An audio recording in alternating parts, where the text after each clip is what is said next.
We've been Mm.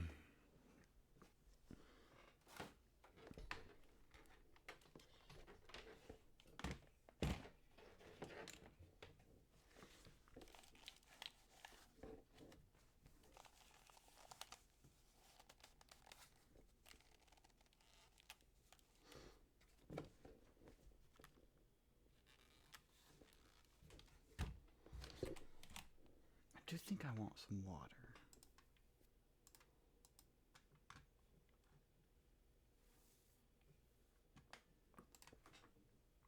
Cheater, cheater, pumpkin eater.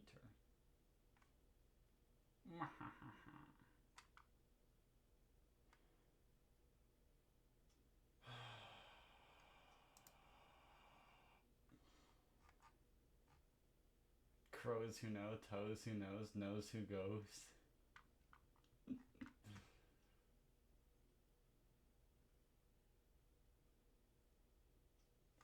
It's kind of funny.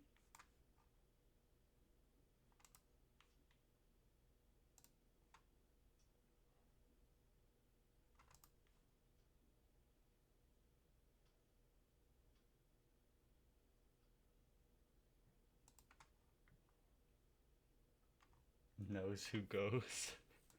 Oh my gosh, it's so funny. Oh, hello. Howdy. I'm gonna play the game. Yeah. Whoa, I get to play the game. Yeah. Yeah. Let me go 1 second real quick. Oh.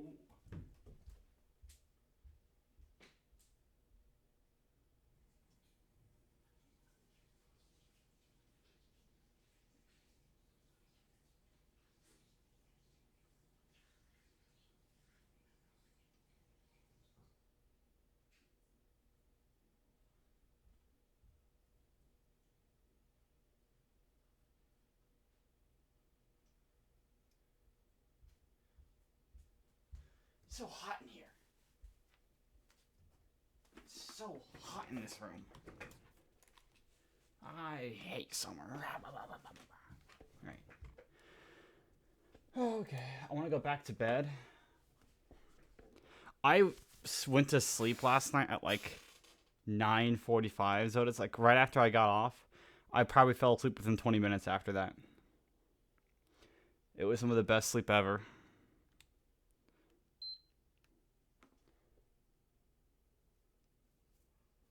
I've been up since like 4:50 in the morning. No audio or sound.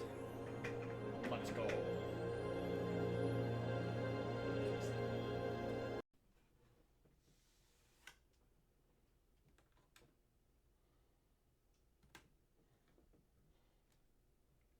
I think that day off tag kind of helped.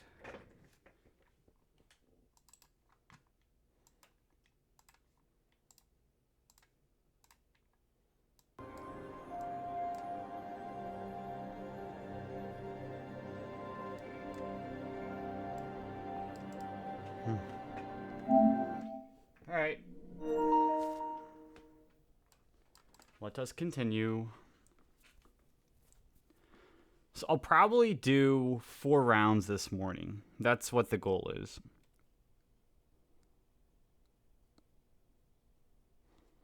Four rounds, and then yeah, that's it.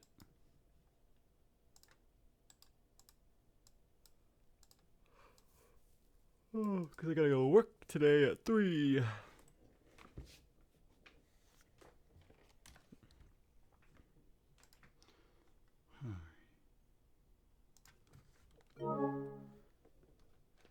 Dude, my left hand still kind of hurts.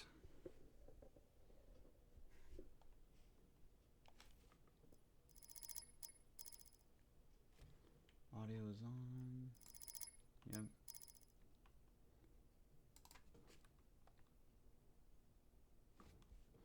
Right, let's do it. Hi, Hermit.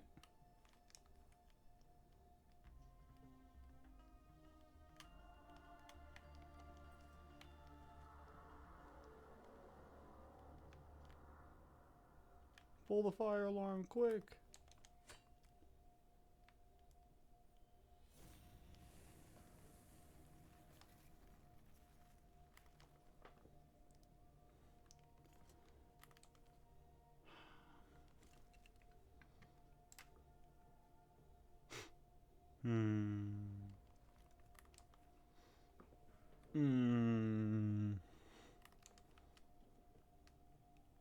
Any day. This year. There we go.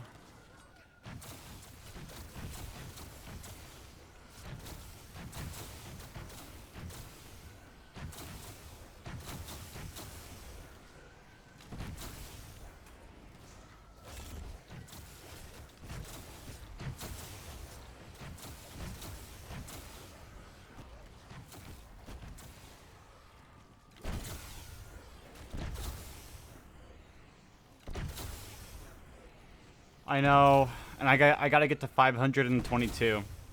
So that I'm slowly making my way there. Very, very slowly.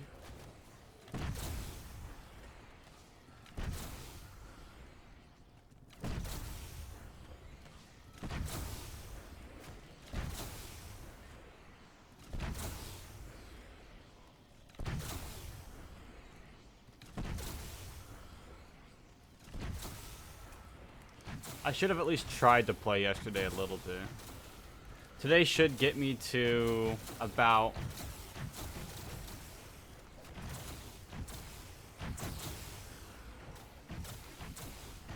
I don't like how this is set up here.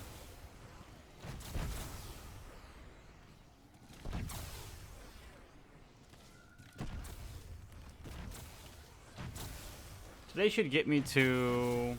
I'm not gonna be playing at all when I get home at night now. Only in the morning. So try and play 6 hours this morning, I'm thinking. At least 3 rounds. I'll try to get 4 in. But I'll do a minimum of 3 here, so.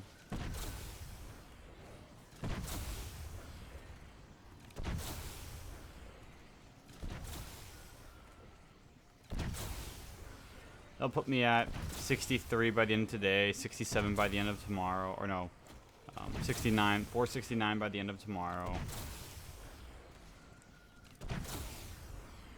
Yeah, that's a little bit here, a little bit there.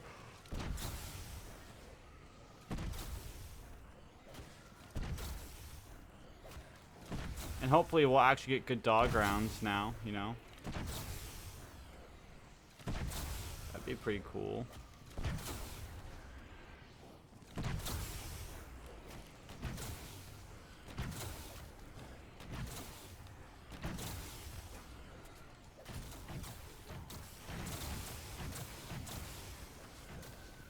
And not having 3 6-rounders in a row.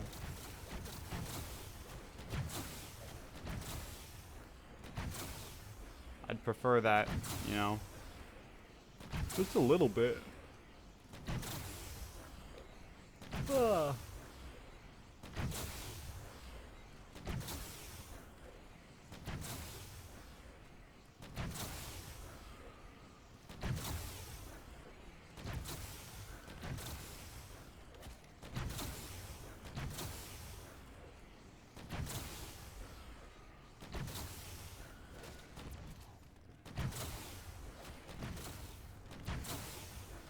Ooh, I'll have less than 60 hours to go after today.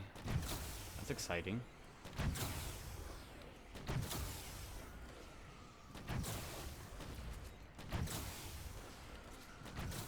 Honestly, I think I'll have this done by the end of June. So, like, I'm easily less than a month left in this game here.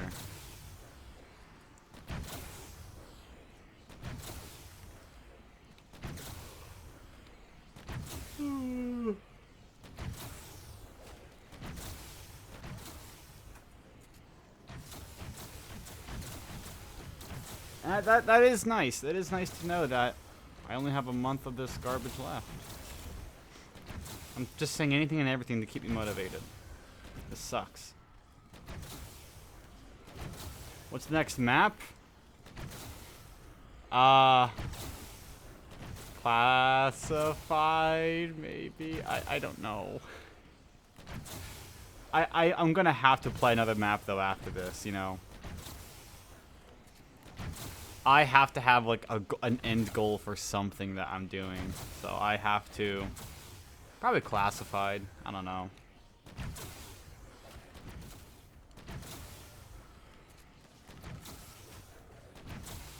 Start playing some classified. Get a 300 on that, a 400 potentially. I don't know. Whatever I end up doing. Throat hurts.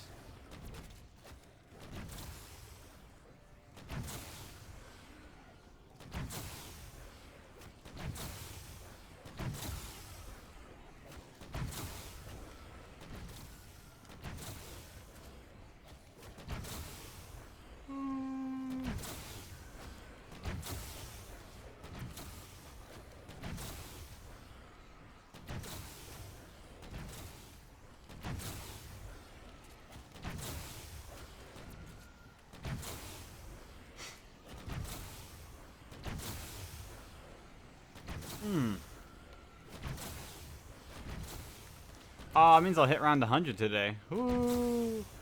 Or I'll try to.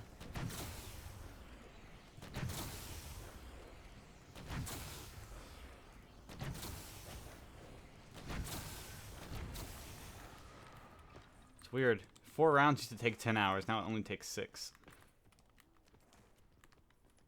I'm 60% faster. Maybe.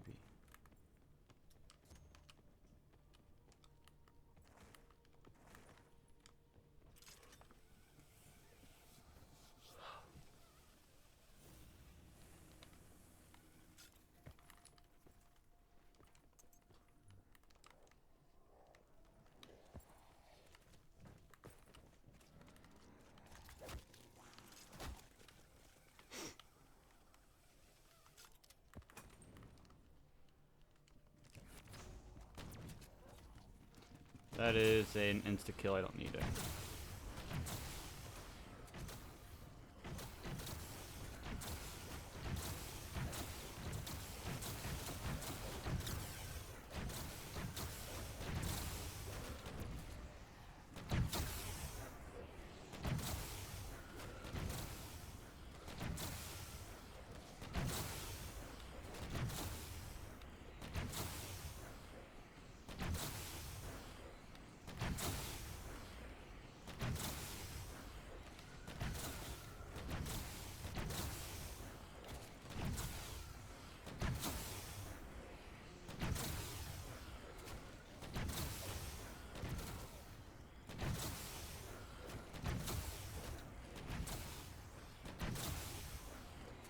No more 12-hour streams of this as well. That's not happening ever again.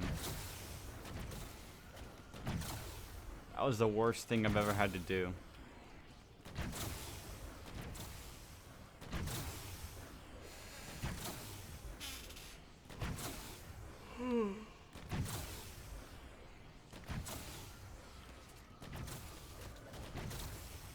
High critical.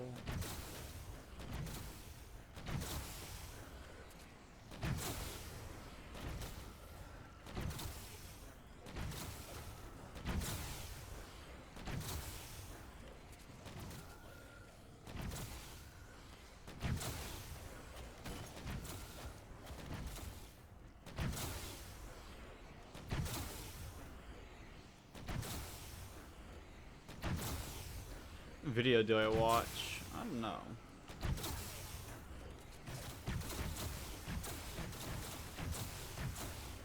You changed your ammo runs last night? And oh. Why would you? Oh, sad.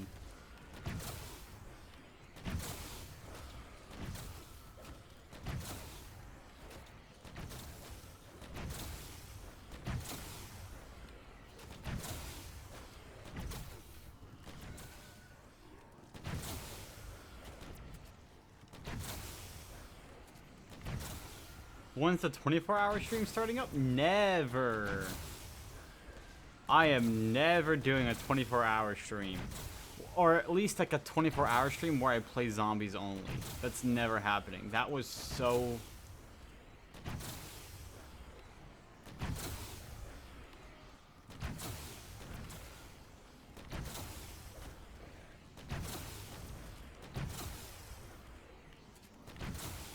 It's 12 hours was too much for me. I can't do that. Let alone, I've only stayed up longer than 24 hours in my entire life twice. There's no way I'm gonna be able to do it and play zombies the entire time. I would be so inefficient. I think I'd play a total of maybe 15 hours, then the rest would be breaks.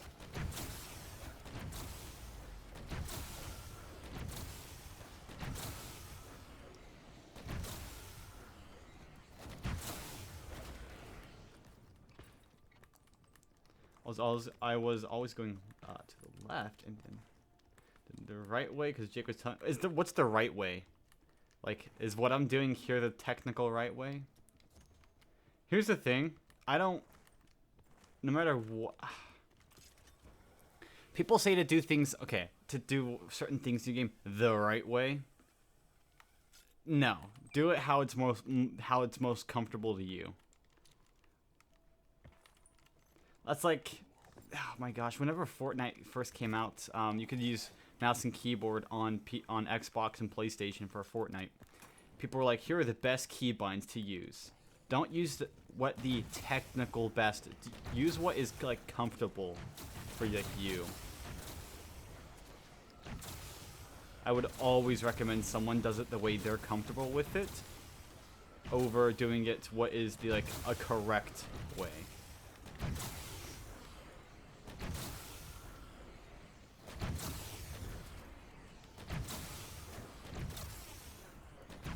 And I say quote unquote correct, by the way, not like, because there's different ways you can do stuff.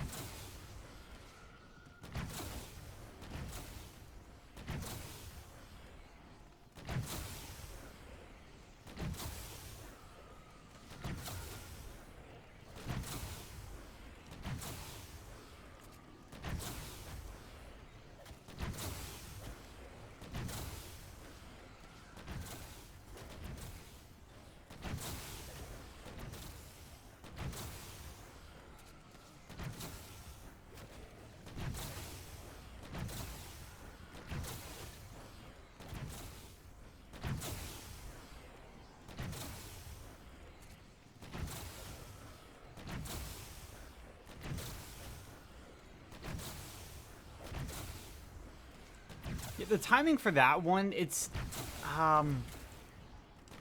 usually what I do is I don't drop down from the top layer until about 5 seconds after I get off the zip line. It's a 10-second zip line cooldown. So first 5 seconds. Oh, I threw that way too far back. It's gonna slow down the spawns a little bit.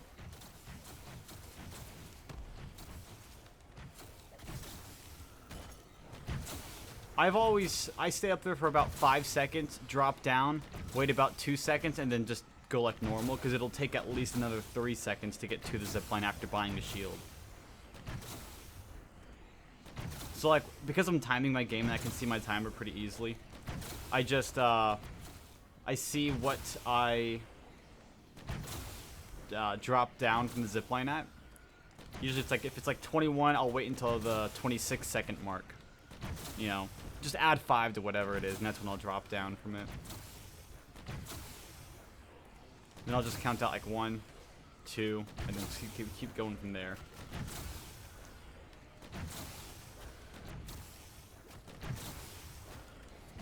Also, you really don't even... Sometimes you don't even have to really count it. You can just wait for the first zombie that you see to start climbing up the place you're going to drop down to. You eventually kind of just get a feel for it. Of course, if you want to be like perfect, yeah, you need to time it, but it don't matter to be. It's not going to change anything, I don't think. Play with Pack-a-Punch? Without packs for Hillman, though? Dude, without Pack-a-Punch is actually like the most depressing thing that someone can do, though. I absolutely Oh my gosh, I absolutely despise playing without Pack-a-Punch right now. Or, I don't know, actually. Hot take, without Pack-a-Punch is arguably better. Because I didn't have to worry about being efficient. I could just sit there and press a button and play Bloons Tower Defense 6. Now I'm forced to actually play the game, and it kind of sucks, and it's boring, and it's like lifeless.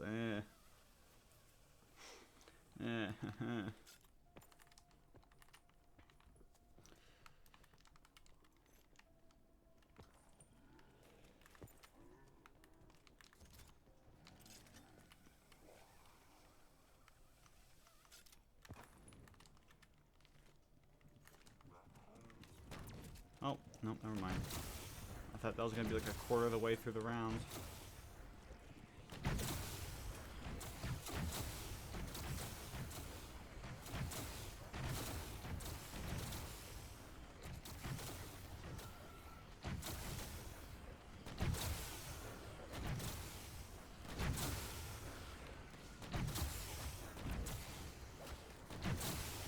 It's always a bit slower, yeah.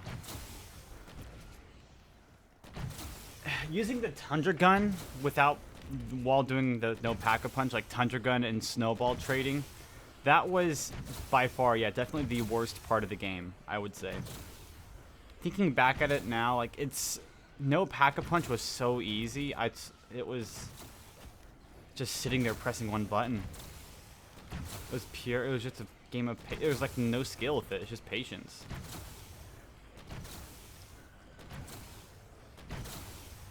Kind of like that. It was, I honestly kind of miss it. Like, I could go back to pressing one button and be completely happy.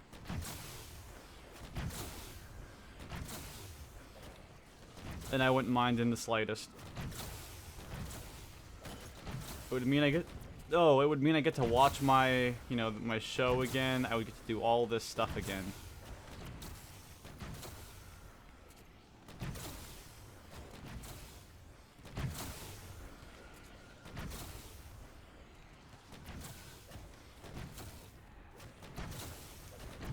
But I have to hit a high round. 600's not enough.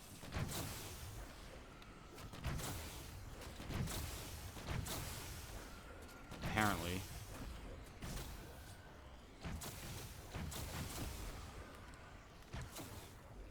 Mark, unfortunately, I gotta work today and I don't want to. Oh well. Alright, see you later. Bye-bye.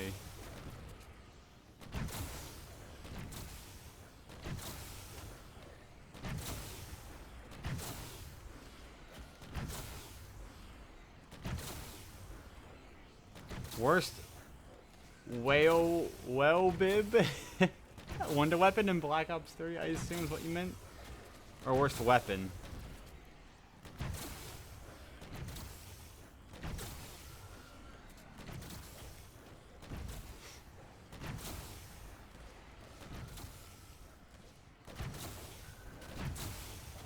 Worst whale bib? Oh, worst Wonder Weapon in Black Ops 4? Okay, it depends on, like, what difficulty you're playing on. If you're playing on hardcore, the worst Wonder Weapon is the Hand of Hemera, by far. That is the worst. It will crash your game. Like, that's all it does. You can't get kills with it at all, and it will just flat out crash your game.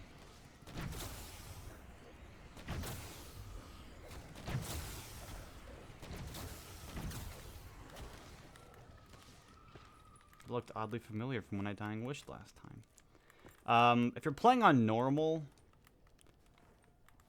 honestly, the worst Wonder Weapon.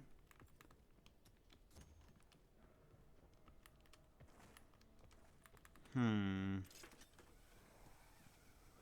it's not. All the Krakens are at least somewhat decent, and plus you can get infinite ammo for them. 14. Magma Gat and Acid. Acid Gat is kind of bad.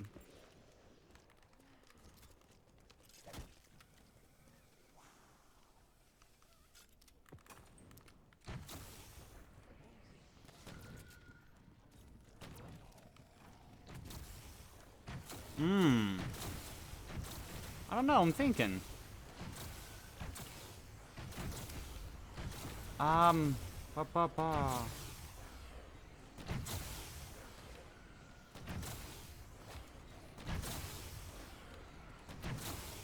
That has the acid part for the high rounds. Yeah, that's a good very good point. Because you open up 2 more, I think you open up either 1 or 2 more spawns when you do that, and it takes longer for them to get to you. But I don't know. Map aside, like, what weapon is just the general worst at killing zombies?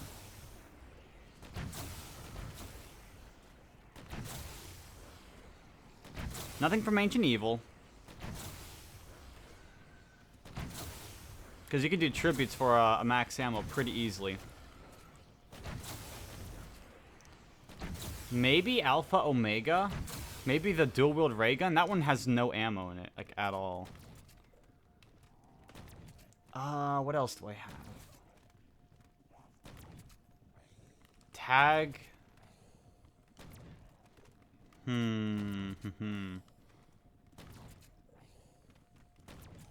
Voyage. Ooh, Scorpion gun kind of sucks. Okay, it's gonna be between the Acid Gat, the Winter's Howl, the Wonder Waff from Tag, or the Electric Ray Gun. Not like the SMG ray gun's what I mean. SMG ray gun from whatever the map's called, Alpha.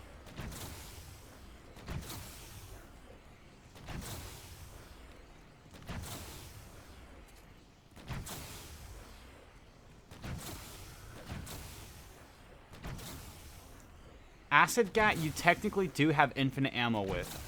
If you keep trading out the Magma Gat and Acid Gat over and over with one another, you always get 1 shot in your mag. So it can't be Acid Gat.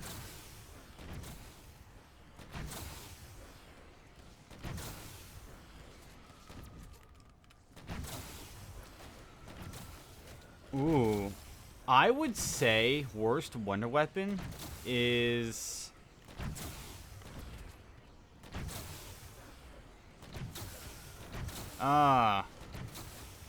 probably the electric, or probably the SMG ray gun. That's probably the worst wonder weapon, I would say. And I never get that one. It's always, no one ever goes for it. It's cool. It's one of the coolest, don't get me wrong. But it is just, like, it has no ammo. It has got killing power, but no penetration, so it don't matter. You can one-shot headshot with that thing. It doesn't matter, though, when you just don't have ammo. Best and worst perk in BO4? Okay, worst perk in BO4, easy. Zombshell. Zombshell is easily the worst perk ever. And the reason why is because it has an ever-increasing cooldown. So, Zombshell's the worst perk. Best perk? Dying Wish. Like, Dying Wish is something I almost always run. Yeah, that's an easy one, I think.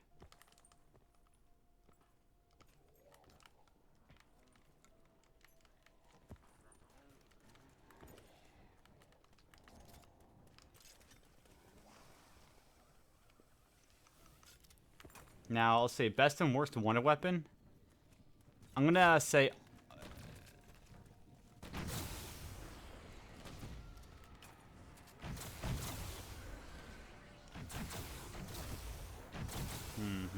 I don't know.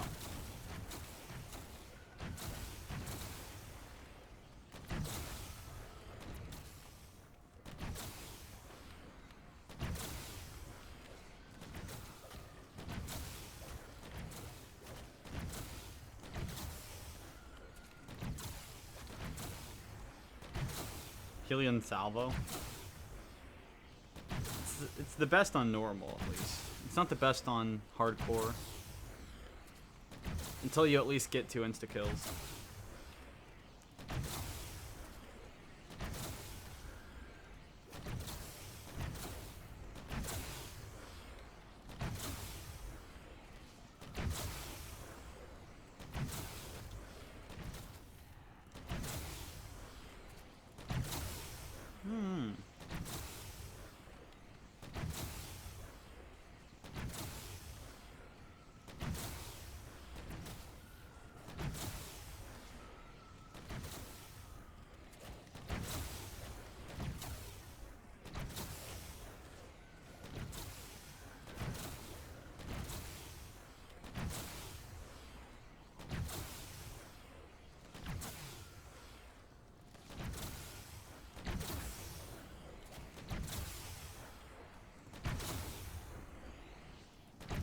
I'm tired.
Rank the BO4 maps. Okay, best map. Alright, we're gonna go from best to worst. Best map, Blood of the Dead. No question. Blood of the Dead is always gonna be the best map in this game. Blood of the Dead is the best. Second place. Probably Dead of the Night, honestly. I really enjoyed that map. Dead of the Night's my second favorite. Blood of the Dead, then Dead of the Night.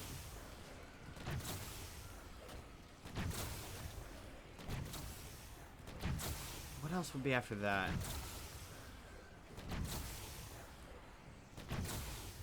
I would say after Dead of the Night is going to be Ancient Evil. Then it's going to be Alpha Omega. Alpha Omega's fourth. After Alpha... Hi, Cletus. Alright. After Alpha, what would I put? Probably Tag after Alpha. Tag's like not the best map, honestly. It's my fifth favorite map in this game. It's good. Not the best, though. I would say after this map is going to be... Voyage of Despair is a 6th. Classified as 7th. And 9 is 8th. I hate 9. 9 is a very bad map in my opinion.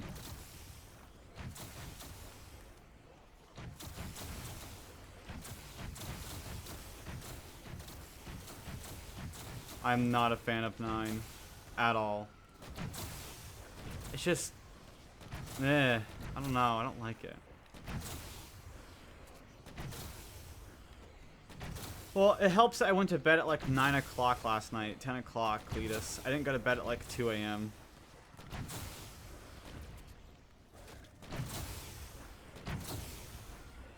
Also, Cletus, I almost failed the Wordle.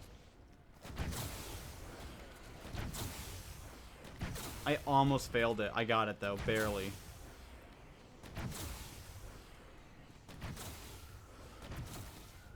And so...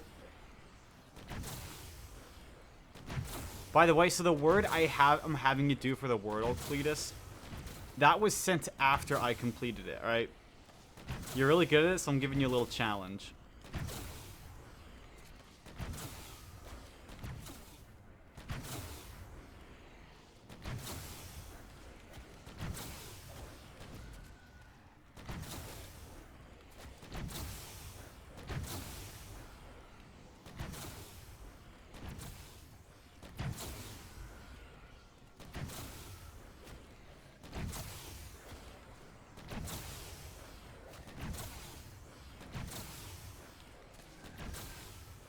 Like, I almost didn't get that one.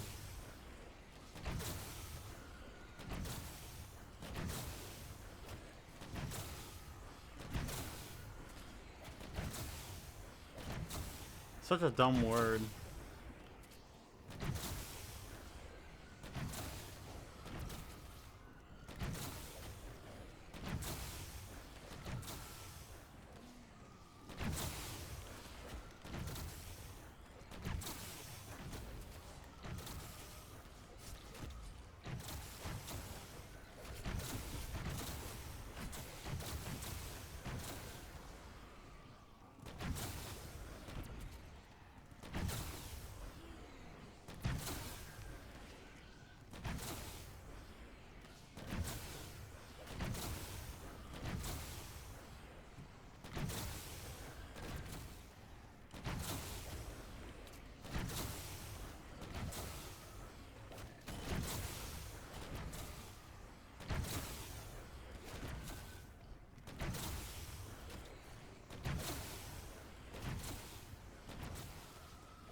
get to the halfway point of this round, then I'll start watching a video or something.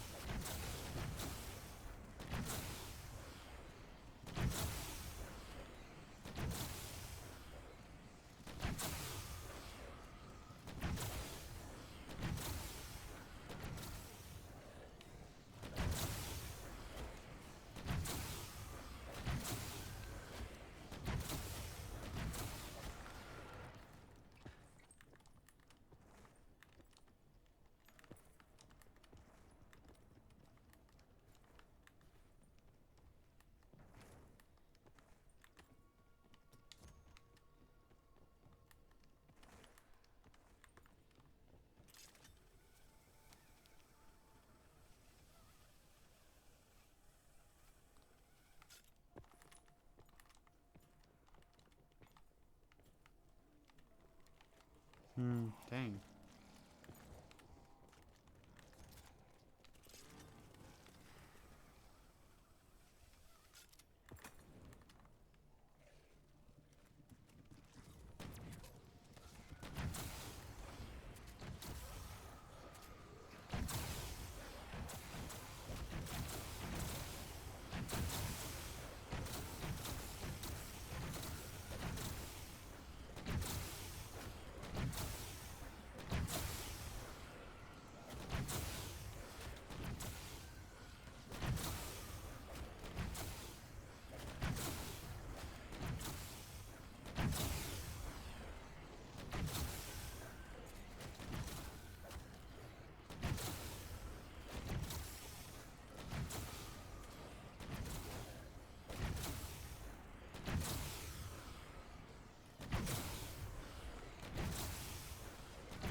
Never trust anymore.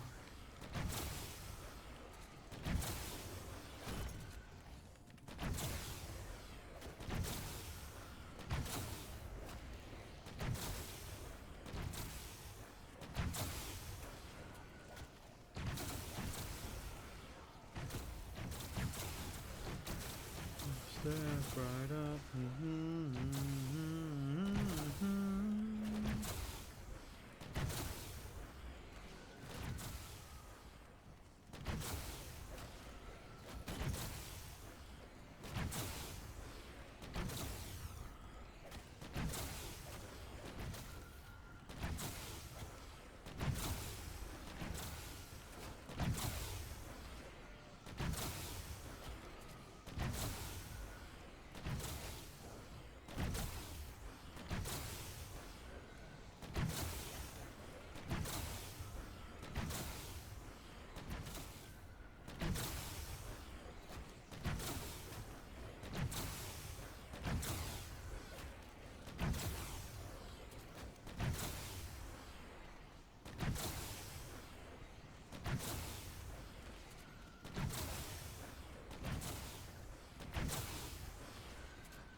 Wait, what'd I do?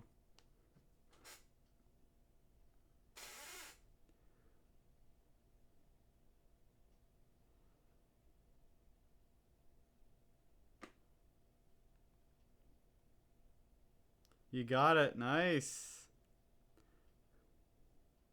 Cletus, I have a feeling that your heart probably dropped a little bit after the second word and you didn't get any letters.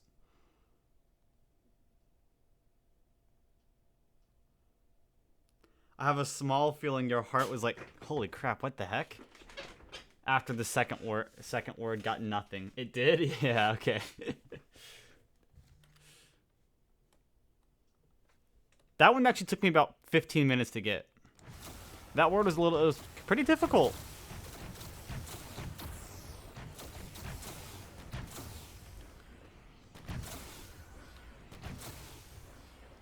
Like, no one uses that word, Cletus. That's the thing.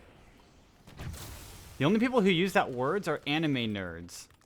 Alright? That's all. That's the only person who uses that word.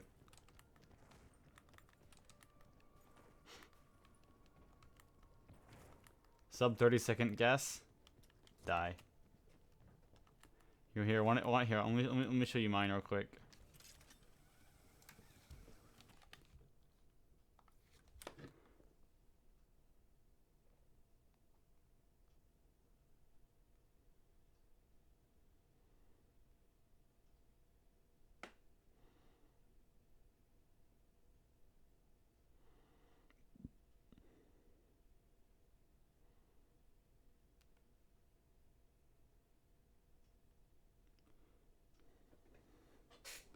Like, my words sucked so bad.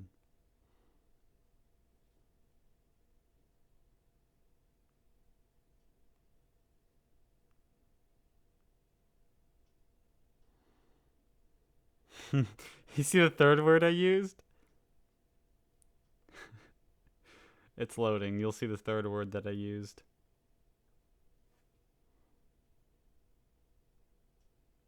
I managed to go through almost every single letter on my keyboard. I used the word dumpy.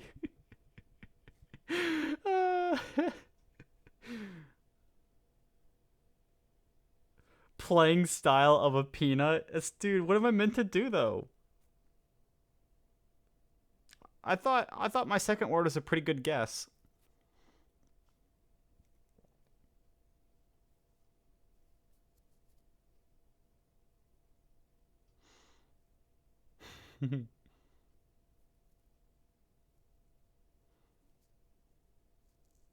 But I managed to go through almost every single letter in the alphabet before I got my word. Always knock vowels out. And common consonants. The thing is, I thought I was. I thought I did do that. Like, my first...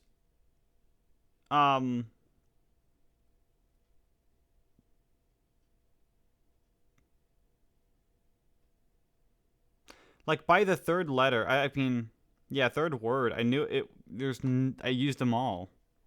So, or except for E. So fourth one, I guess. Fourth one, I used them all. Or pretty much all of them.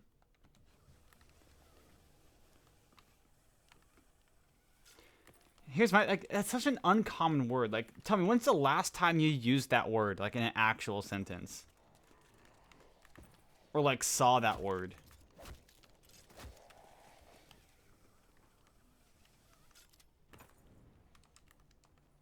Never? Yeah, my point.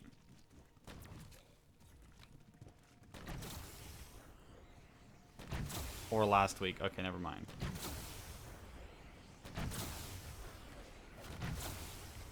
It's just a very uncommon word, I feel like.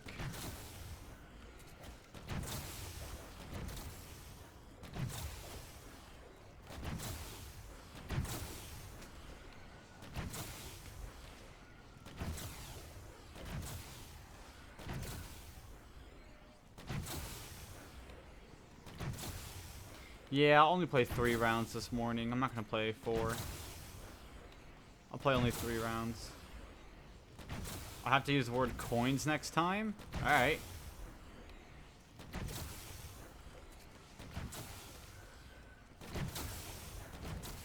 You have to use the word power, Cletus. That's your next word, power.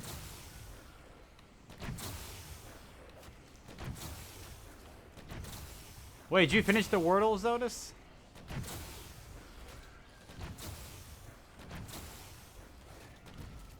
If so, how many tries?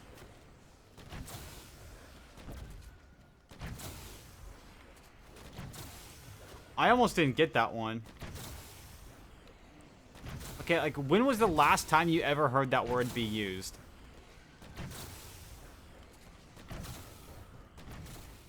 The fun of it? Nice.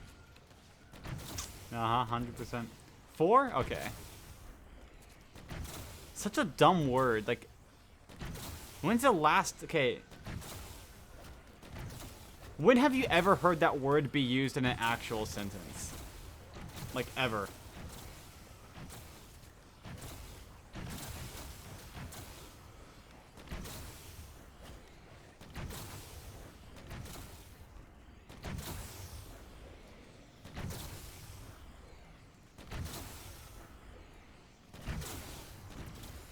The only people who use that word are old heads in Congress, okay?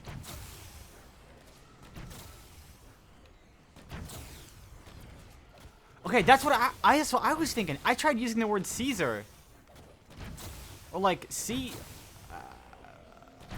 we all know the word, C's. I tried using the word Caesar. Doesn't matter, we all know the word. It's fine. No one in here hasn't done it yet.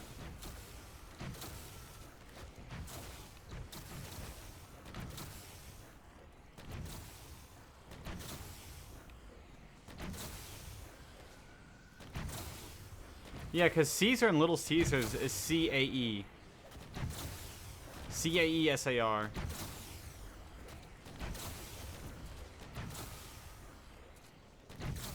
I thought of that word too.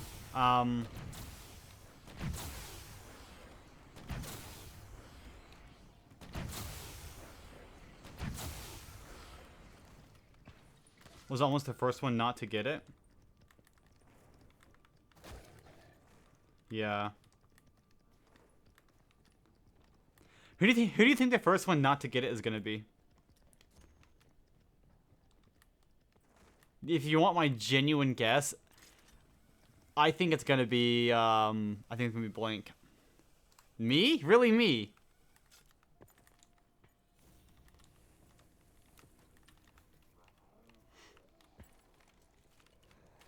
Or Minty? Yeah.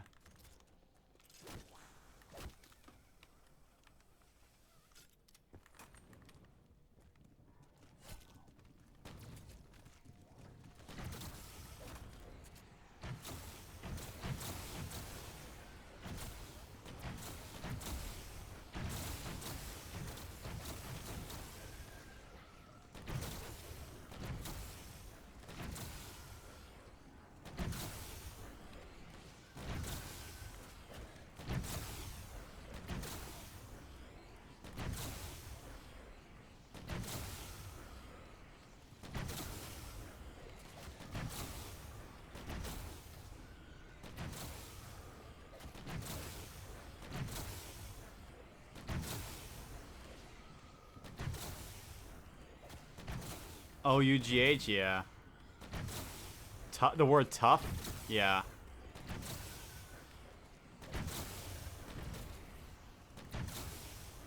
There's tough, rough, not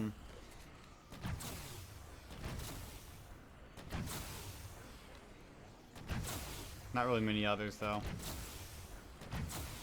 It was L-O, you know it wasn't. It was tough.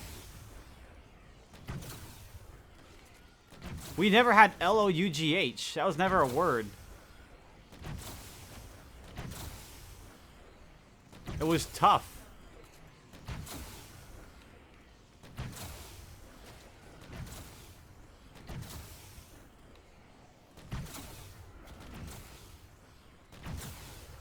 That's it. Wait. L-O-U-G-H. What is that? Is it Lao? That sounds like a word. Wait, Lao or is it Luff? Can't be Luff. It's got to be Lao. There's no way it's Irish word. Yeah, and that's why it's stupid.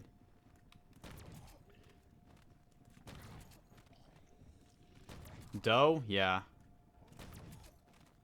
I think so, like S-O-U-G-H as well. Like, or is that reap what you don't sow? Isn't that S-O-W? I think it's S-O-W, actually. I don't think it's S-L-U-G-H.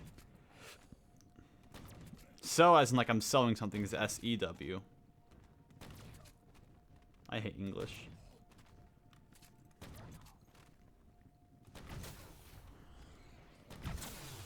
Of lock?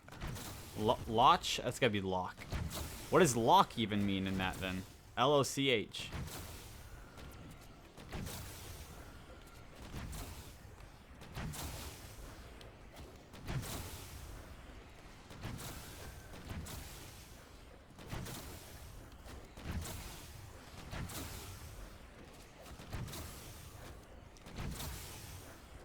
Basically a lake? That's a dumb word.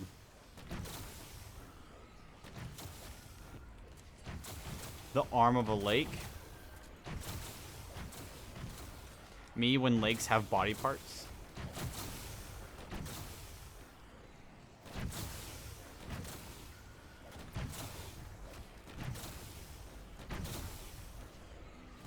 Nerd? Yeah, nerd. How do you know this stuff? No, I'm kidding. I'm pretty sure you learn about this kind of stuff in 5th grade. Get a job? Language.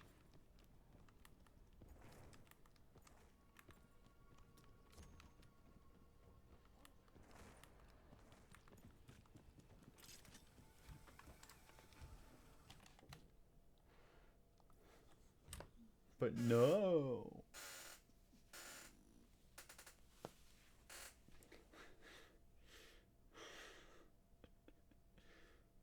Oh.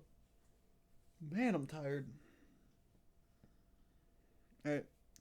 I'm gonna get me something warm to, I don't know what I want to get warm. I need something warm to drink though. My throat is killing me. I took some Motrin and Tylenol already. But I need something else as well. Okay, fatty? Dude, my throat is hurting, like, very, very badly.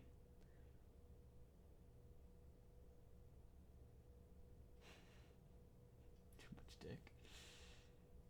Alright, Cletus.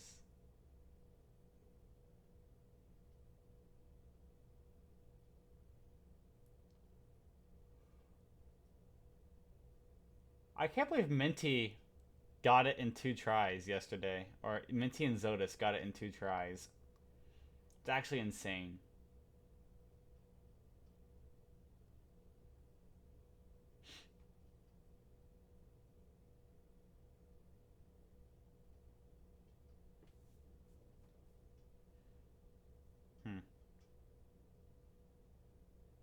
Alright, I'll be back in a second here. Oh, okay.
Let it grow, let it grow. You don't weep what you don't show.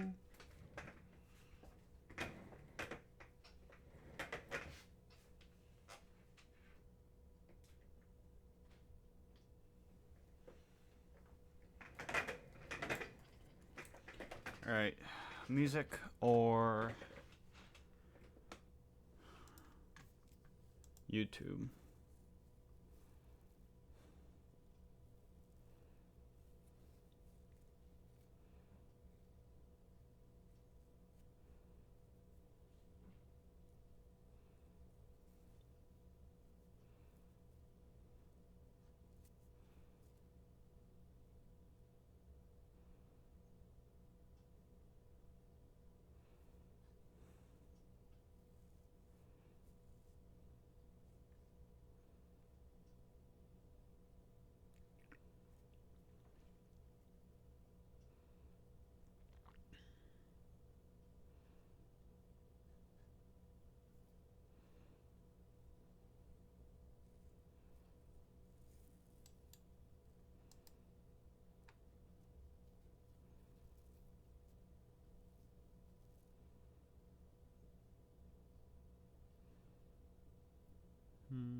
Let's go! Wait, how did that happen? If you watched my buried world record history video, you may remember me saying, what round is possible on buried? My response to that has varied a lot over the years, but look at it like this. The record has been going up for 10 years. How could 255 not be possible, even if it takes years more? Well, it turned out not to be a matter of years, but months. In the 9 months since I released that video, the record has been beaten 3 times. One of those times being quite possibly the biggest milestone I gotta watch Wonderful's of any Origins Black Ops video. 2 map to date. I Reaching really the like his maximum videos, honestly. round They're on actually the game's super engine, good. the They're unbeatable like a record. Krups, kind of. But you may also remember me saying this. While the error does seem to hinge somewhat on luck, we need a breakthrough new strategy to beat it by a significant amount. We've found ways to prolong it before, which would indicate that there are more ways to prolong it that we just haven't found yet. Well, we found the breakthrough new strategy. Let me explain how the 10-year mystery of the unbeatable error was solved.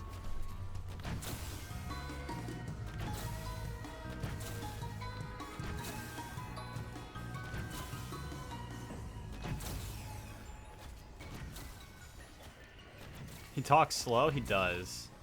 Or slow. He used to talk slower. Who is that? This? Oh, I love this. This is the end of the mystery. Well, well, if it isn't our old friend. Treyarch. It's Treyarch's fault, guys. It is. When we last left the buried record, it was a 3-way Apparently his tie name's also between Ryan. myself, Thysa, kinda and neat. Blasters at 233. The first sign of progress on this triple joint actually came from someone who wasn't in the competitive buried scene at all. In early 2023, a player and coder named LVs took a look at a lot of different error messages that players were getting on Black Ops 2, and developed a program that would track certain variables that contributed to these errors as you played the game. When specifically Ryan looking at spelled like that buried, ever again. the error message that most players got in world record games was this: exceeded maximum amount of child server script variables. But what are child server script variables? I know it's snapshot entities. What's the max amount? Why was it overflowing? We didn't really know. However, LV's error tracker gave us some insight into these questions. When you load the tracker concurrently with your game, it will show a lot of statistics, but the important one to look at is this: child_max. This boiled the error down in simplest terms. The first number is the current stat, the second is the limit. Every so often, the current stat will 65,336. increase by a range of 1 to a few hundred. When it reaches 65,536, the game will error no matter what. The solution? Make the small number not go up as fast. Easier said than done, but this brings us to our first player of the hour. LV's error tracker didn't solve the buried error by any means, but it gave buried players a trial and error tool that was worlds better than anything we'd had before. LV's released it into the wild and let the buried players have a field day, sorting out what did and didn't make the child max variable go up. The first and most dedicated tester was a Brazilian player named Issues, and he did begin to find some consistencies about the variable. Some very strange consistencies. Now, Buried might have been in the Wild West, but it wasn't Issues' first rodeo. He was Ooh, largely what a responsible bar. for solving the mystery error on Die Rise a couple years earlier, which I'll talk about in remember my that. next world record history. Not only that, but in the span of just a year in 2022, he had gone from relatively unknown to one of the most respected Black Ops 2 players ever, up with the likes of Chris Voltage and Blasters, collecting impressive rounds on mainly Die Rise and Buried. For this reason, he was the perfect person to push the map past where it had become hard stuck for years. Before we get into that, let's take a step back for a second. You can hear the hum in the background. Remember Okla's round Which is fine. 234 game from September 2022? While it wasn't considered record due to his use of Cheat Engine, Okla had done something very important in that game that no one had put into practice before. New strategy. See, Okla had done quite a bit of error testing on Die Rise and Buried as well, and his theory was that something with the zombie animations was causing the error. When Zombie he hit jump down 230 animations. in an attempt to prevent the error, he switched from using the resonator in the jug hallway to playing in Saloon with the trample steam. However, he also opened the couch at the top of the stairs, so there would be less zombies going through the animation of jumping down from the balcony, as half the zombies would just be running straight down the stairs that the couch was blocking. At this point, no one had really attempted playing in Saloon with the couch open because, well, look how dangerous this is. Okla had only lasted 4 rounds in here, taking multiple downs before finally dying. Would Issues really be crazy enough to try this? The Yes. answer was yes. Yep. And it was because of something I actually mentioned in part 1, as the only difference between Okla's game and Thyssen Blaster's games is that Okla had the couch open, and Okla didn't error. Despite the fact that Okla's strategy was rocky, he had by far the highest round on Buried that hadn't ended in an error. Issues noticed this, and began testing strategies in Saloon with the trample steam, and specifically the couch open. And what he discovered was that Okla had been onto something. Issues theorized that the difference between Okla's game and Thyssen Blaster's games came down to something he called the closed zone error, where the player spends too long in a zone that the zombies can't get out of. Zero. What?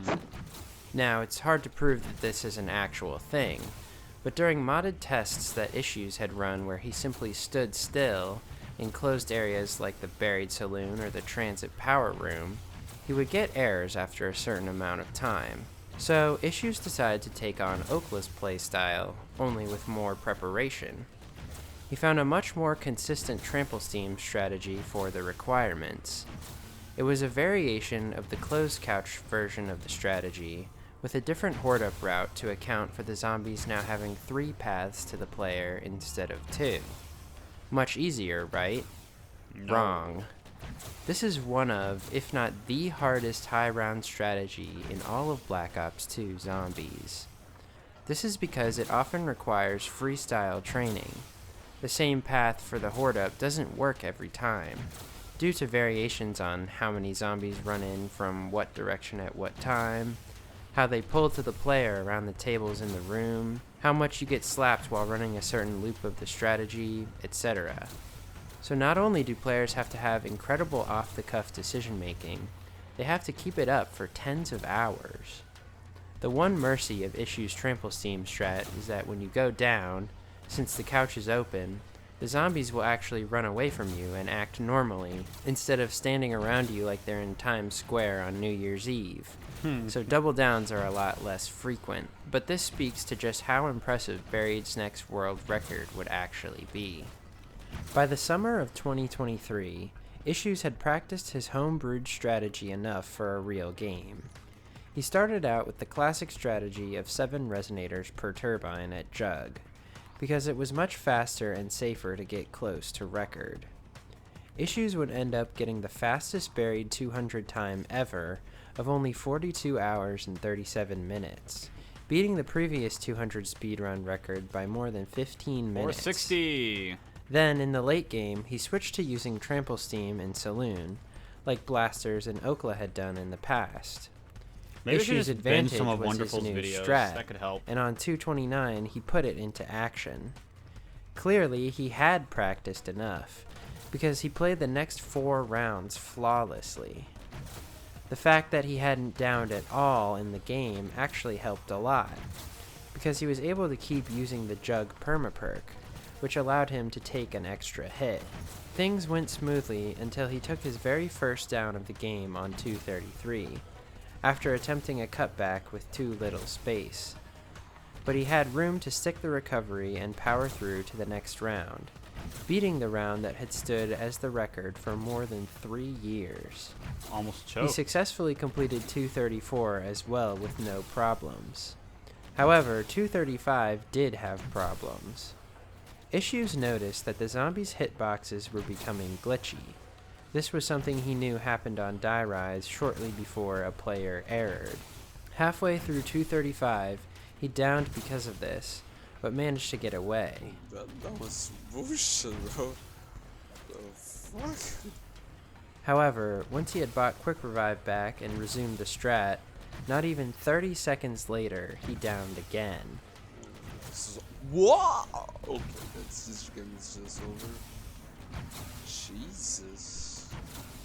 This time, the recovery did not go quite as planned.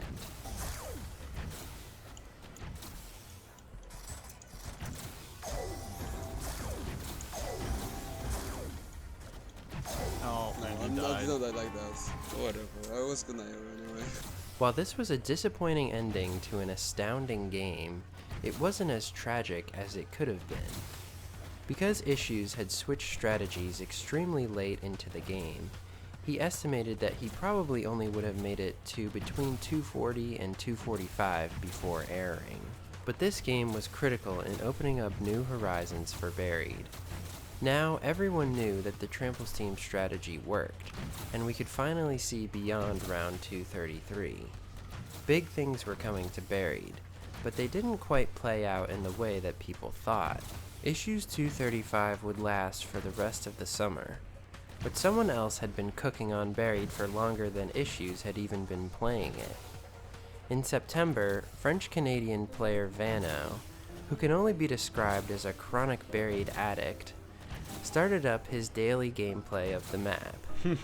What he didn't realize was that this particular chronic game would Buried not end addict. until round that. 236, beating the record by just enough to claim it.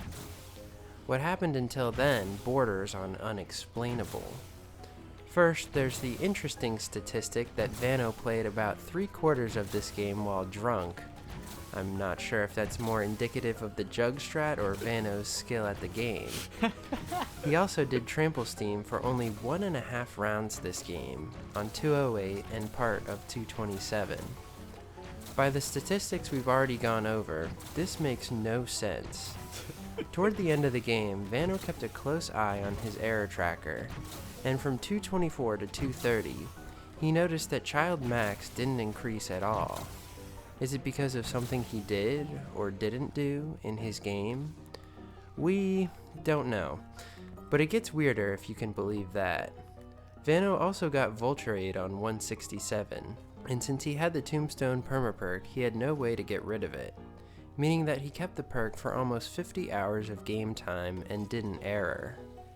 Recent world records had avoided Vulture Aid like the plague, fearing that it would error your game in high rounds, but Vano simply had no fear. Was it just pure luck that allowed Vano to snag the record? Whatever the reason, this remains one of the most unexpected records in Buried's history. Meanwhile, Issues was trying Buried from an even more insane angle than the one he had gotten his world record with. Instead of switching to the Saloon Trample Steam strat only when he was about to error, Issues decided to attempt to do it for the entire game. That's right, 70 plus hours of the hardest new strategy in Zombies. He took it on incredibly well, but he was also facing an adversary even more fearsome than the Buried error. Boredom? Brazil's Power Grid. Oh. In September, he lost a game on 203 to Their a power Power outage, Grid. and another on 198 right after. This spurred him into playing faster and faster, more per day, to try to get games done in between the times his power would flicker. He played another game in October to 224, securing Buried's no power world record as he never turned on the power switch or used the turbine. But his PC black screened for unknown reasons, possibly due to having an unactivated Windows operating system. Still, this game was monumental in pushing Buried to its final stretch. You see, Issues' error tracker during this game indicated that he would have had enough time before the error to get 255. By now, the true difference between the classic strategy in the Jug hallway with the Resonator and the Trample Steam strategy in the saloon with the couch open had been discovered. At Jug, the child max variable would increase by about 300 to 400 per hour of gameplay. In Saloon, child max only increased by about 100 to 200 per hour. And despite the fact that Issues' Trample Steam strategy was about 5 to 6 seconds per horde slower than the Jug hallway strategy, taking an extra 5 to 6 seconds to kill every 24 zombies, he was still on pace to reach 255 before reset. Buried was one of the few maps where reset had never been a problem before, but when dealing with slower strategies and pushing back the error, the notion that a single game of Buried could stretch past 115 to 120 hours, the time when Buried would run out of entity slots and restart itself, suddenly became a very real idea. Issues' black screen in this game was not only disappointing for him, but the whole Buried community, as Issues was the only player around at this time who could actually pull off this insane strategy without dying. Other players, such as MauXP and Vano, were attempting an easier but slower version of the Trample Steam strategy that utilized a bottleneck on the candy shop roof, but it was discovered when looking at the error tracker that this strategy errored early too. Instead, those players moved on to more error testing. And this turned out... I'll be back 1 second.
out to be very productive.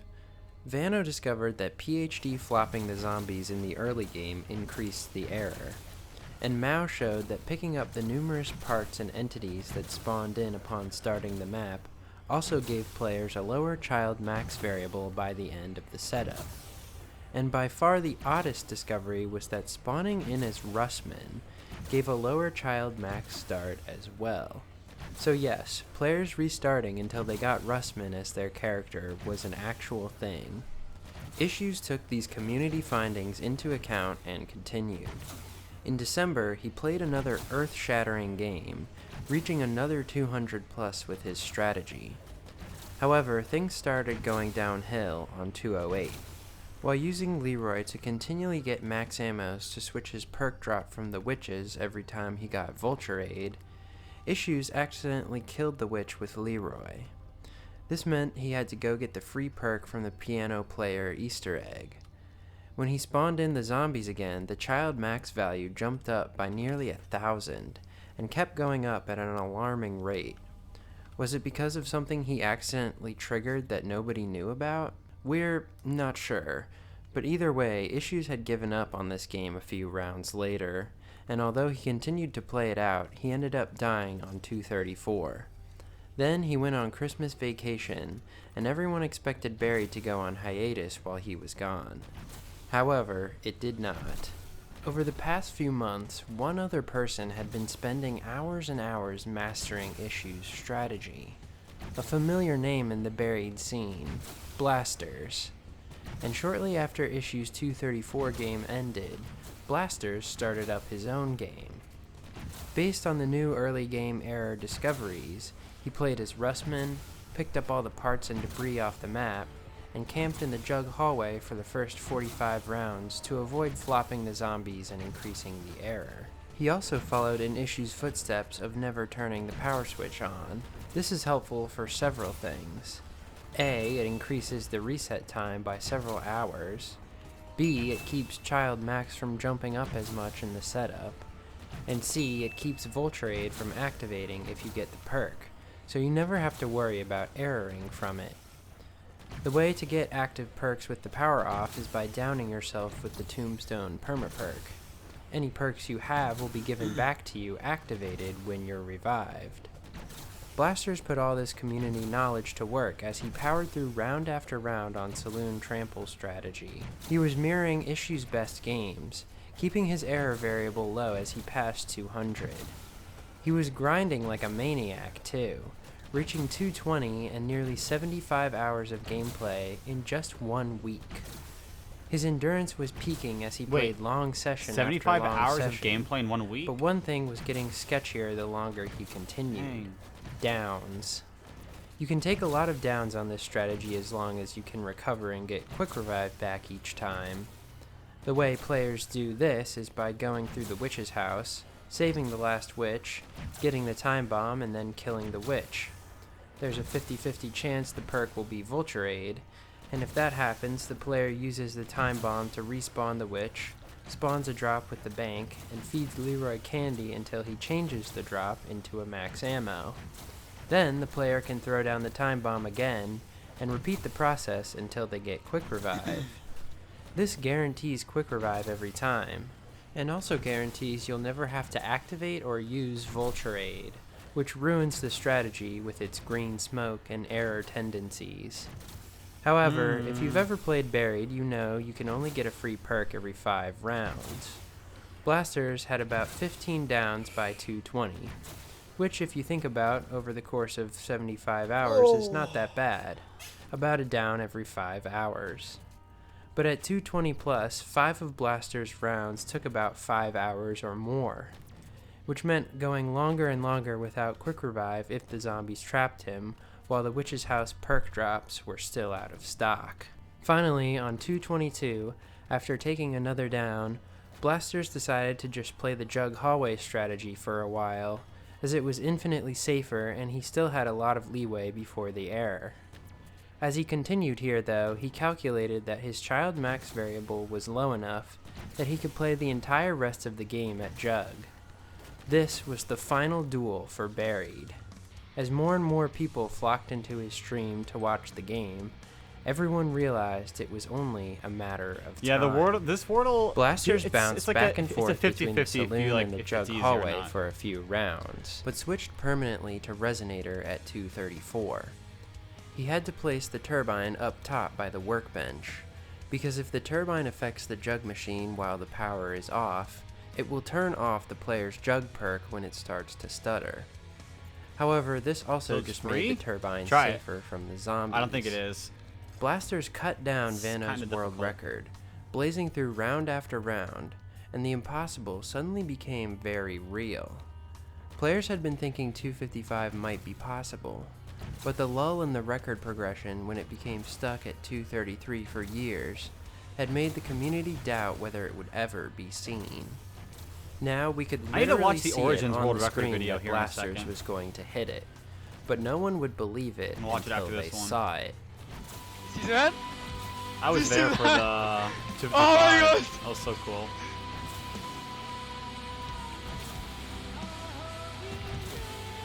Let's go! This was insane. The max round on Black Ops 2, after which the round number won't even go up anymore. The only two other games this had been accomplished on were Black Ops 3 and Cold War, but this felt so much different than those. This felt like a record we were never meant to reach, especially after so long fighting an error that we couldn't understand. But here we were. This wasn't just an accomplishment for Blasters, but the whole community. In case you were curious, Blasters actually played out all of round 255, and this is what happens when you finish the round. C'est la fin? Quoi? Ouais, non mais vraiment, hein, t'as pas tant traîné que ça. Hein. Vraiment. Hein. Je crois que vraiment Ouais. tu surestimes de ouf. Qui sont les derniers zombies? Bah t'as la musique là de passage de manche. What? What? Ah mais ça a passé le rond? Ouais, ça a passé le rond, voilà. Hein. GG. Voilà. Voilà. Tu vois, ça fait ça. What? Voilà. You can see his round timer reset in the top corner, and the zombies stop spawning for a few seconds, but the round number remains frozen and 255 simply repeats infinitely. Since the normal progression of the game stops, this is functionally the end of the game. At 107 hours and 42 minutes, Blasters had literally beaten a game mode that was designed to be unbeatable. So here's the first question. What was causing the buried error? Well, we still don't know. But we know a lot more than we used to. We know what variable is crashing the game, and we know a lot of things that contribute to it. But a massive amount of things cause it to increase, and it's hard to pin down all of them. Was Okla onto something with his animation theory? Or was he Or on issues something? with his trample steam testing and closed zone error theory? What allowed Vano to get the highest round with Jugstrat? Luck or something else? All of these are just pieces to a puzzle that we only have the outline for. However, the important thing is, like when Killer Chaz discovered that stretching resonators prolonged the error back in 2018, we now know what to do in the game to avoid the error long enough to beat the map. Will we ever truly dig up the cause?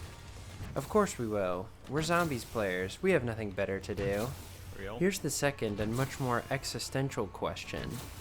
What will happen to Buried Solo now? It's dead. The world record can literally never be beaten, and Blasters 255 will technically last forever, which is crazy to think about. So, is there any point in playing the map anymore? Some players who once grinded Buried day in and day out, like Mao and Vano, have already quit and moved on to other maps. But others aren't so quick to jump into the Rift and call it a day. Let's look at what's happened with Black Ops 3. 13 out of the 14 maps on that game have been maxed out at 255, Shangri-La being the only one lagging behind at 248. These 255s started right after Revelations came out, so a bit of a quicker life cycle than the 10.5 years it took Buried to get a 255. But to keep the game competitive, players made most Black Ops 3 maps a speedrun, and the person who gets 255 in the fastest in-game time is considered the true world record holder for each map. Could this happen to Buried? A race to 255? Optimization of the error and strategy? Playing better for less downs and more time saved? Maybe even the perfect Buried game? Only time Flawless. will tell. And you. You watching this video. I'm not doing anything. Want to play Buried? No. No. Wait. That was going to be the end of the video. Then, while I was finishing up editing this, Issues just played an even more insane game and got his own 255. Instead of switching strategies partway through, he played Trample Steam and Saloon the whole game, not even using the turbine once. In fact, just to flex, he also intentionally got 0 kills on the scoreboard for the entire game too, meaning he killed every single zombie from round 1 with the Trample Steam. Not only that, but he only had 7 downs during this whole game, and he didn't even have to throw a single monkey bomb. At first, in the early 200s, he thought he might not even get 255, as his error was increasing faster than Blaster's error had, but by some miracle, it slowed down in the later rounds, still leaving itself as a mystery. But the game still tried to end him. On 242, Issues experienced a bug where he could no longer turn left or right. Oh. Don't say I got that arrow. I know, that's the... No way. No way. No, I got the arrow. The left and right arrow. This is extremely rare and a bit complicated to explain, but I'll try to simplify it. There's a variable that measures how far you pull your mouse or controller to the left or right to let you look left or right. The number goes down for left and up for right. Well, that number has a positive and negative limit, that being positive or negative 2,147,483,647. It takes a hell of a lot of spinning to reach that number, but it is possible. Obviously, it's pretty hard to play the game if you can't turn. Issues figured at this point that the game was over, but the community came together and managed to help him fix it. The solution was putting his mouse to max DPI and spamming left turns. That made the number drop back down way below 2 billion and he could turn again, and continue. And he still barely made it. By 255, Issues had pushed the game to the brink, as by the time he hit the max round, his child max was at over 63,000, and he was only 7 hours away from reset. But finally, after hundreds of hours of attempts that had ended in pure bad luck, he too can now say he's finally beaten Buried. If anything, this gives a pretty good indication of how Buried High rounds will be regarded from here on out. An easy and boring map that somehow turned into a massive undertaking, but an incredible accomplishment, and a map that is truly unlike any other in the Zombies community. Who knows, maybe even I'll play it. I'm wonderful. Nope. Well, at least I'm never playing Buried. I'm bad at Buried. Alright. Here's what I wanted to watch. His Origins high round record. I've never seen this. Black Ops 2. This is the one map I don't really understand how high rounds go on This it. was the grand finale of the game. Because of this, Origins was one of the most popular maps of all time. Even so, most people have only glimpsed the tip of the iceberg of how complicated this map really is. Sure, you probably know that this map has one of the longest and toughest Easter eggs, from the fact that it's pretty much the most popular Easter egg to speedrun in all of Zombies. But the high round is a whole different battle, one that has made it grow bit by bit into one of the most insanely intense high rounds of any Zombies map. Let me explain the 11-year history of Black Ops 2's most complex map, because it didn't start out that way.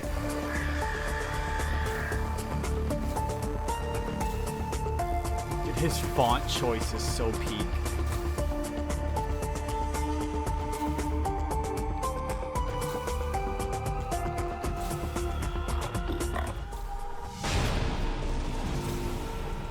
Origins is exactly what it says on the tin. We're going back to the very moment where the 4 heroes meet for the first time. This is not for the faint-hearted.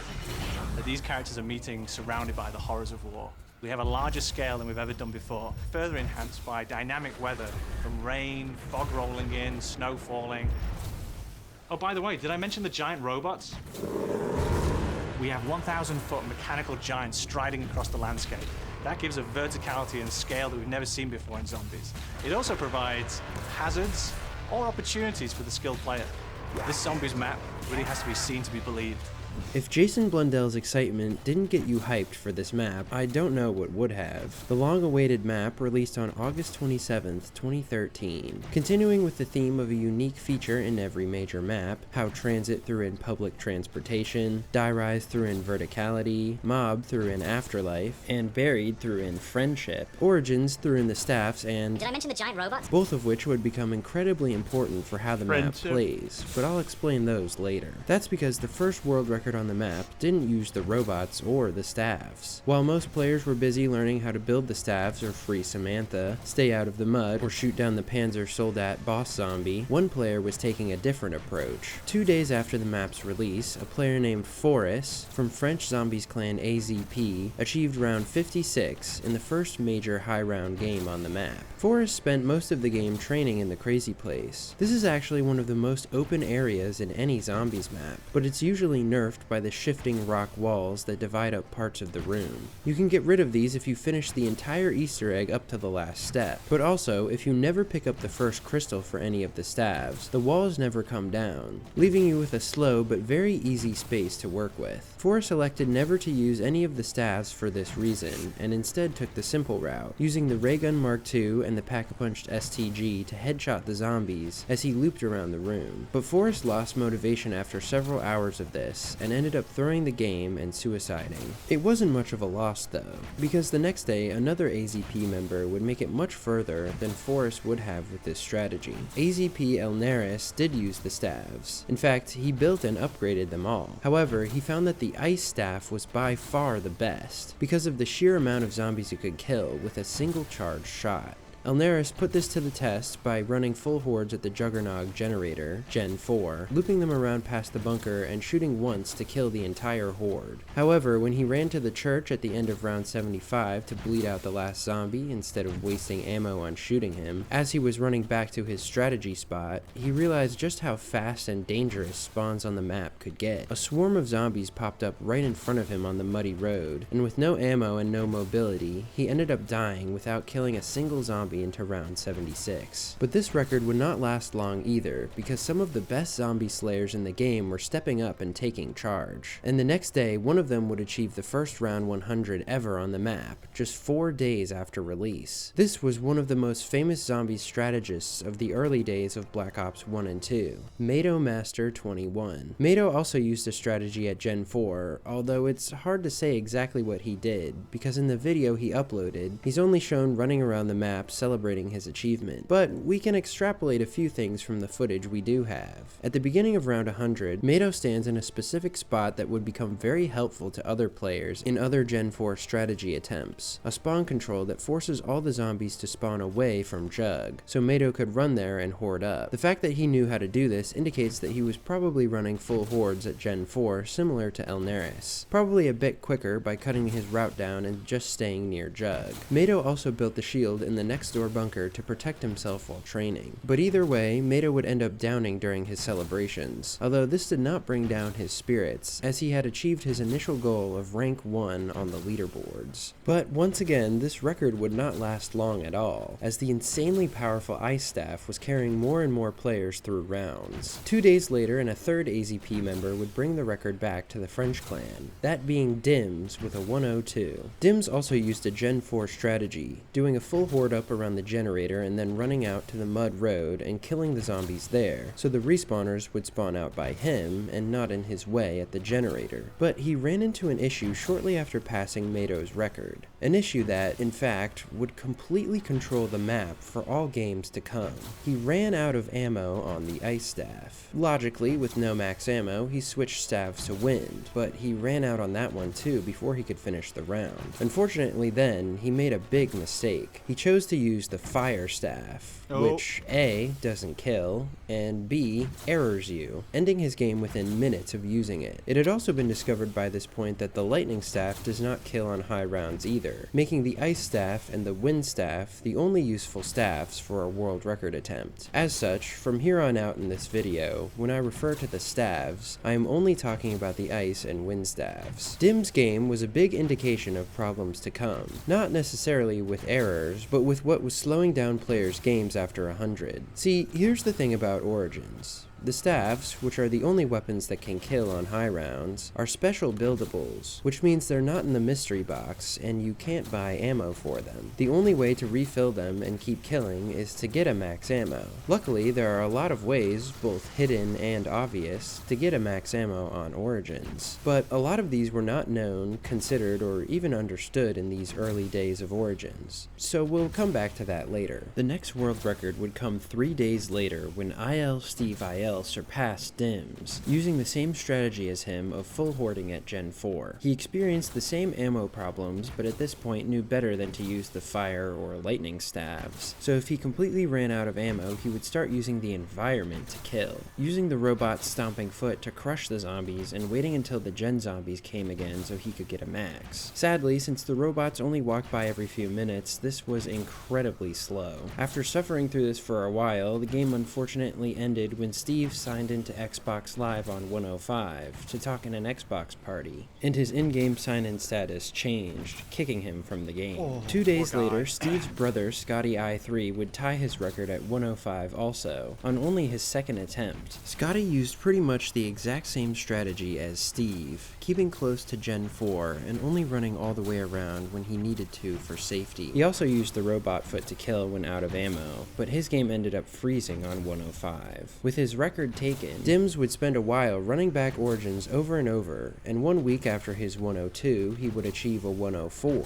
this time using a much faster version of his previous Gen 4 strategy. Instead of doing a full horde up and then killing all the zombies at once, Dims decided to use the lengthy killing time of the ice staff shot to his advantage. He did single loops of half hordes, shooting the number 4 on the ground right in front of Jug after coming back from each one, which gave the zombies that hadn't gathered behind him time to run into the shot anyway, negating the need to fully horde up. However, this time his game ended to a different problem. See, since the strategy was much faster, it was a lot more dangerous, but that's not what sentenced him to death. While running his loop, he got trapped and downed. What he didn't know was that Electric Cherry has a feature where it will stun all the zombies around you when you go down. However, unlike on Mob, where you spawn somewhere else and can teleport the zombies away in Afterlife, the zombies on Origins will just stand around you, waiting patiently for you to get back up so they can insta-down you, completely screwing you over. And unfortunately, Dims was a full round short of the actual world record this game. Another 105 had been played in the previous week by American player Toker. Unfortunately, there's no remaining footage of Toker's game, which is a shame because Toker was one of the best early zombies high rounders, and I would love to talk more about him here. But in another day, even his world record wouldn't matter, because Madomaster would come back to assert his dominance over everyone by achieving the iconic round 115. Mado had spent the last week cooking on a different strategy, a faster strategy. In fact, the fastest strategy in all of zombies at the time, even faster than pre-patch Die Rise. Mado gave up Gen 4 strat and moved across the map to the muddy road outside the tank station. Why? Well, Mado was starting to realize the true game of Origins, and this 115 was huge for making the larger community realize it as well. Using your ammo wisely was the top priority on this map, because of how hard it could be to come by. While exploring strategies for finding the red dig spots for extra perks with Steve IL and Relaxing End, the group accidentally found that the ground spawns outside the tank station were insanely lucrative, and that meant that ammo would go a long way in this area. Instead of running full or half hordes with the ice staff, Mado decided to camp between 2 ground spawns in the middle of the muddy road outside the bunker. If he shot the ice staff between these 2 spawns and made the ice storm hit them both, he could spawn kill full hordes in literally seconds. Because unlike on Black Ops 1, on Black Ops 2 there is no delay between zombies dying and new zombies respawning to fill their place. This did take a lot of ammo as he had to constantly keep an ice shot on the ground to keep from getting instantly overwhelmed, but in the low rounds before 90, he easily tore through enough max ammos to keep at it. At this point, he would gather a full horde and then shoot on top of the zombie spawns once he had them all. So as the hordes died, he could farm the respawners with the same ice storm, meaning he could kill more than one one full horde with a single shot. Origins is also notably the only map on Black Ops 2 that does not have walkers in high rounds, which speeds up the game even more as all the zombies stay together. More zombies per shot meant less shots used overall, which meant he was stretching his ammo over more rounds, which was a very good thing. The staffs hold a lot of ammo as it is, 99 shots for the ice staff and 66 for the wind, but zombies will only die from a charged shot, which consumes 3 bullets. That means you really only have 33 shots for the ice staff and 22 for the wind. And being able to shoot 55 hordes of 24 zombies each in between 2 max ammos might seem like a breeze, but when you think about the fact that round 100 alone has 38.5 hordes, you might start to see how only 4 power-up drops a round can be a problem. So Mato realized that even though he was killing more than one full horde with every shot, soon after 100 he would need to start strategizing very efficiently for max ammos. Let's start talking about the ways to get these holy grails on Origins. Here's method 1. Getting a max ammo from the zombies normally in the drop cycle. At this point in zombies history, players did not really understand how drop cycles worked, but I'll explain it to you so you have a bit of a jump on 2013 Black Ops 2 players. Essentially, the game must give you one of every drop available on the map before it starts giving you repeats. It just does it in a random order every time. So in Origin's case, you must get, in any order, a max ammo, double points, insta-kill, nuke, zombie blood, and fire sale before the cycle can reset. You can remove fire sales from the cycle entirely if you never move the mystery box. And Mato did not even use the box because he could pack-a-punch the Mauser starting pistol to kill panzers and get the airstrike's monkey bomb replacement through a side Easter egg, even though you only get 2 airstrikes as opposed to 3 monkey bombs. Insta-kills and nukes are still helpful as you can clear a handful of zombies with them, but they're most helpful if you still have drops left in the round and you can use them to get a max. Elsewhere, you may have heard high round players talk about perfect drops. This is when you manipulate your drop cycle to give you one of each of the 4 core drops every single round, which is good because then you never have to stretch a max ammo over more than 1 round. But the thing is, perfect drops are impossible on Origins because of this little scoundrel right here. There's no way to remove zombie blood from the cycle, so it will always offset your drops. And since the max drops per round is 4, there will always be 1 drop you won't get every round.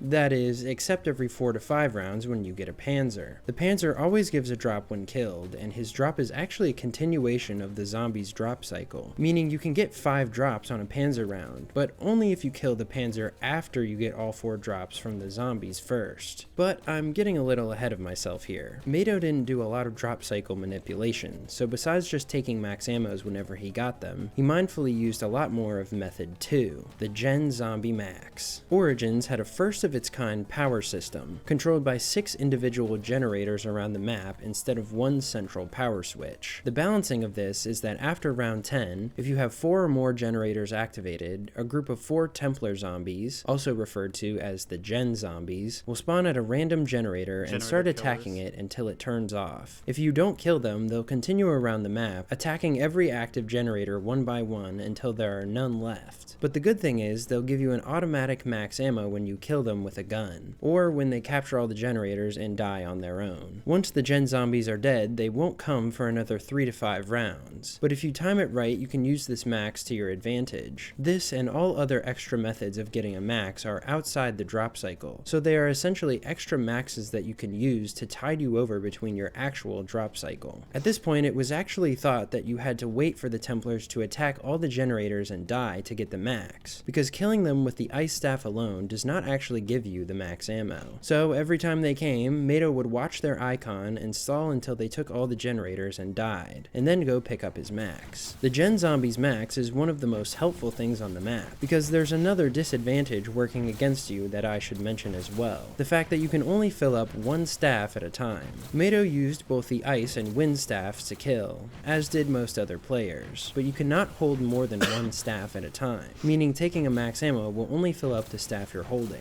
Mato would sometimes have to farm a max ammo with 1 staff in the crazy place, where he had lots of space since he had done the entire Easter egg up to the last step and the walls no longer crashed down, and once he got the drop, he'd quickly trade out for the other staff and fill it up with the max he got from the previous staff. Then he'd have to do the same thing everything in reverse for the first staff. This meant that Mato essentially had to concentrate on 2 sets of max ammos, one for each staff, so when one ran out he could swap and keep killing with the other one. But it didn't always work out so perfectly. Mato noted that the game slowed down immensely after round 100 and became incredibly difficult due to all the shenanigans he had to do to fill his staffs up. Sometimes he even used the environment to kill zombies and not spend ammo, such as hoarding the zombies up and letting them get crushed by the robot's stomping foot. On round 114, he used method 3 to get a max, the chest max. This is a single-use max ammo that you get from the challenge chest for turning on 6 generators, and once earned, it can be picked up at any time once during the game. Players would leave it for emergencies only when they literally had no other way to get a max, usually as late in the game as possible. And Mato did use it very late into his game, because he would end up dying the round after he got it on 115, in a similar way to Dims, where Electric Cherry screwed him over after a down, and froze the zombies around him, cursing him to insta-die when he was revived. But that still wasn't all. Mato also discovered another one of the hidden challenges of Origin's high rounds in this game that no one knew about previously. On round 112, Mato was in the crazy place on a routine ammo farming mission to refill his wind staff, but he realized that when he shot the zombies with the ice staff, all of a sudden, some of them weren't dying. In fact, a lot of them weren't dying. Instead, they would get frosted over like ice cream, but kept moving and attacking Mato. Mato was pretty frustrated at this insult to his ice staff ammo and was at a loss for what to do, until he threw a grenade at the ground in exasperation and all the frozen zombies died from it. See, Mato had encountered the first of what would become known as frozen rounds on Origins. It's at this point that the zombies' health gets high enough that the ice staff starts interacting weirdly with them, like a lot of insta-killing weapons do eventually on Black Ops 2. To make things even more confusing, there are actually 2 different types of frozen rounds, big frozen and small frozen. Big frozens don't start till 121, so we'll talk about them later. But here's what happens with small frozens. Starting on round 112, if a zombie is damaged at all after it spawns, such as with a monkey bomb or a stray bullet, that zombie will not die instantly to the ice staff. Instead, it will be lowered to 1 health and killable in 1 shot with any other weapon, but will still continue chasing and hitting you until you do that. Undamaged zombies will act as normal and still be insta-killable with the ice staff. But small frozen rounds are actually pretty dangerous, because the thing is, if you've been messing around with the tank, or you make a mistake and throw a monkey, you can't always tell whether any given zombie is going to die instantly from the ice staff, or still swarm you once you freeze it, because it's hard to tell what zombies have been damaged at all. The wind staff is even more toxic when it comes to frozen rounds, as it will actually make damaged zombies invisible, which is, as you might expect, pretty bad, although they are also 1 HP and killable with anything. However, much later it was discovered that you can prevent this by turning the ragdoll setting off, and then it just makes 1 HP crawlers. However, it was not discovered exactly how small frozens worked until several years later. So Mato would just shoot his ice staff, train the zombies around the tank station road, and pick off the frozens with his Boomhilda, not realizing that this was actually in turn creating more frozen zombies from the collateral damage. But lucky for him, Mato would only have to fight his way through 4 small frozen rounds before his game ended, and despite how major this game was at pushing the map, it still had a lot of competition, because everyone was on the Origins grind, although the simple fact of how tedious it had become was weeding out a lot of the less dedicated players. Dims would achieve a 110 shortly after Mato's game, but after dying again to Electric Cherry, he seemingly gave up on the map. But the next world record would come just under 2 weeks after Mato's 115, when Suffered Flyer pushed the record up to 120, playing through twice as many small frozen rounds as Mato. Unfortunately, today only a 2-minute montage of this game remains, and most of it is no HUD theater mode footage. We can assume Suffered used largely the same strategies as Mato. He just carried them farther because he made one small change that would become a staple later in Origin's high rounds. He bought every perk except Electric Cherry. Suffered also notably got the War Machine from the first mystery box and pack-a-punched it. While this weapon is considered a joke by itself, it's actually insane for insta-kills when you upgrade it, because with its instantly detonating grenades, strong ammo capacity, and the fast spawns by the tank station, it can kill almost as fast as the ice staff. Past round 90 or so, Suffered did full mud road trains and killed at the fast spawn, picking off any frozen zombies like Mato had, although they gave him no more trouble than that because he had stopped camping by this point. He also used the robot's foot to kill quite a bit, a strategy which seemed to lead his game to freeze on 120 after about 20 hours of gameplay. But it was enough, because the record progression would finally slow down, and no one would touch Sufford's record for the rest of the year. Then, just after New Year's 2014, a rather unknown player would beat him by just a few rounds, but make some very important strides on the map. This was Big Ben 0232, achieving round 123, and becoming the first to play a big frozen round. Big Ben used the same max ammo strategies as his two predecessors, and he managed to fight his way through some pretty unfortunate downs to world record. However, as soon as he got there, big frozens were not kind to him. The difference between small and big frozens is that on bigs, zombies will get the frozen effect from the ice staff no matter what, even if they are undamaged. As for the wind staff, it will create at least a few invisible zombies from every horde. These immediately attacked Ben on his first big frozen, 121, and downed him before he even knew what was going on. But once he had a handle on things, he completed the rest of the game with no problems. Between 121 and 162, rounds will alternate between small and big frozens on specific rounds, but Ben just ran full hordes and shot them with his mule kick weapon, the MP40, immediately afterwards anyway, which reduced his number of collaterals. And he also became the first to reach the most important part of the game on Origins, the animation error. Unknown to Ben, and to everyone else for many years to come, this was caused by something very specific. Did I mention the giant robots? The trio of giant robots walking across the map was actually doing something with every pass, leaking code and contributing to crashing the game. But it took a total of 25.5 to 26.5 hours to actually crash, despite what some of these timers will indicate due to inaccuracies and mistimings. This was the time Ben took to get to 123, so to beat his record, the next player would have to play faster. Ben's record would last about a month and a half before someone did play faster. On February 16th, 2014, British player Mr. Rasta Black would push the record up another 5 rounds to 127. This seems mostly to be due to being more efficient with ammo recycling. Rasta claimed to actually be only 20 hours to this round, but believing he would error before he could finish the round, he ended up suiciding on 127. Big Ben was not having this. A week later, he ran it back, playing a much better and faster game in which he used some interesting optimizations for speed, such as turning on Generator 2, the closest gen to tank station, while the gen zombies were attacking, so they would come closer to him and drop their max. He could also be seen using Method 4 to get a max ammo, digging one up from a dig site. Every few rounds, a few dig sites will spawn at random predetermined locations around the map, and can give a range of results, including drops. This game is also one of the first examples of bleeding zombies at the end of a round. You can damage the last few zombies of the round with any weapon and run away from them, and they will bleed out, so you don't have to waste ice staff ammo on a few zombies. Ben would end up freezing at the end of his game and tying Rasta's record, but he was about to error anyway, so it didn't change much. Also, this was the first flawless Origins world record, as Ben did not take a single down for the entire game. And surprisingly, this actually showed movement toward a pretty important optimization in the Origins journey, that being taking less or even no downs. And that's pretty much because of one reason, the Wonder Fizz. Let me explain.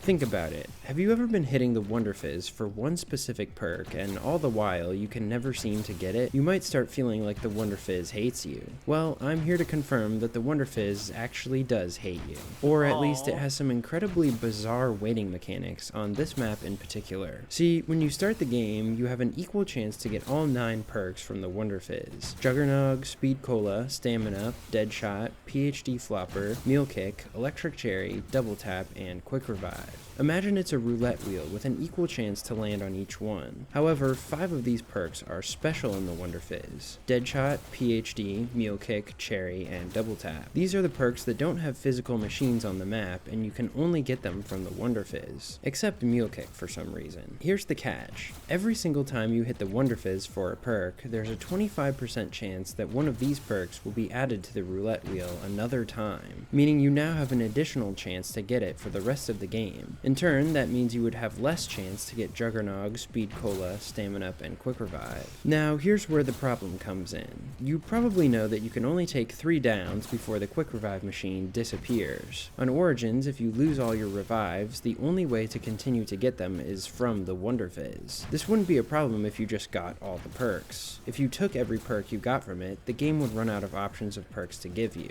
Except you don't want Electric Cherry because it will probably get you killed. And Electric Cherry is one of the duplicating perks. Say you hit the Wonder Fizz 40 times in one game, a pretty understandable amount. If you get a duplicating perk 1 in 4 times, you now have 10 duplicated perks. And that means instead of a 1 in 9 chance to get Quick Revive with no perks, or 11%, you now have a 1 in 19 chance to get Quick Revive, or less than half your original chance at 5%. In this example, you also only have half the chance you normally would to get Quick Revive when Quick Revive and Electric Cherry are your only 2 perks left. And the more you hit the Fizz, the worse your chances to get Revive get. All this is to say, players with more than 3 downs could be hitting the Wonder Fizz for 20 minutes, 30 minutes, even an hour straight just trying to get Quick Revive instead of Electric Cherry. And in a game that only lasted up to 26 hours, this was a massive time waster. Obviously, Ben didn't have to deal with this since he took no downs at all, but the players that followed him would, especially since Origins was about to get a lot more dangerous. It was at this point that players were playing well enough that they realized they wouldn't get much farther without a change in strategy. Swapping staffs for max ammos, waiting out the gen zombies, and stalling for the robot stomp would only take you so far. But this is when one player, who would eventually become synonymous with Origins, made his debut. A few months after the tie at 127, in April 2014, American player eWheelio broke out on the scene with a new strategy. See, besides the staffs and the robot feet, there's one more thing that can kill: the tank. The tank on Origins is a sort of fast travel mechanic and trap combined, because it will run over zombies and barbecue them on the side as it chugs along. You can activate it by buying the trigger on the tank itself, but you can also call it to the tank station from a switch there. So Wheelio could continuously have it drive itself over to his camping spot, use it to squash a full horde without having to use any ammo, and then buy it again and hop off, having it drive itself away through the zombies. Wheelio noted that this was a faster environmental killing method than the robots, a minute 10 seconds per horde for the tank as opposed to a minute 45 seconds for the robot foot. But it was noticeably more dangerous as respawning zombies could pop up in front of you and ruin your day as the tank plowed through the others. This wasn't the first time players had attempted using the tank as a killing method, but it was the first time it was remotely considered viable for the world record. Wheelio also decided to pack a punch his MP40 so he had a larger clip and more ammo to shoot the frozen zombies. Plus, if he went down and lost Mule Kick, he could just rebuy and repack the gun easily.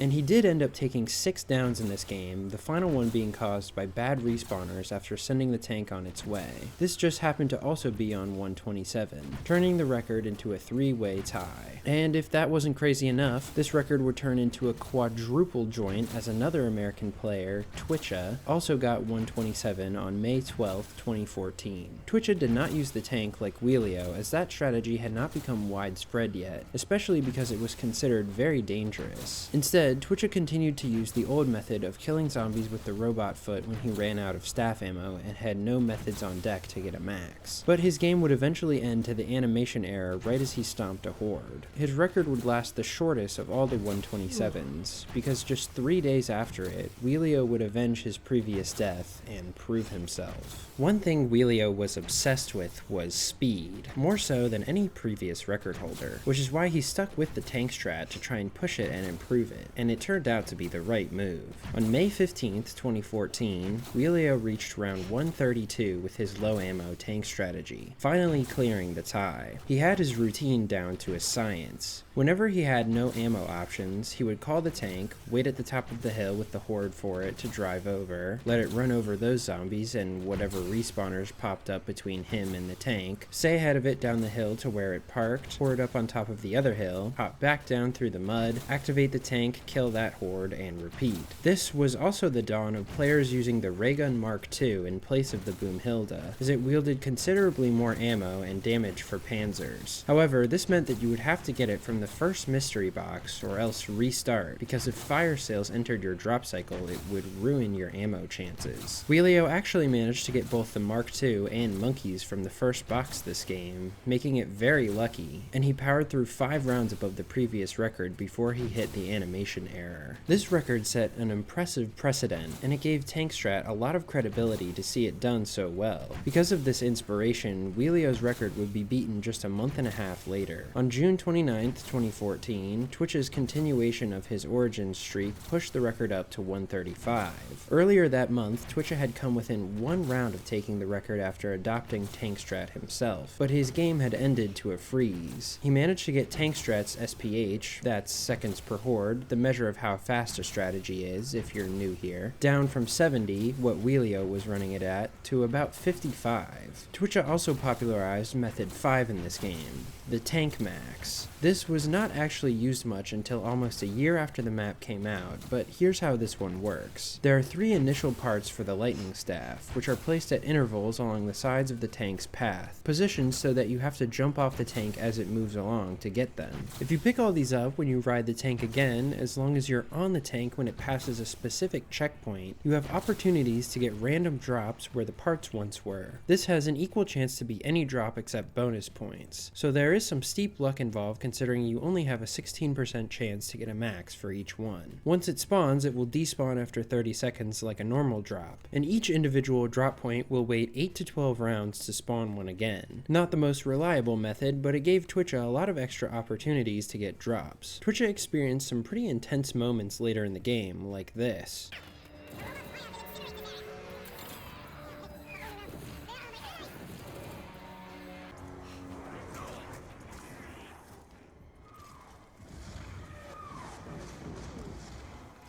But he still only took a single down in this entire run, and kept going until the animation error at the very beginning of 135 finally tapped him out. Well, Wheelio was not going to stand for that. It would take another 2 months, but he ended up tying Twitch's new record at 135 on the 1-year anniversary of Origin's release. True to his reputation, Wheelio had become one of the biggest optimizers of early game speed, achieving the fastest 100 on the map in 5 hours 6 minutes, and the fastest round 115 on any map at 9.5 hours. He also sped up the late game by using tank consistently throughout the round. Instead of only using Tankstrat when his ammo was low, he would use it in conjunction with his ice staff ammo, stretching out his shots over the round and keeping a lot of safety ammo in case he needed it. He would only swap out for the wind staff when he knew no max was coming and he needed to do Tankstrat to get through the round, or in the crazy place when he needed to farm back a max ammo for the ice staff. Wheelio was also one of the first to manipulate the panzer drop to his advantage as well. Remember when I said that you can get 4 drops per round except on a panzer round, where if you kill the panzer after all 4 drops spawn you can get a 5th? Well, no one had really taken advantage of this previously, as it's very difficult to run around with an armored boss zombie who can grapple and flame you, waiting to kill him until you get all 4 drops. But there's one place on the map he cannot access, the crazy place. If you go to the crazy place before killing him, he will just wait outside, and if you get your 4 drops of the round in the crazy place, when you go back outside and kill the panzer, he will be forced to drop you a 5th drop. Whether it's a max ammo or not, it can be used to further the drop cycle closer to your next max. While this increased Wheelio's luck when he needed to cash in a last resort, he had some other disastrous ammo moments that brought his luck back down in this game. Take this moment for instance on round 124 where Wheelio is trying to farm a max with his almost empty ice staff. He runs out of ammo before he can get one, and miscalculates his drop cycle. Then he makes the mistake of going to the crazy place, grabbing the wind staff, and bringing it back to the tank station, only to get a max on the second shot. Now his ice staff is empty, and the max ammo was only good for refilling those 6 wind staff bullets. With none of the 6 max methods in his pocket, he had to play the round slower to conserve more ammo. While this was legitimately unlucky, it also showed how important decision making on Origins was. If Wheelio had realized that the max was still up in his cycle, and if he had spent his time farming at the crazy place instead of going back to the tank station, he would have been able to apply that max to his ice staff and continue at max speed. And this is what would begin to separate the good Origins games from the great ones in the push to increase the record. Wheelio's luck would return later with digging a max first try. PogChamp. But unfortunately, his run would be cut short late into the game by a routine shield run gone wrong. After the switch to tank strat with Mato's game, players had started building the shield in the no man's land bunker. However, this bunker was not really designed for turning the horde around. After some hesitation and mistiming, where even Wheelio admitted he played sloppy, he would end up dying to the horde swarming the bunker before he could even reach error, jointing the record at 135. Not even 1 week later, on September 3rd, the record became a triple joint again, as a Brazilian PS3 player named GTM171 also achieved 135 before freezing. GTM actually played pretty slow and safe, taking his time to set up and find his red dig spots for extra perks. He was about 2 hours slower than Wheelio to 100, but some good ammo luck and staying consistent at the strategy led him to tie Wheelio and Twitcha. At this point, the tank strategy was the meta among all high round players, at least when ammo ran out or had to be conserved. Players would keep some safety ammo in their ice staff in case they got stuck,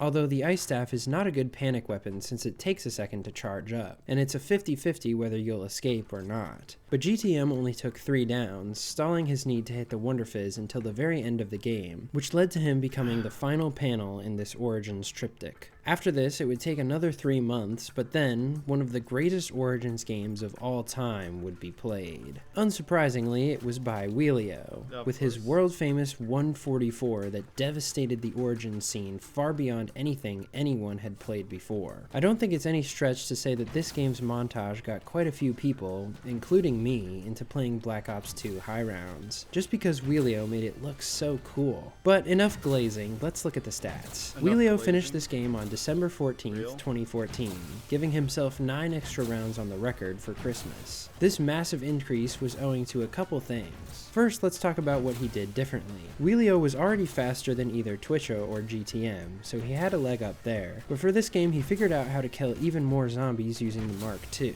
but not in the way you might think. He factored this into tank strat for movement, because the Mark II has absolutely insane propulsion if you jump backward and shoot, and it's not limited by the slowness of the mud. After Wheelio hoarded up before driving the tank away from the tank station, he boosted himself down the hill with a few Mark II bursts. He was able to kill more zombies, since they didn't have time to start jumping up and climbing on the tank, and he was able to kill them faster, since he could physically get to the tank faster. In the grand scheme of things, this is just a small optimization, but since Wheelio was able to run the tank faster every time, it added up. Wheelio had also become incredibly consistent at keeping his ammo afloat through the round. He got most of it back by keeping tabs on his drop cycle, but also by cashing in the max methods like the gen zombies to carry him over when he had low chance of a cycle max, or when he needed to refill the wind staff. He also just had amazing luck this game.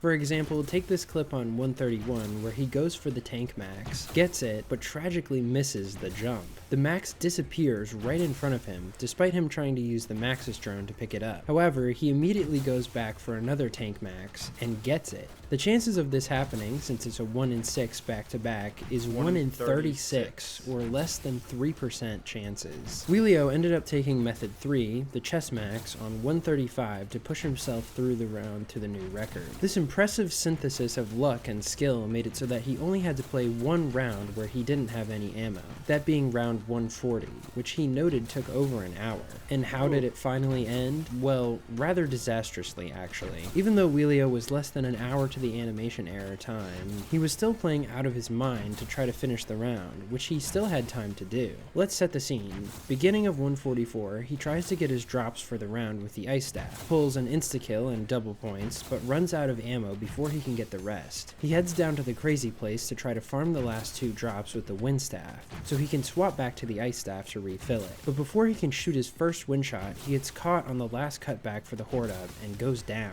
He throws a monkey, runs to the wind portal to rebuild it, and gets away. He manages to get most of his perks back, but doesn't hit for quick revive because he doesn't want to waste the little game time he has left trying to get it. He goes back to farming the max in the crazy place with the wind staff, despite his chat yelling at him to leave the room with the hazardous random walls smashing down. He gets trapped again, barely manages to survive, and actually gets the max from the panic shot. I'm a boss, bitch. I'm a boss. He sprints across the crazy place, grabs the ice staff from the pedestal, refills it, locks in, starts rebuilding the escape portal, throws a monkey, and the monkey fails and he instantly dies. Okay. Despite this rather anticlimactic ending, this game was a massive victory for Origins. A victory that no one would come close to touching for over a year. For all of 2015, Wheelio would stay the king of Origins. But right around the same time he achieved his 144, the next player in line for the throne would be inspired to start learning and experimenting on the map. This was American player Roxwrong.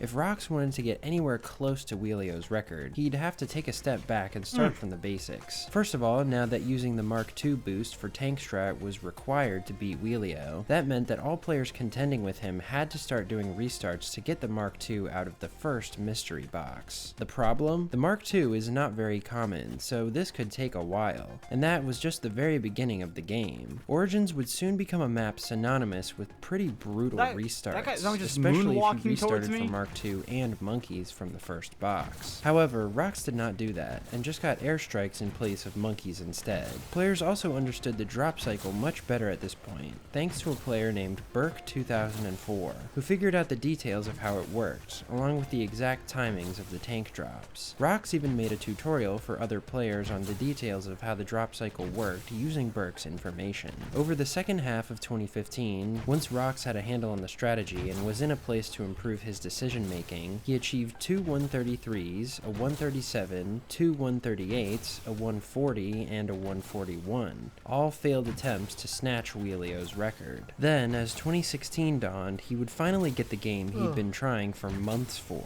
I know what you want me to talk about, the two most critical aspects of an Origins game, decision making and luck. Well, over the past year, Rox had developed some new strategies based on Wheelio's game. For instance, Rox noticed how dangerous swapping staves and farming maxes in the crazy place was, especially considering how Wheelio had literally died from it. So he decided to place whatever staff he wasn't using in the pedestal at the bottom of the excavation site instead. While obviously smaller, this area had no shifting walls, so it was a lot safer to use when swapping.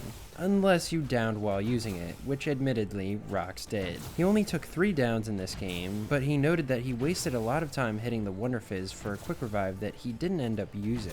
Another optimization that had been developed in 2015 had to do with an exploit with claymores. It was actually figured out in early 2015 by British player K-Town Vagsy while he was messing around with different ways to shoot the ice staff. The way that Black Ops 2's code logic works, whatever weapon you're holding out is what the game thinks you're killing with. So if you shoot a continuously killing weapon like the ice staff, then pull out a claymore, the game will think you're killing with the claymore, so it'll apply the logic of that weapon to your ice storm. The effect of this was that players could shoot the gen zombies with the ice staff, pull out a claymore, and still get the max. This was massive because now players like Rox could kill the gen zombies for their max whenever it was convenient, no longer having to wait until the zombies attacked all the gens and died on their own. There's a common myth nowadays that holding a claymore while killing throughout the round speeds up your game, but this is not actually true. Holding the claymore only changes the animation of the zombies dying, but it does not actually make you faster. But enough skill talk. Let's look at Rox's luck, which was quite good in this game.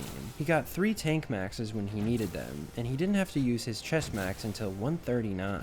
At one point he happened to get a fire sale from a tank drop, hit the box once for fun, and got monkeys to replace his empty airstrikes. Even when his luck did run low, he played smart to make up for it. For instance, look at the decision he made on 142. He's trying desperately to get ahead of Wheelio's pace and have enough time to beat his round before the error. His gen zombies come up, but he gets a max from his drop cycle before he kills them. Now his ice staff is full. Big waste of the gen zombie max, right? I can drag them out. I have 2 ice saddles this round. I can actually earn time. So I have a decision to make.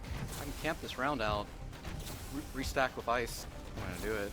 Instead of going and getting it immediately, Rox decides that he can screw with the gen zombies to prolong the amount of time he has before they drop their ammo. To keep them alive, he continuously turns on generators 2 and 3 so the gen zombies run back and forth between them, and he has time to camp and spam off all his ammo while they're still on the map. He not only refills his ice staff, he makes the round faster in the process, instead of just refilling his wind staff for less ammo and continuing from there. Roxwrong and his stream were overwhelmingly hyped to see 144 for the first time in over a year. He would end up getting one of the longest error times ever on Origins at 26 hours 17 minutes, but he still wasn't able to pass Wheelio's record as he erred just 20 minutes from the end of the hour-long round. air. See, it would have made a difference. I didn't have enough time. It was at least 5 more tanks. But the joint world record wasn't good enough for Rox. He knew he could improve, and that 145 plus was possible, especially since he had actually been slower than Wheelio's times in his last game by about 30 minutes. He and a lot of other Origins grinders at the time in early 2016, players like K-Town Vagsy, Tidy Barbecue, Divine Wraith, Burke 2004, Deniska, Twitcha, and of course Wheelio himself, collaborated and shared their knowledge of the map with each other, coming together as a community to brainstorm on how someone could possibly play the map even faster. And there was, in fact, one feature that they noticed wasn't being used to its full potential, and that was actually the wind staff. Until now, players had reserved the wind staff for emergencies only, desperation ammo when you absolutely needed it to finish a round. But what if you didn't use it like that? What if you intentionally got through your ice staff and wind staff ammo regularly? The staves were much faster than using the tank either way, and obviously you would need more maxes to refill each staff every time, but if you activated the gen zombies whenever they were ready, you could pretty much reserve those maxes for the wind staff and the other 5 methods for the ice staff, and suddenly you were faster than Wheelio. On June 5th, 2016, Roxrong started another game. He got his Mark II out of the first box again and got his setup. He knew he had the decision making and skill for the game, he just needed luck on his side. And when he dug a max first try on 103, he knew he had a game. He went on to dig 3 more maxes during the game on 120, 135, and 140. Oh shit! I dug a max ammo. 3 max ammo digs in a freaking game. Dug an ammo. Whoa! Along with getting 2 tank maxes as well, which was basically the highest concentration of luck from these methods that anyone had ever seen. He didn't take his first down until 135 when trying to run out of the shield bunker, and in fact this would end up being the only down he took. After just 3 days in game, on June 8th, he hit round 144 again, this time an hour and 20 minutes faster than Wheelio. This time save, combined with some of the best survivability anyone had seen on the game, allowed him to complete round 144. Then round 145, 146. As he ran across the map to bleed out the zombie on the end of 146, he, his chat, and the entire Origins community realized that this would be another record that would not be beaten for a long time. 147. Oh shit! It is possible. Rox would end up erroring on 147 at just under 26 hours, and decided to retire from the map altogether on a high note to move on to other goals. Now, I said he wouldn't be beaten. I never said anything about ties, because if we've learned anything in our world record history so far, Origins loves a tied record. And now that all of Rox's Origins knowledge was out in the wild, someone just needed the proper luck to get a game. Plus, other players had already adopted a new early round strategy that Rox had been tentative to use as it was more dangerous. In 2015, Deniska, of Mob of the Dead world record fame, had been testing different camping spots and managed to find one that was even faster than Tank Station.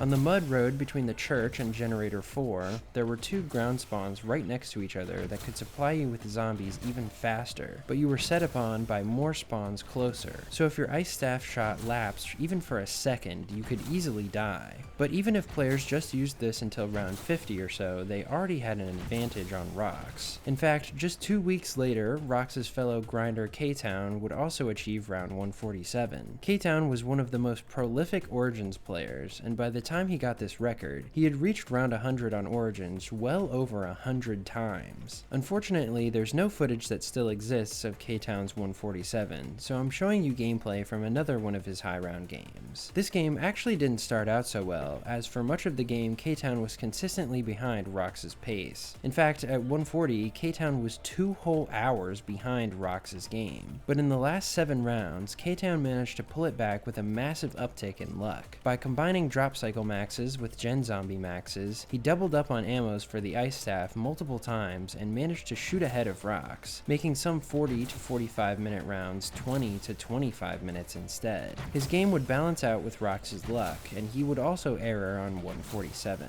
But that wasn't all. The next month, in July 2016, Tidy Barbecue also achieved 147, making the record a 3-way tie for the 4th time. If you watch my Die Rise record history video, you know that that unfortunately, when Tidy left the community a few years ago, he nuked all of his gameplay.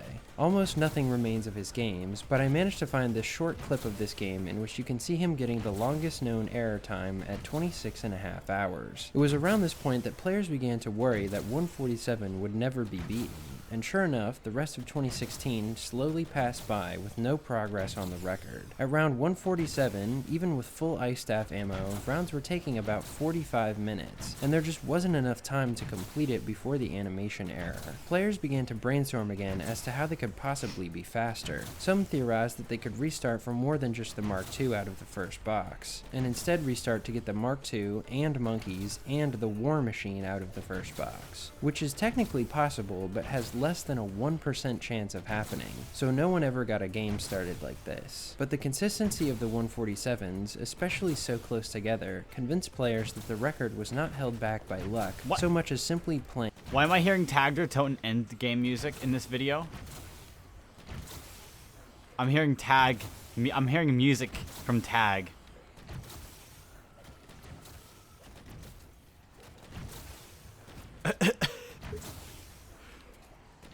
Cletus, if you're still here, you know what the ending of Tagged or Toten music sounds like, right? You probably heard it 1,000 times. Like piano, dun dun dun dun dun dun dun. You don't know what it sounds like? Okay, hold up. All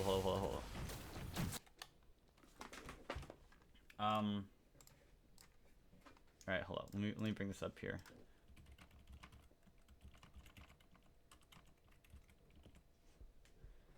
I don't know half the. Okay, so right now this is what the outro song for Tagged or Toten sounds like.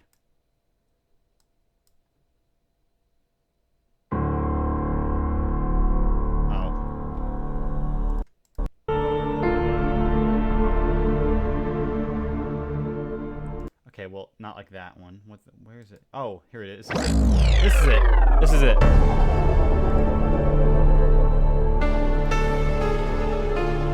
So what the outro music sounds like.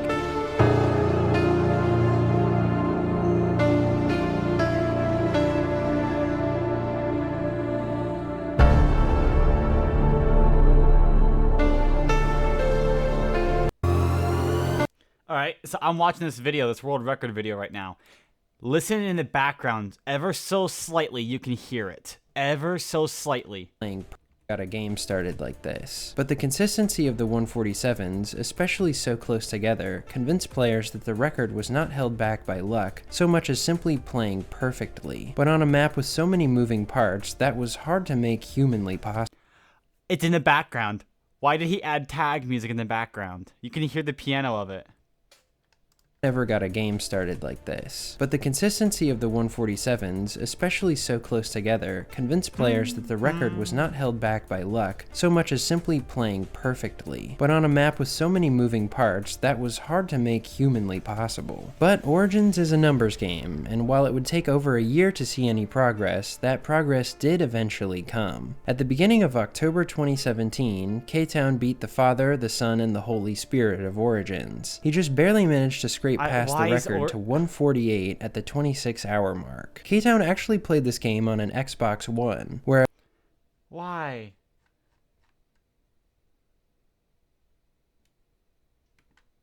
I hear it.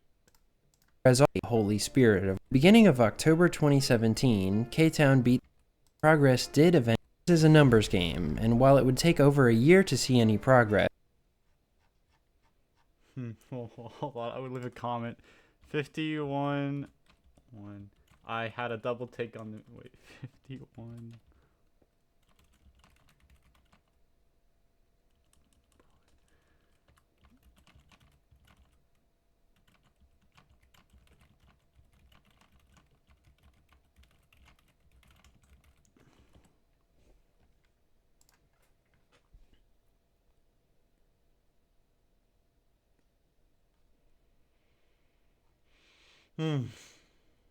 Progress. That progress did eventually.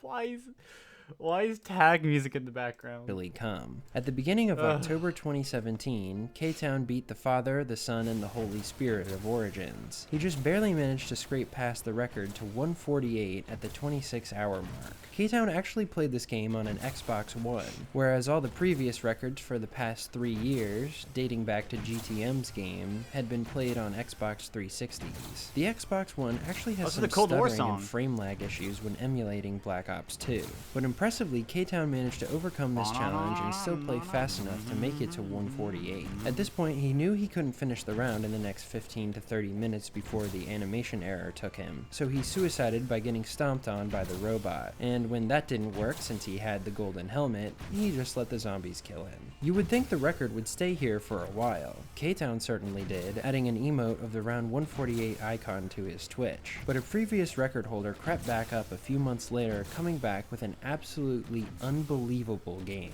In March of 2018, Tidy Barbecue came back and achieved what no one thought was possible on Origins, the iconic milestone of round 150. It's hard to emphasize how insane this game was, but it might help when I tell you that Tidy's 150 on Origins was one of the first games in all of Zombies to be considered maxed out, for a reason other than hitting a round cap like on Black Ops 3. His times were obviously great throughout the game, as he reached round 100 in less than 3 hours 45 minutes, and 120 in less than 8 hours. This was more than 90 minutes faster than the previous world record. Tidy's secret was that he and K-Town had finally figured out how to camp straight from 112, when Small Frozen started, to 121 when Big Frozen started. This was actually the first world record game played with the knowledge of what was causing zombies to become frozen on Small Frozen rounds, that being the fact that they were damaged. From Mado's game until now, players just assumed it was random, so most...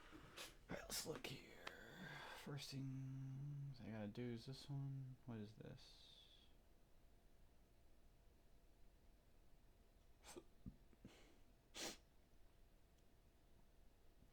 Which one? Left.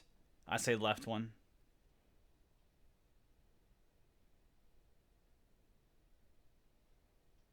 I think left one looked better.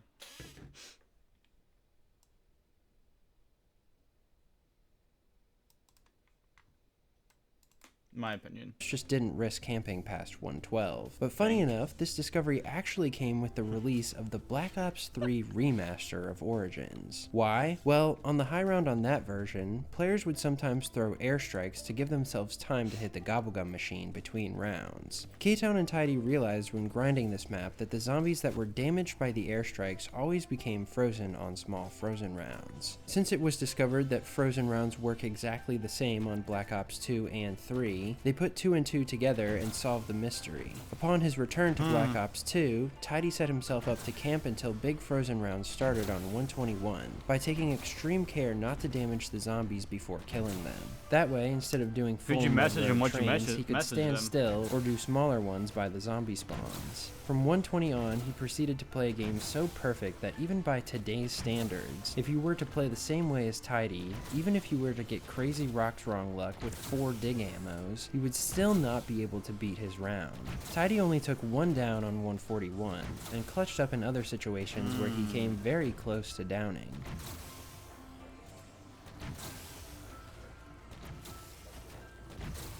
As he ran across the battlefield at the end of 149 to bleed out the zombie, still less than 26 hours into the game, it dawned on him and everyone watching that this might be where Origins would remain forever. And even though he might have had up to 50 minutes left before error, Tidy surrendered to the fact that there was no way he was going to finish the round. His ice staff was fresh out of ammo, and so were his max methods. Tanking the whole round would take over an hour, so he walked to the nearest robot footprint, gathered up the horde, and intentionally froze the game by having the robots step on them, freezing the Origins world record right along with it, because this record would stand for more than 4 years.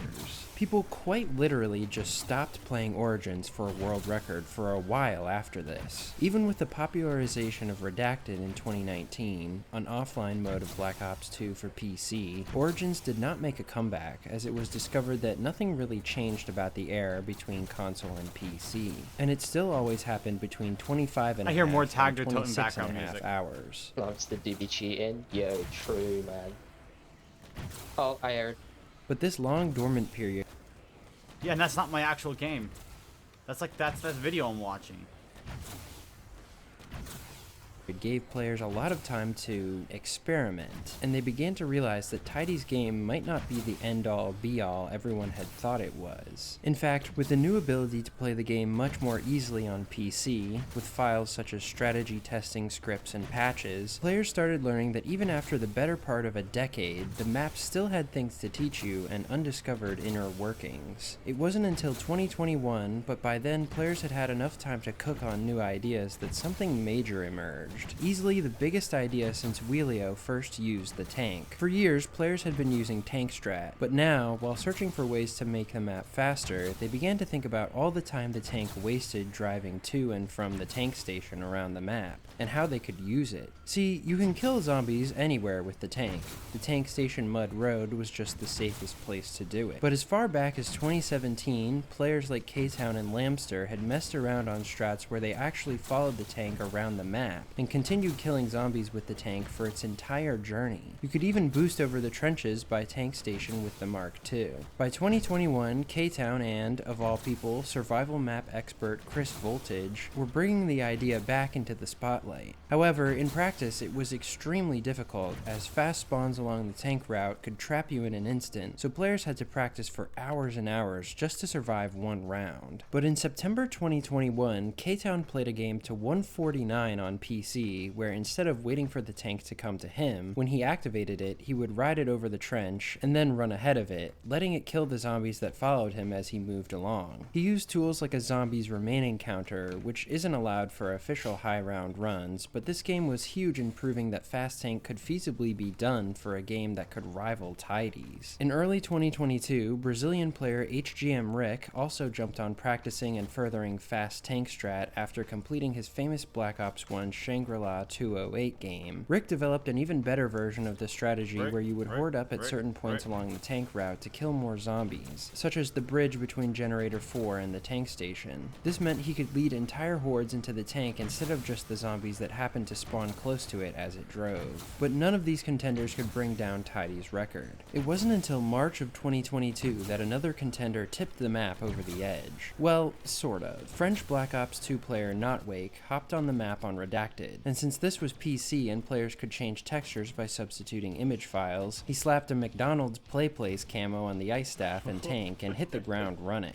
Notwake camped church until 102 before going to the tank station to hoard up. And of course, after that he adopted K-Town's safer version of Fast Tank too, which gave him an automatic edge on the record. Notwake also only took one down in this game on 144 when he got trapped by respawning zombies after activating the tank. He finally managed to break Tidy's iron grip on the map by beating him by one round, achieving 151. While this game was very well played, it turned out to be controversial because of something Notwake did at the very beginning. He used a first box patch. This is when you put a script in the game to give you certain weapons out of the box in whatever order you want them. It was a new practice since Black Ops 2 players had migrated to PC, and it was still under heated debate at the time. Notwake had specifically scripted the mystery box to give him the Mark II first hit and Monkey's second hit, which is something you could possibly restart for, but then he went and got set up and hit the box again for what he had scripted his third hit to be, the War Machine, which you'd never actually do in a real game. This didn't make his actual game all that much faster, just reduced the restarts, and he would have been faster than Tidy either way with the new strategy. But many Origins players voiced their concerns over allowing box patches to get the same setup Notwake had, which in normal gameplay would be about a 1 in 20,000 chance. Notwake's game was debated as the record for several months, but by September 2022 it wouldn't matter, because a new modern Origins Titan would pull up on the scene. Jordanian player 3 Omar KO had been practicing Origins for a long time, a really long time. He already had thousands of hours on the map, but no one really knew about him because he rarely got noticeable high round games. He spent most of that time restarting for First Box Mark II and Monkeys, and he quit out of over 100 games on round 90 plus due to bad drop cycles or— Bro, my power just flickered.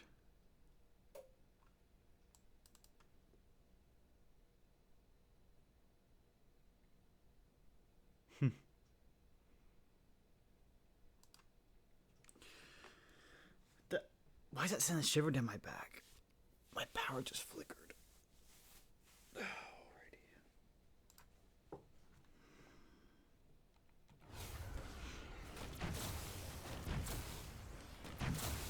Timer? Oh.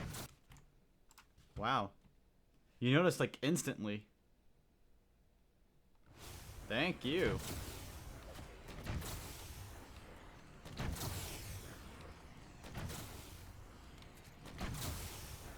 Good job, you guys. I'm proud of you all. Thank you. Thank you so much. You're actually saving me. I am a hypocrite. Why?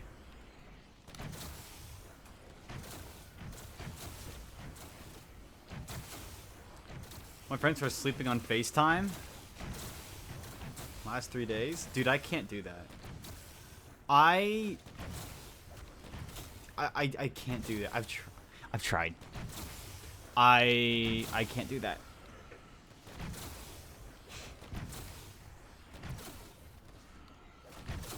It actually sucks, man. The reason why I have to be listening to a video to go to sleep. I literally have to listen to a video to go to sleep. It's so like unless I'm like actually exhausted for some reason, I can't do it.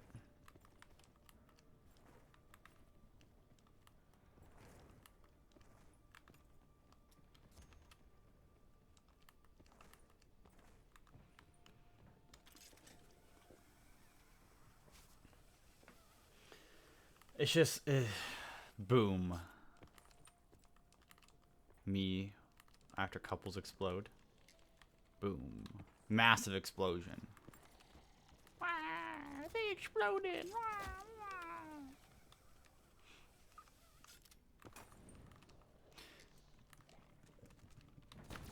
Maybe I'm a hypocrite. Or not, I'm sorry, not a hypocrite. Maybe I'm just like, I'm not. Maybe it's like really good, and it's just not the right person.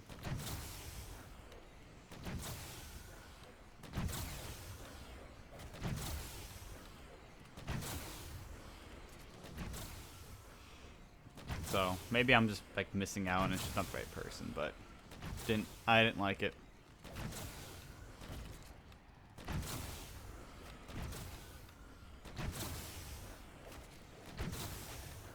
Since high school, dude, I've only ever had like genuinely 2. I've only had 2.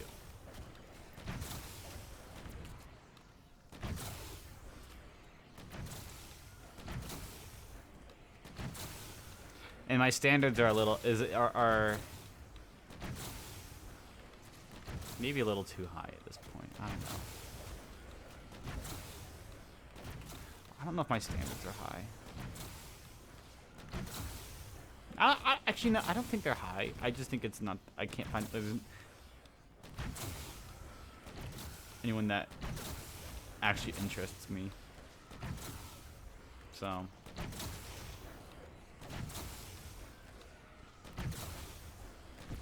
You just need good RNG? Bro, I know. Trust me. I know a thing or two about the RNG. I told you how I met one of them. You want to talk about RNG? I don't know if you if I told you this story before. So the most recent one, her name was Rin. I don't know how you know how I met. TikTok FNAF live streams. I kid you not.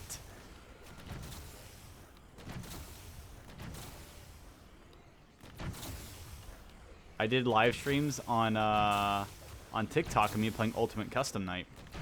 Directed all the people there from there to Twitch. And that's how it started. Played games afterwards, talked. Kinda like that.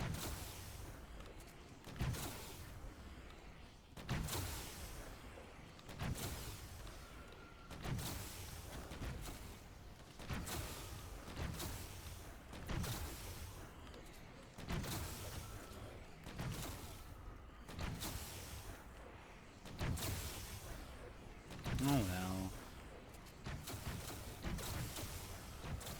I love Kazos, yeah.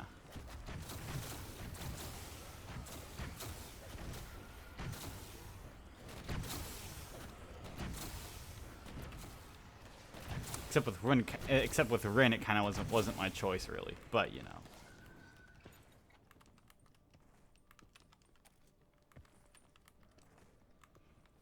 Oh well, so sad. Then y'all found out. Didn't believe me? Well, okay, Cletus. Cletus is not a girl's name. I hope you know that. Like it's not like a gender neutral name.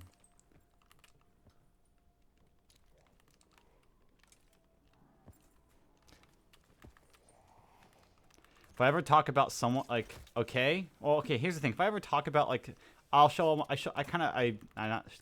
always show like my friends and everything at work the things you make because it's really good. I want to show them. But and they see your username Cletus and they're like, "Oh, who's that?" And they always default to like he, him, male. It's because Cletus is not a male name. It's not a female name. So.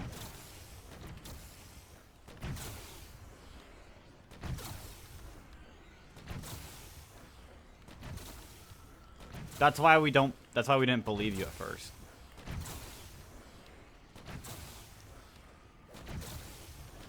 VC soon will let's go. Hold on, I'm not even on Discord right now.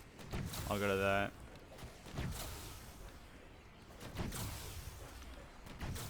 I'm going gamer mode today. I'm not. I'm going to work today. Well, I'm playing probably only one more round after this here.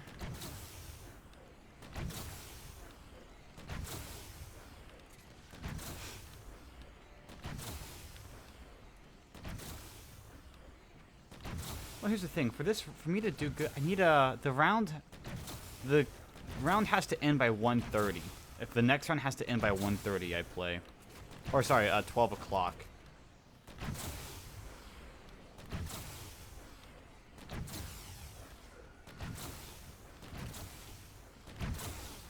Which means this round has to end by like 10:30 at latest.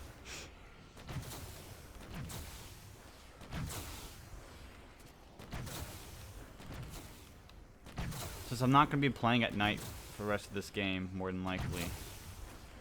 I'd like to just go home and go straight to sleep if possible. For missing max ammos. His personal best was only 133, but on September 17th, that would all change. Omar played the best game of Fast Tank so far, utilizing it even more efficiently than Notwake had.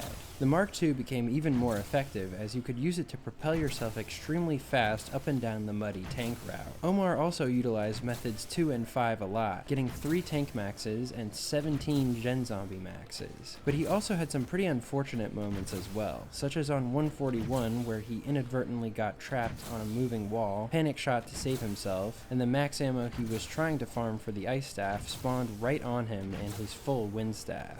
Or when he downed twice on round 144 and had to complete the entire round with no ice staff, wind staff, or Mark II ammo, making the round take almost 2 hours and losing him a full hour of overall time. Or when he strafed ahead of the tank on 151 only to get caught on a wall of respawning zombies and have the tank run him over. But the max he got on 151 pushed him over the edge past the record and flung him all the way to 153 before he hit error, allowing him to achieve his long-time dream of world record on Origins, only to have it taken from him 2 weeks later. Omar was not the only one stalking the Origins world record in 2022. French player Daruma was in the running as well, and like Omar, he was an unknown player whose skills and luck had finally come to fruition. Ruma ran the same fast tank strategy even more efficiently than Notwake or Omar, and had even better decision making, which led to him being 2 hours faster than Omar. Despite a number of close moments, and matching Omar's 5 downs, Ruma managed to pass him by 1 round, achieving 154, with his chat exploding at the round changeover. Unfortunately, he would get one of the lowest error times ever at 25 hours 39 minutes, while recovering from a down halfway through the round. Oh! Jesus Christ!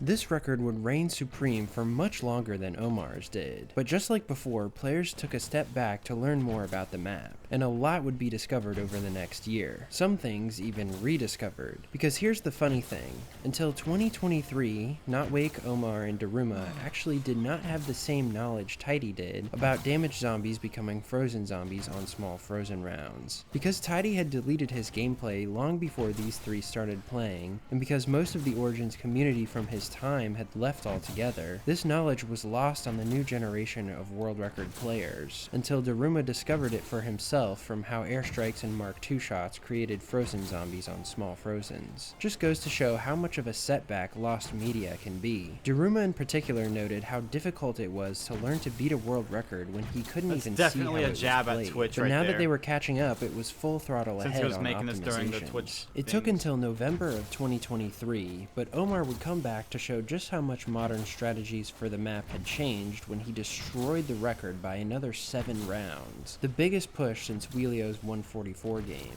Origins was already much faster than it had been in 2022. Part of this was because Omar now knew that he had nothing to fear from camping on small frozen rounds unless he damaged the zombies or activated the tank, which also seemed to create a few frozen zombies, seemingly from those that climbed on the tank or became super sprinters or walkers. This confidence gave him the ability to cut out all training on these rounds as long as he had ammo, and allowing him to kill constantly. And the other major strides were made when players started to adopt the faster version of Fast Tank, inspired by HGM Rick implementing horde-ups into the tank route. By smashing a lot more zombies into the tank, you could make each drive even more productive. Of course, it's very hard to horde up in the mud, especially when zombies are popping up around you like daisies. So Omar chose 2 specific places to horde up along the tank route. Right next to Generator 4 and Jug, where the path widens and there are boards on the mud you can use as a speed boost, and right next to Generator 5 and Stamina, where the same is the case. This was by far the biggest step forward, as it allowed you to kill about 40 to 50 more zombies per full circle of the tank. The third major improvement had to do with how players delayed the gen zombies. While Notwake, Omar, and Daruma had in their previous world records used the same strategy as Roxrong had, of leading the gen zombies on a wild goose chase of turning on the same generators over and over, these new players also discovered that you could achieve a similar effect when you use monkeys in conjunction with this. A monkey bomb or airstrike is the only thing that will lure the gen zombies away from attacking the generator, and as long as they haven't fully turned it off, as soon as they step off the platform it will actually charge all the way back up, losing them all their progress on that gen. This was handy back when players thought they had to run full trains to spam off all their ammo for a bit of extra time. But now that they knew they could camp on small frozen rounds, you could almost exclusively use monkeys to delay the gen zombies for the time you needed to spam off all your ammo. Meaning you didn't even have to move from your spot and go waste time turning the generators back on. A player named Vengix found the perfect spot to throw the monkey where the gen zombies would get as far away from the generator as possible, and it worked wonders for speed. And of course, in their journey up the ranks, Notwake, Omar, and Daruma had also gotten better during 2023 at the basics, like killing more zombies per insta-kill, not wasting ammo on safety shots, waiting until the max ammo drop was about to go away and spamming shots before taking it, and improving overall decision making. This was one reason why Omar was able to use the staves for a lot of this game, but the other was luck. He got so lucky with tank maxes and dig maxes that at one point he decided he needed to show his game files on stream to prove that he didn't have some kind of patch in. On the other hand, his luck was dragged down by the fact that he took 8 downs in this game, quite a few of which involved getting stuck by the zombies and then run over by the tank. Past 150, when he took a down, he just started taking Electric Cherry for the first time since Mato Master's game, as it wasted less time than trying to hit for Quick Revive with low chances, and the electrified zombies would just be run over by the tank if he downed the same way again. Also for the first time since Mato's game, a new bizarre discovery was made about the zombies' health at a certain round, something that came completely out of left field. On round 160, Omar turned on Gen 2 so the Gen zombies would come the next round. Nothing too special, nothing too crazy.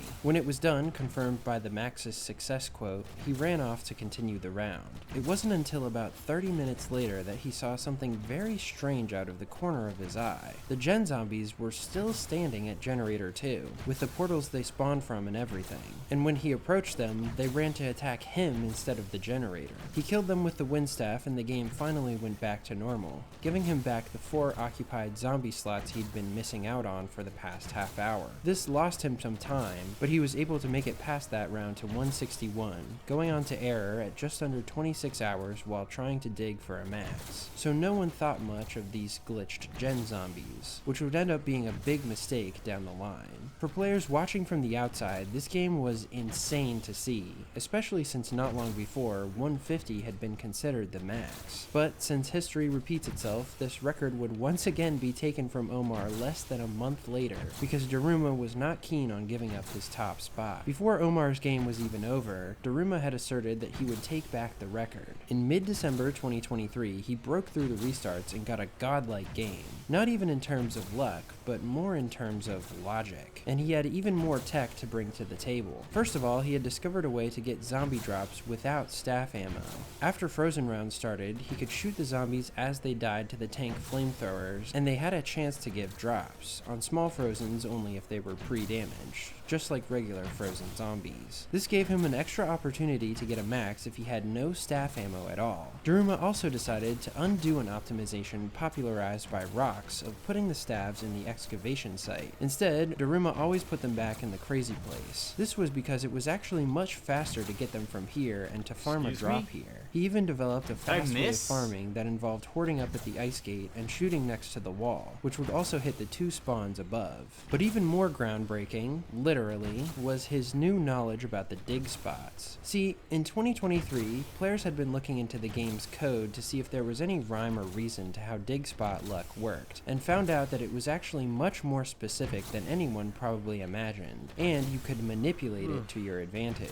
This is gonna get pretty complex, so I need all of you to put your thinking caps on. It works like this. When you dig up a dig spot, you have a specific chance to get a few different outcomes. When you dig 30 times and get the golden shovel, you have a 15% chance to dig a zombie, 15% chance to dig a grenade, 35% chance to dig a weapon, and 35% chance to dig a drop. Now the drops you can dig are separated into 2 hidden categories. One I'm going to call unlocked drops, and one I'm going to call rare drops. The unlocked drops are zombie blood and bonus points. The rare drops are insta-kill, max ammo, nuke, and double points. And fire sale if you have them, but no one plays with fire sales. You must dig 1 unlocked drop to then dig 1 rare drop, as it works on a 1-to-1 cycle. So you cannot dig a max ammo without having dug a zombie blood or bonus points as your last drop before that. If your cycle is on the unlocked drop, you have a 70% chance of digging bonus points or 30% of digging zombie blood. But you can also dig 2 unlocked drops in a row. If your cycle is on the rare drop, you have an equal chance to get each drop, so a 16% chance of a max. After that, your cycle will return to unlocked drops to get before you get another rare drop. Keep in mind this is all within the 35% chance to dig a drop in general, which is why dig ammos are so rare and players usually only dug maybe 2 to 3 of them per game. Only 15 dig spots can be on the map at a time, and they actually respawn based on the weather of the round. In a solo game, 5 to 6 will respawn if it's raining, 3 to 4 will respawn if it's clear, and 0 will respawn if it's snowing. If you have the max amount of dig spots, you're probably digging a max of 5 drops in a round with a 1 in 3 chance, 2 to 3 of which will be unlocked drops. These drops have their own cycle independent of your drop cycle from the zombies, and it resets every round even if you don't finish it,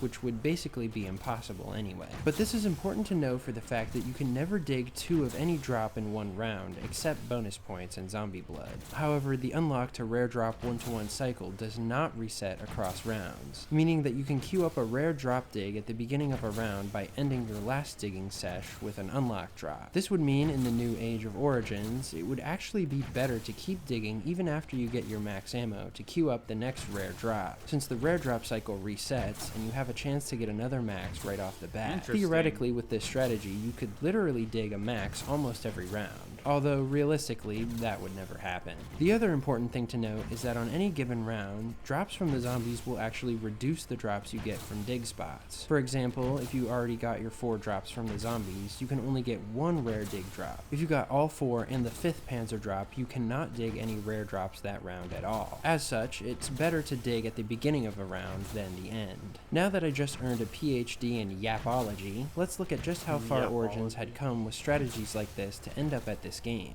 Daruma would end up hitting 144 almost 11 hours faster than Wheelio, 150 over 9 hours faster than Tidy, 154 almost 7 hours faster than his previous game, and 161 3 hours faster than Omar. He managed to run Fast Tank with hyper efficiency, using perfect vehicular manslaughter against hordes and hardly even missing a single trench boost with the Mark II. Daruma didn't even take his first down until 144. He ate 6 more downs after that one, Origins but he still is managed to ruined? remain fast Why? until the end with efficient recoveries, but he did run into a major snag when he Well, encountered the I same think problem it's like with broken maxed out. gen zombies that Omar had. New But this sh- time, oh, the much, generator? much worse. Generator? On 162, I Yuma think got it's his cool. final batch of gen zombies, and as they came to their last generator, he ran and grabbed his completely empty wind staff from the crazy place, heading over just in time for them to die off by themselves and drop their max. Except they didn't. Instead, they became super electrified Only if it's stable, and kept though, that's the attacking thing. the generator. I've heard things What? like talk about it What? being what, unstable, potentially causing crashes. What the f- Ruma was completely lost as to what was happening. He thought the game was about to crash. To try to fix it, he ran to Gen 4 and turned it back on, hoping the Gen zombies would run there, attack it, and actually die this time. But that only made it worse. More Gen zombies spawned and they also didn't die, making it so that he had 8 Gen zombies on the map off on their own little adventures. At this point, Daruma figured he had lost the max to some weird glitch, and ran back to get his mostly full ice staff to kill them with, which actually worked and did give him the max, although it was a bit of a waste and lost him a chunk of time. But thankfully, those were the last gen zombies he'd have to deal with for the game. Ruma was also the first to reach infinite big frozens, because every round starting on 162 is a big frozen round, We meaning all you can no love- longer camp at all at this point in the game, and things slow down a lot. By the beginning of 164, Ruma had just passed the 25-hour mark, leaving him 30 to 90 minutes to push the record as far as he could. Unfortunately, he didn't get the cycle max he needed 160 from doing the gen zombies strat? at the beginning of the round, and he was left with a They need to do a 3-bullet vote on ice it. staff. He tried to dig a max, but no luck. While continuing with Fast Tank, he would get trapped in a trench from bad respawners. I honestly mean, I don't play the map, so I don't really care if it gets allowed or not. I want to know like how stable it is for long term. Here's my thing as well, right? What stops someone from okay, obviously this isn't going to happen. But because Generator 1 has I would say a decent spot to do it at, this trick at, maybe.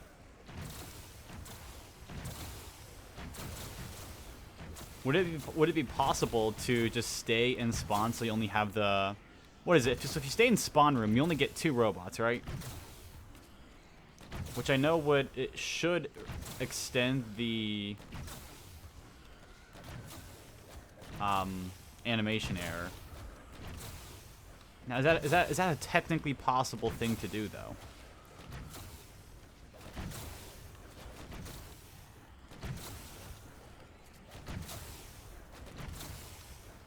Would it be worth it, though? I think it would obviously be a little slower, because you had to play safer. You also don't have access to pretty much anything, so it'd be very difficult. But I can't imagine that it could get you to a higher round. I don't know how fast that would play. If you did that the entire game instead of doing anything, instead of, like, just never left spawn.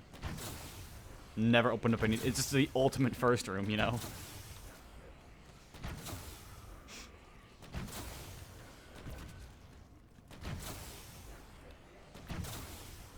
Oh, wait, no, because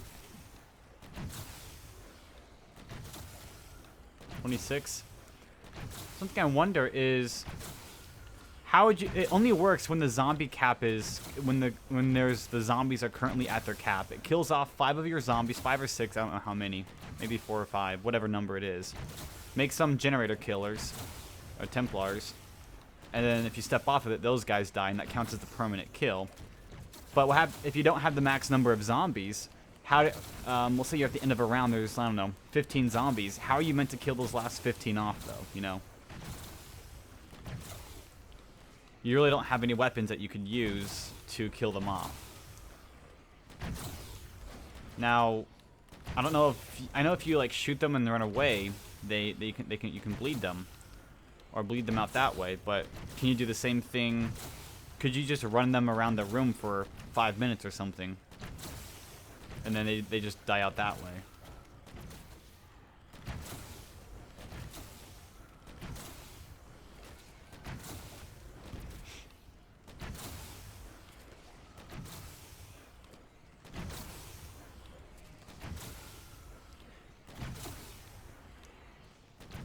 Here's my thing. I think it also. I think it depends on your philosophy a little bit when it comes to how high rounds should be played. Should there be like a very strict should there be a strict set of rules that you play, or should you like pretty much let anything go? You know.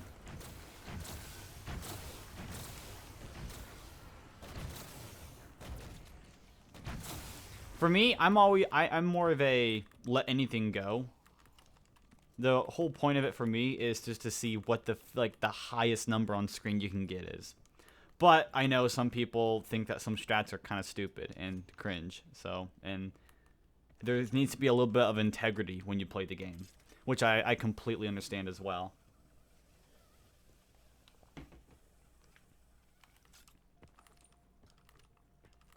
You need to at least maintain some integrity in the game. It can't just, you know, be something like that.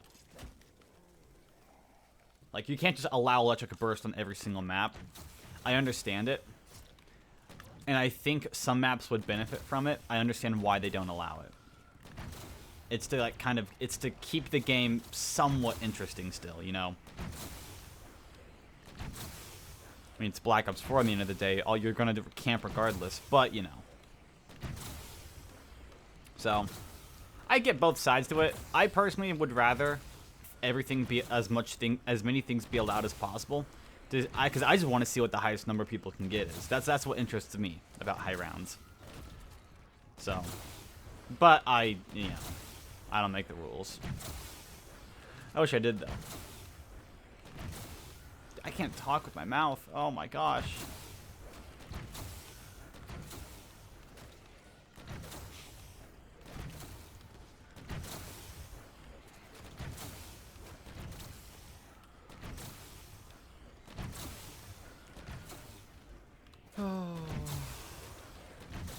Cold War no support rules with the M79. Are you not allowed to camp with that thing? What is the what even are the no support rules on that? I don't even know what it is.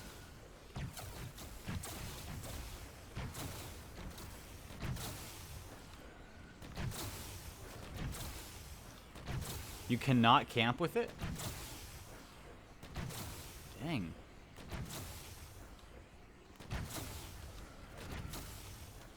Kind of stupid.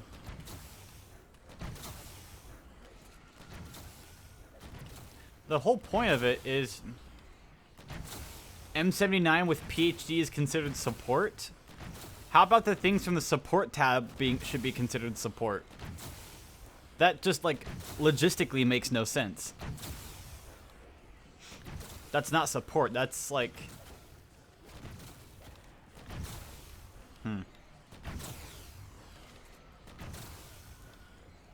That's kind of stupid. I'm not gonna lie. That's not a no support thing.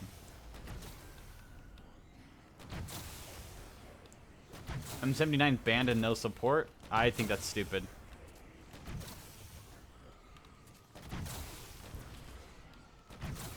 I mean, I kind of get it. They want to get rid of weapons that you can use to completely cheese it.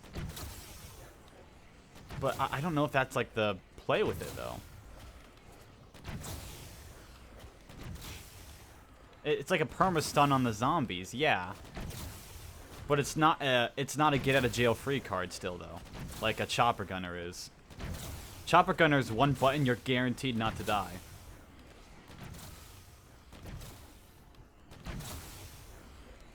M79, there still is the potential to down.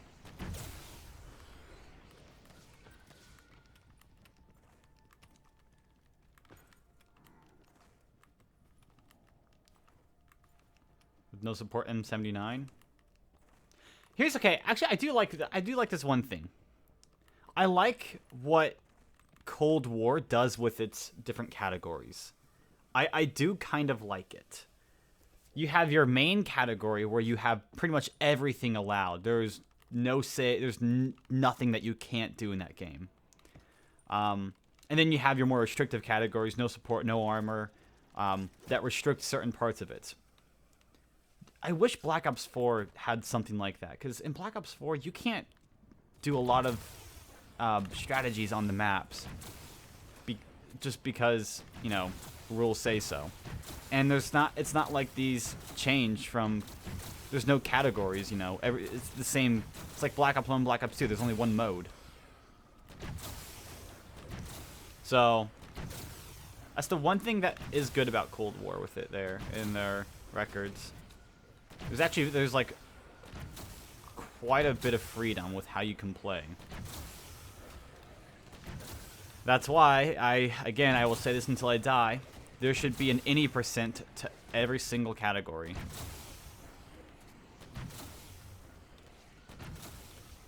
Or at least like a good majority of them.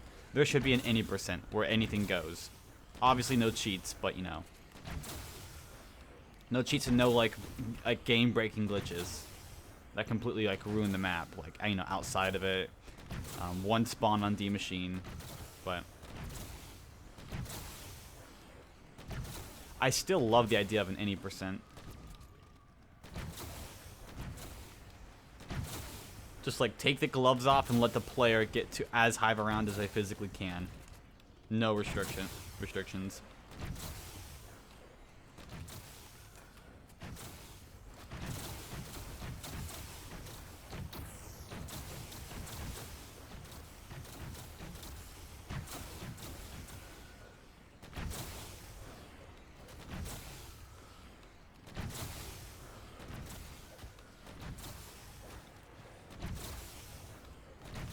How many of the maps even use the M79 anymore though? The only one I can think of that does that really uses it and no support runs are all of them? See, like when you think of the main weapon used on a lot of the high rounds though, a lot of my I instantly think of like, okay, Mao or Toten is the only one that kind of sticks out to me. But like other than that, you know, D Machine's like mainly a ray gun. Yeah, it's gonna kind of annoying, but you can get around that and buy ammo for it, you know. Throw a decoy, go around, buy ammo, make a loop, and spawn if you need to. It's possible.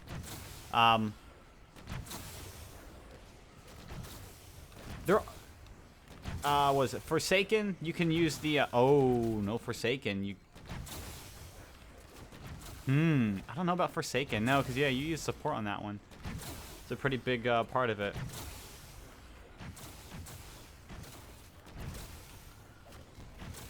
Ray gun and pizza? Yeah, but you can't...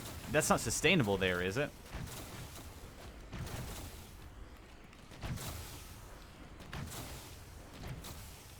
Maybe it is. I'm just bad at the game. It's just hard to? Okay. So I'm just bad at the game. Got it.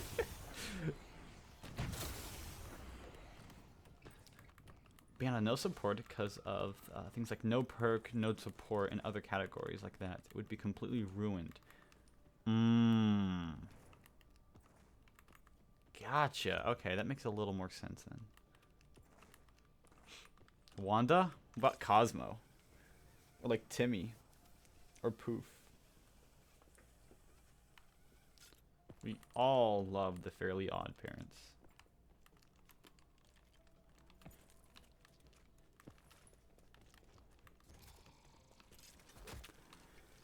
In reality.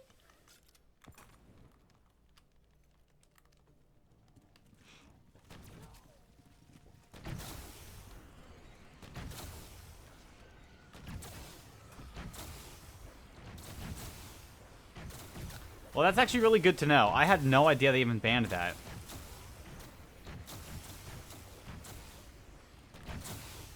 Because if I ever do submissions for that, I would have not known that at all.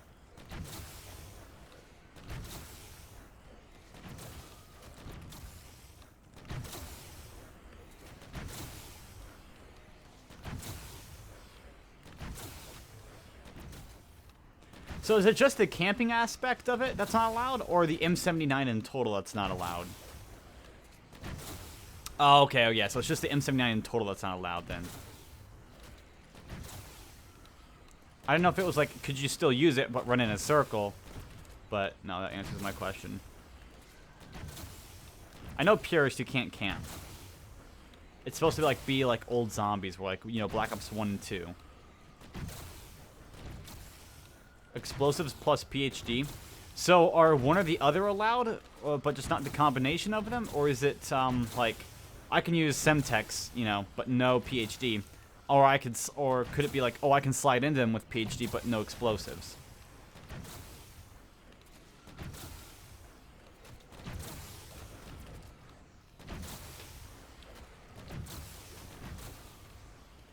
Oh, if you don't use PhD, okay. Odd. I think there's a lot of damage to you as well. So it's very... RPG, Sigma, and... Oh, okay. Alright, I didn't know that. Good to know, though. Alright, let me...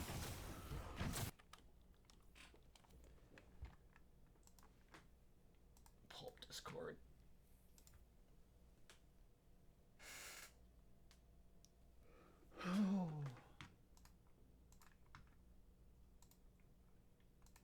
It's the lesbian rat queen. Ooh.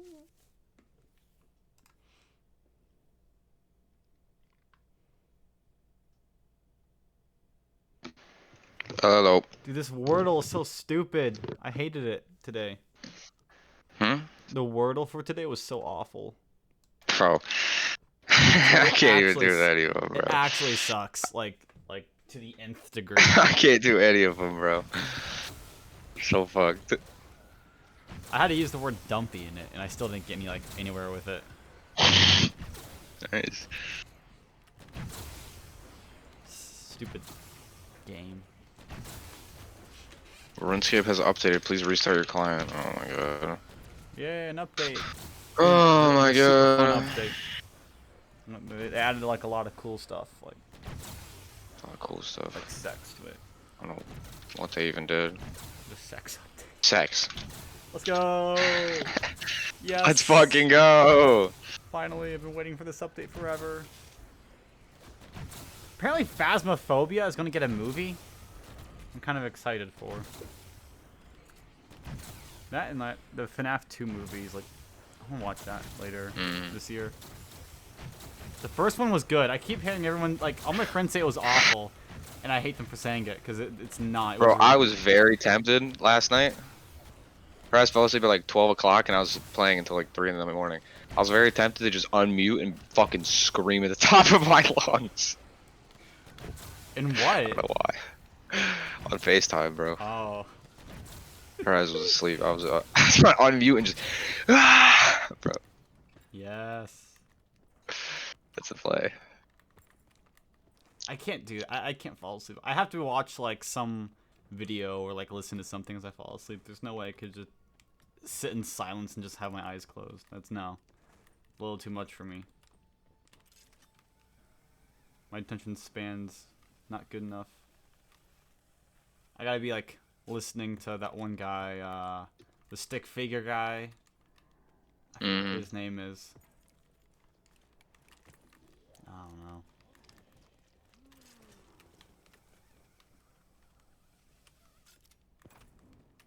Oh, Salmonella. That's who it is. Salmonella Academy.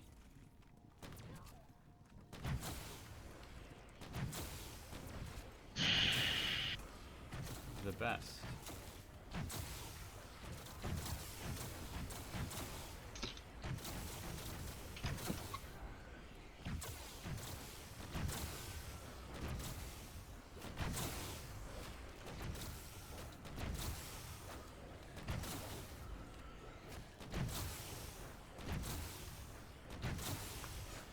Alright, I'm bored now.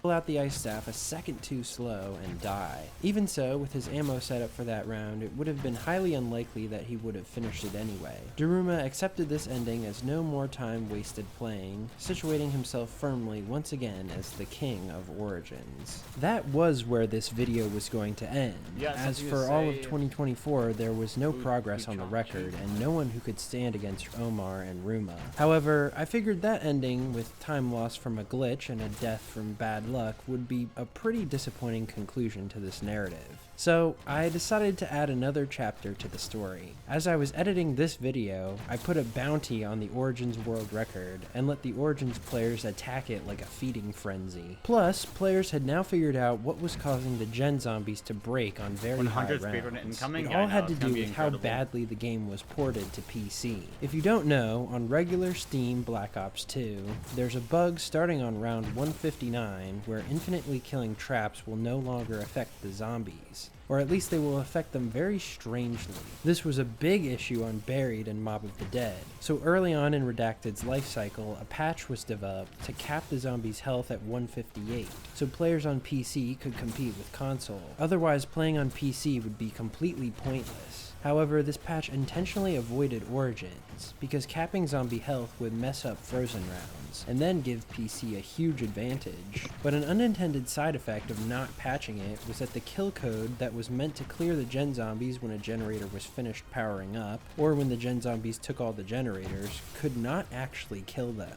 This left them to completely glitch out and behave in very strange ways. You could even abuse this in extremely overpowered ways, like leaving the gen zombies on the map until you needed their max. Since you couldn't do this on console, it was decided by the Origins community that this should not be allowed. Luckily, the developers of Plutonium, a more modern offline client of Black Ops 2, fixed this bug on their client in late 2024, giving everyone a new legitimate version of the game to play high rounds on to get 164 plus. And with money on the line from the map being added to my yearly competition, all the MVPs came out of the woodwork. Daruma, of course, hoping for a better ending to a game, Omar, Notwake, K-Town, No Mole Man, who had achieved the 2P, 3P, and 4P records on Origins in 2024, and was looking to complete the set, and Vengix, a new French player who was already discovering tech about the map, like monkey placement in the crazy place, and for delaying the gen zombies as well. Vengix was the first out the gate with a 133 on day 1, but he double downed after a rough cutback and a monkey fail while delaying the gen zombies. A few days later he was still on top, raising the bar with a 142, this time double downing in one of the more dangerous trenches while running fast tank. Notwake was the one to finally one-up him a week into the competition by getting 152, his game ending when he got bumped by a zombie spawn into the running tank, instantly killing him, in one of the saddest deaths in the event. Daruma was creeping up on everyone in the background, using game knowledge like this to achieve insane early game times. Okay. So here the bait is to take the nuke. That would be a mistake. If I take the nuke and the zombies that will die from the nuke eventually give me 4 drops, I will not be able to have any more rare drops digs. Of course, people would think like, oh, that's the nuke, that's 324 kill, but actually it takes so much risk of not. Why would you restart on tag after ever? It's absolutely not worth it. So yeah. What would you restart on tag for? See, that's what I was talking about. But while he crushed the early game, he couldn't quite pan out into a game that would beat Notwake's #1 spot, getting game-ending downs on 137 and 146. Oh, I can complete 2 more rounds. That's gonna be easy. I lost the game on that. Notwake would finally be the one to beat himself on March 1st, 2025, and in fact he ended up tying Daruma's overall world record at 164. Notwake played largely the same way as Daruma, with no major changes to the strategy. All his practice over the past few years while Daruma and Omar were duking it out had finally paid off. Players had finally distilled Origins. Well, I made a tweet today. It was all 4 of my Cold War 935s. And it was only like 300 hours. All of them combined only took like 300 hours? Yeah. Sucks. I hate this. This is... Yeah. You tell me I could have... If you add on my Liberty Falls 999, it's still not more than 522, I don't think. Oh my gosh. You're telling me I could have 935'd every Cold War map in the time I played And got Sim. 999 on Liberty Falls. I should quit and go play that then, I guess. That sounds fun. But what? But I was here's the very thing. slow 999 too. My shit was 142 hours. Why would I want to do that when I can like keep playing tag though? True. Yeah, see, tag's like the best map. 9 is too hard and I am bad. Oh yeah. Die machine, man. Die fucking machine. Die machine. What's wrong with that map? That shit haunts me in my dreams. Fuck that map. Why? What, bro? I don't know. Yeah, I literally have no idea. I need to know, bro. I just need an air tracker. I want to know what I'm fucking doing wrong on Die Machine, bro. Like, Isn't Penthouse eventually crash your game? Like Yep. 700s or something? I've tried so many times. I'm like, there was a renaissance when I started doing it, and we had like fucking 4 different people going for it, and everyone crashed in the 700s. Literally everybody. I made it the furthest. Maybe it's like a random. I don't know. It's a Nah, unique. you can error avoid or the stutters. Or the You can zombies, like if they climb up that thing too much. I don't know. Grave had a theory where it was explosions because of ray gun. Killing multiple zombies at once. Oh no, we are using the ray gun as intended with the splash damage. No, no, Yep. no. I'm gonna crash you for Oh that. no. Yeah, it's great. You think a sub 9200 on classics is possible? I have no idea. I don't even know what the. I have no clue. I have no idea about 9. I know it's possible on tag, but I don't know about 9. I gotta go to the bathroom. I'll be right back.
Holy fuck, man.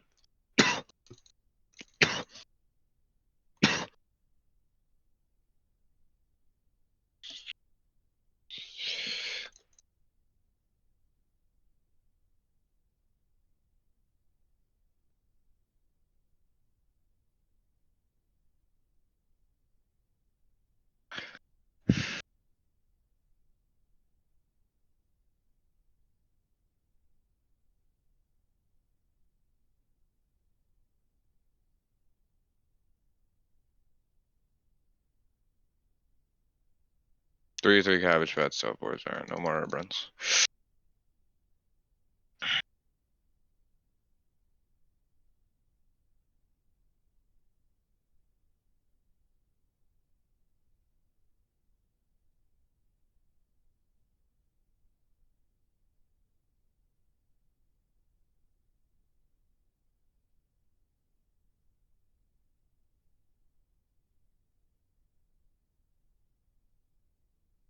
$70 per. Fuck.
Oh. Yes! Play more. I can wait. I don't want I can to. screen share my deeds if you would like to see. Oh, we'll see. I only have 60 hours left. I have less than 60 hours on this game now left to play. Easy. Let's go. Less than a week if you do 10 hours a day. Nah. Not.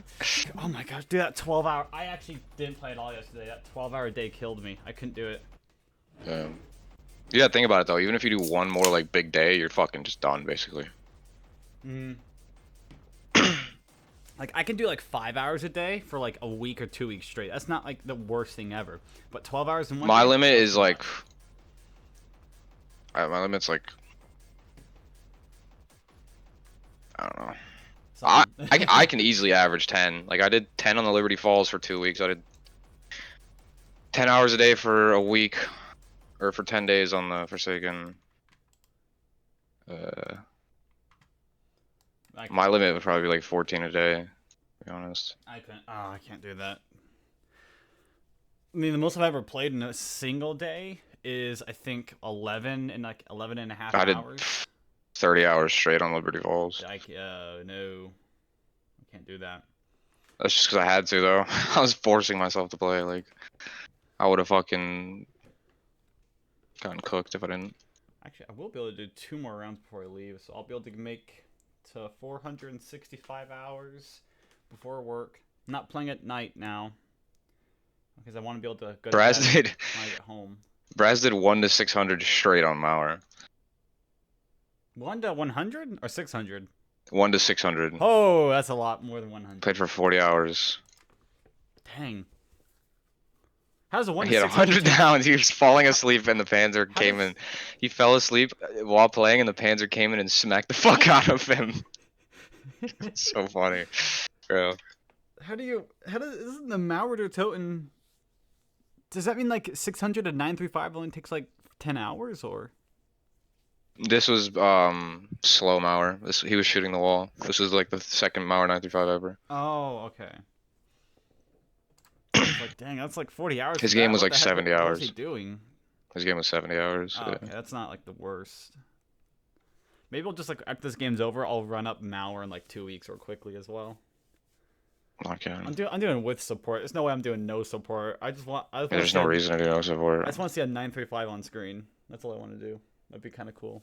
There's no reason to do no support. There's already 2 of them. I want to get 500. That's what I want. My PB on that map's like a 490 or 492. One of the two.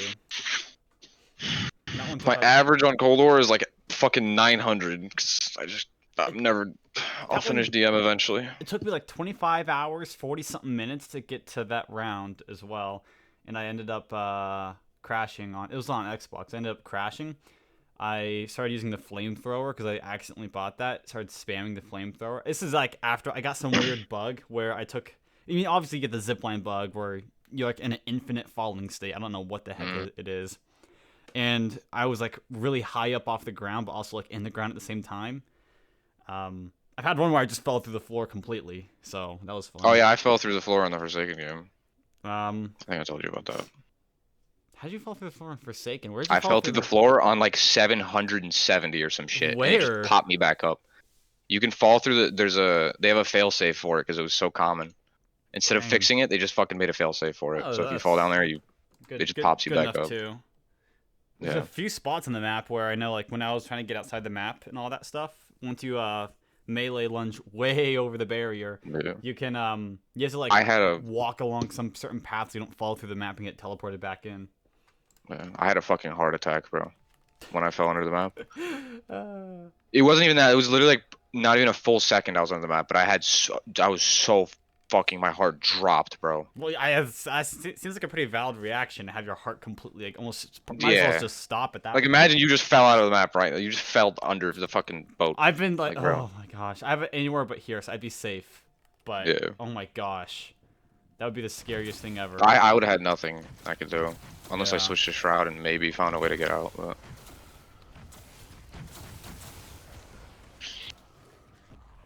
something that always freaks me out is with the electric zombies will push you like if an electric zombie spawns on my way to go do an ammo run and it's coming from the front, it's like guaranteed that one's gonna be able to push me. I don't know what happens with it. Like their hitbox is all screwed up and everything. You don't actually have like collision. Like they don't have. I don't know. They run through you. They run straight through you, and they keep attacking you. So you'll get pushed around. There's no control. You like stick to them. It's the weirdest thing ever. I'm so scared that one of them's gonna push me into a corner and just kind of toss me outside, like throw me off the boat. Like I'm like walking the plank or something. Okay, cool. So like I actively avoid those guys at all time. It's like every single electric zombie as well. There's no. It used to be like only a few of them would do it. Every single time one spawns like that now, I always kill it. I'm not risking doing that.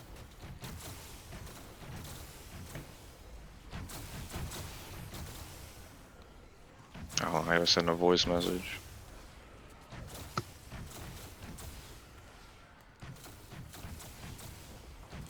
Ow, my tongue.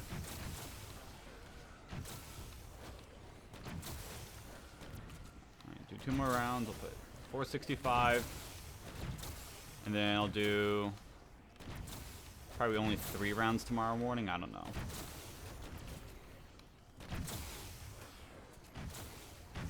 Only 3.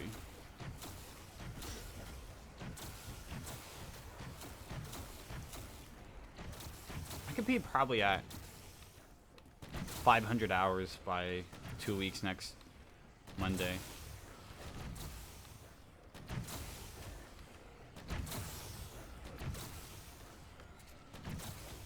I wonder how off my timer is.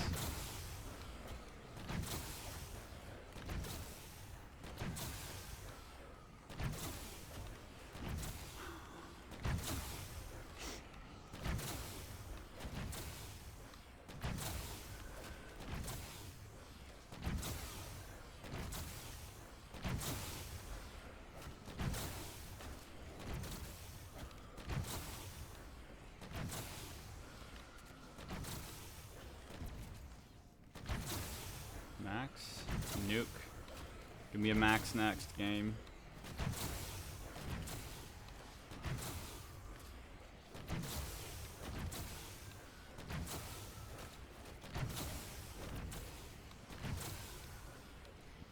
So 100 could be a dog round. It's best case scenario. I want 610. I now realize as well.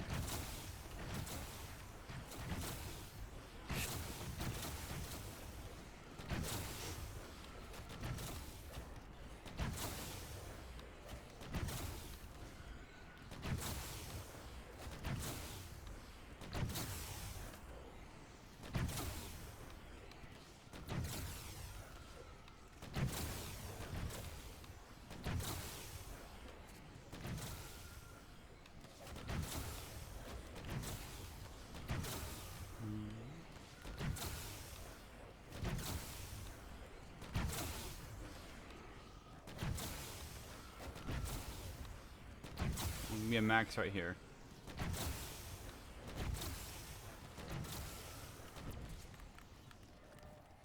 Sad.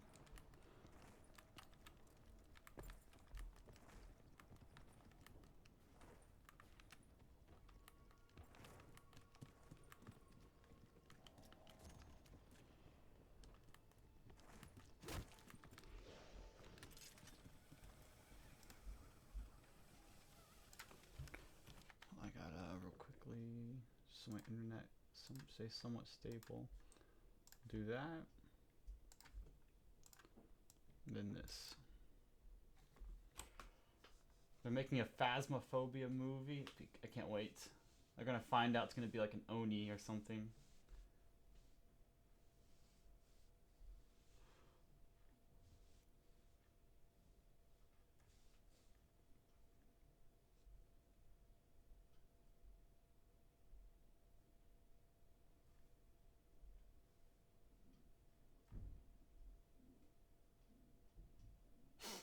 How to catch a felony at a water park. Alright. See 2 cases where police respond to suspects causing total chaos at water parks. I'm swimming here. Where is it? Back here.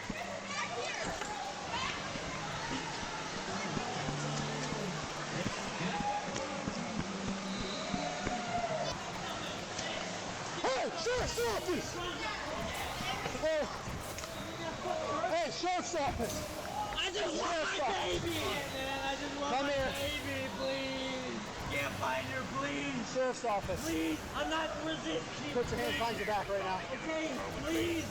Find my daughter, please. Sheriff's office, stand up. I'm We will sorry. help you when you are calm. I can't stand. I'm so sorry. Don't move. I will help you once you're cuffed. I swear, I just want to find my kid. I just want to find her, please.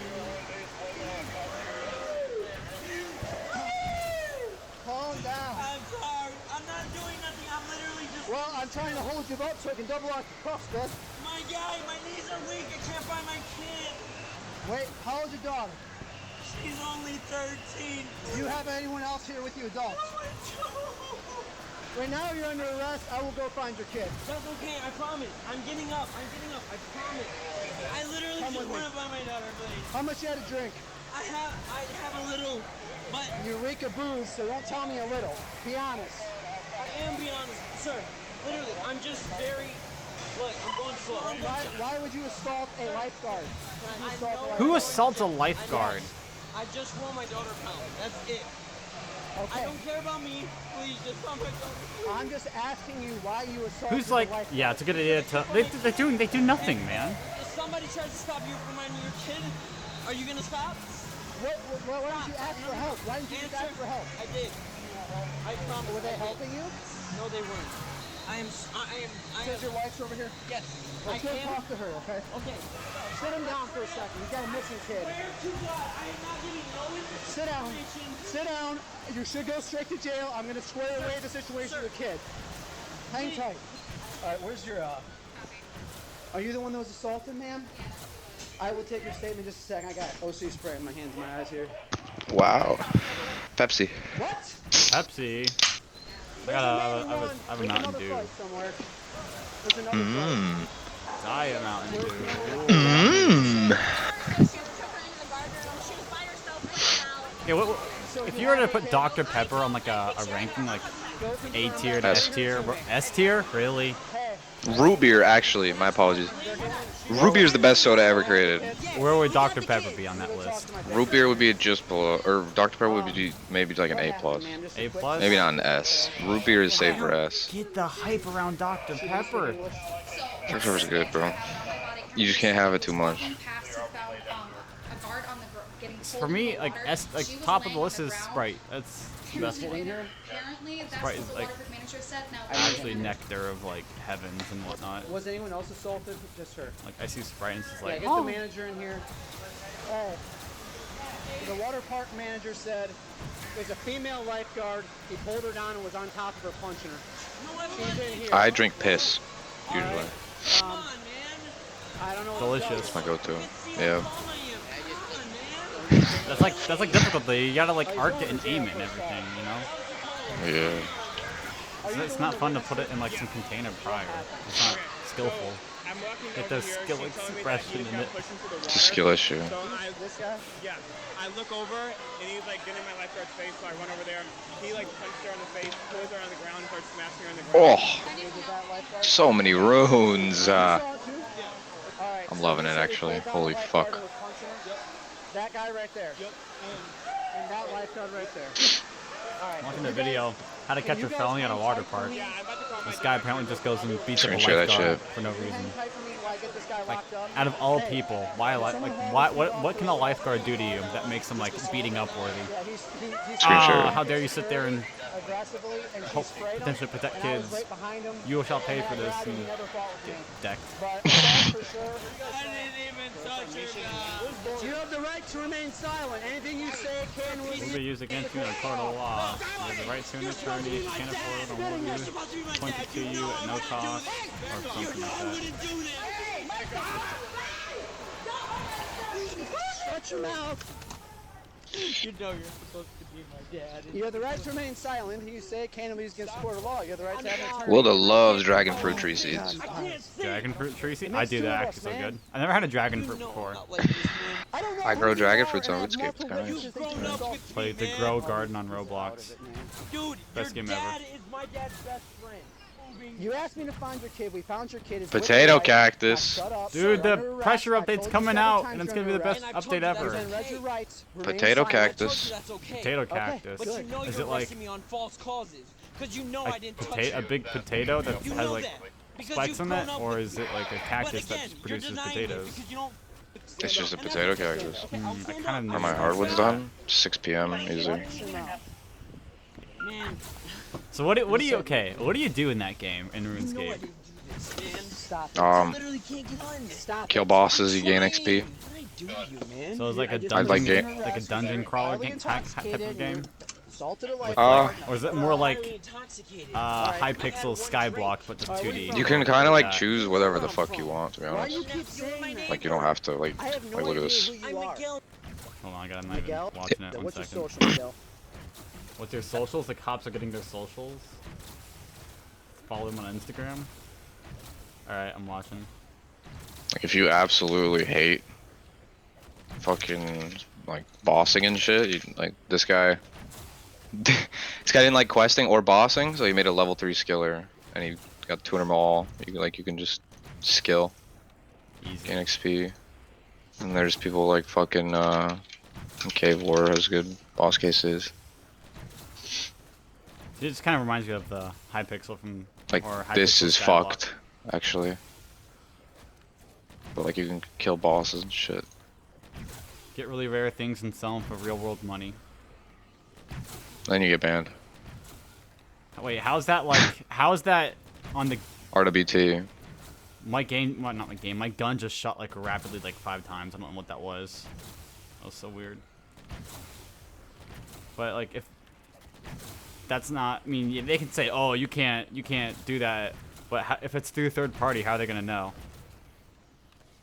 They'll track your in-game trades. Yeah, but how are they gonna know that there was a purchase associated with that? I mean, if you're trading over fucking 2 billion gold to some random guy. Hey, I really like that thing you have there. How much is it gonna cost you? 2 billion. Okay, cool. We traded it. There you go.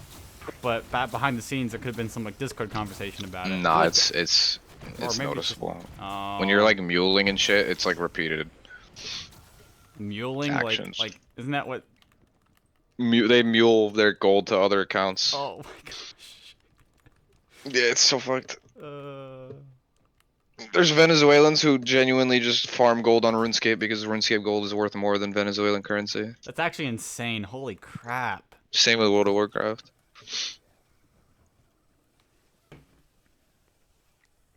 Farming gold in RuneScape's more profitable than your actual. Do you want to like, see it? Hold on. currency? I got you. What on earth? Like, check this out. Alright. Did you just have this saved? How'd you find it so quickly? I just in my back of my brain, man. Dang. Fucking grandma doing Zora. Hell yeah, bro. Oh my gosh. That's why the world's okay. Well, also Venezuela has like just.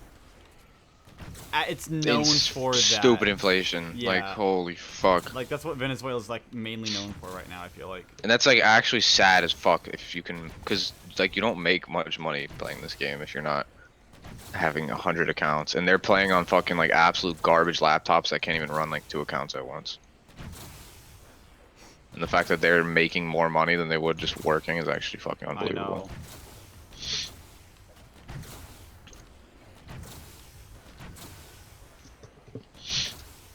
It's like a very common thing. If you go to Rev Caves, the people they'll sell accounts too.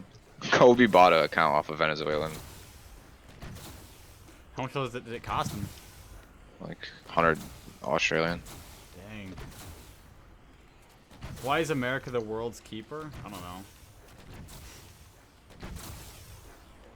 Freedom. Yeah, manifest destiny. Freedom, and brother. The things they say. Manifest destiny into Canada hopefully soon. We want Alberta. Oil. America might be shit, but I would rather not live anywhere else. Not gonna lie. Imagine if I could stay, I would stay in America for the rest of my life. Not gonna lie. Like, this shit is huge. The country? Man, this country's so big. That's why it's so good. Yeah, it's the thing. Like, let's go. Like if you're living in like fucking Norway or some shit, like you can travel the whole country and fucking cross the country in 4 hours. Yeah, then and if you do happen to travel into another country, boom, different language, you're screwed. Yeah, exactly. U.S. is just like like, fucking English is just the universal.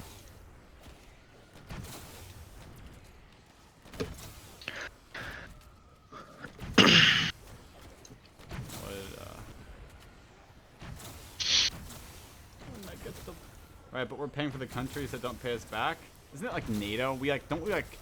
Doesn't America account for like 95% of like NATO's entire like budget? So we can just make the threat of pulling out of NATO and get whatever we want. That's called something. I forget what that's called. I forget, there's like an actual term for that, but I don't know what it's called. Not extortion, but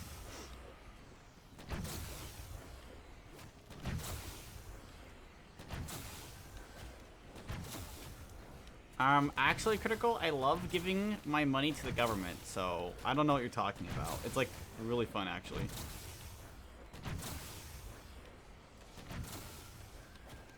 Errands. This game is a time sink, though. Like, genuinely.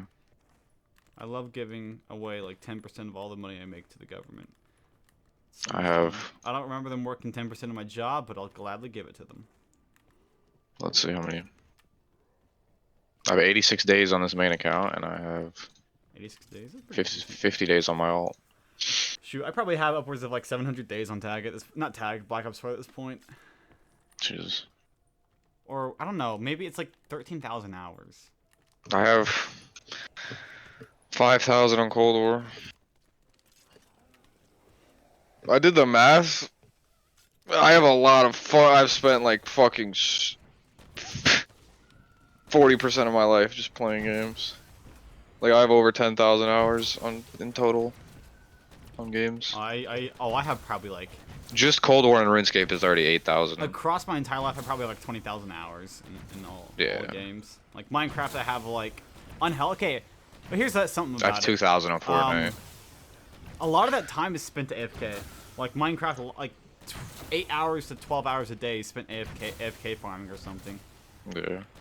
I'm actually only actively playing for like 2 hours at a time because I physically can't play like more than that. I'll get bored. But if I need like a lot of TNT for a project, yeah, I'm gonna AFK at my creeper farm. So overnight on Xbox, since there's no like, you know, whatever it's called, pause, like where you can turn your Xbox off. I had to stay paused in game, and that counts for time. I mean, I was in a game that lasted like 40 hours. I was in for 6 weeks, so. True. A lot of that time's gonna be like different, or it's gonna be off because I probably only actively have like 6,000 to 7,000 hours in that game. It's still a lot, yeah, but it's not like 15. It's like it's definitely not double. No, it's not 14,000.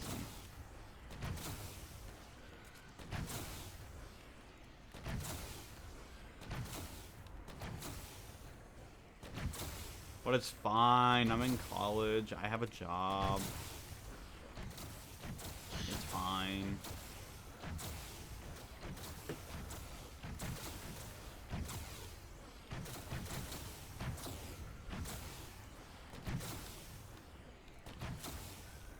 It's gonna be so sad though. I'm gonna go back to my classes and no one's gonna know that I have like a tag world record. Just tell them. Like, walk in and exclaim it. What's something that's like a special about you? What makes you different from other people? Well, what's a hobby? I can't tell them it's playing Black Ops 4. It's not a socially acceptable hobby. You know. I told my girl I have 935s and she got horny. I don't know about you.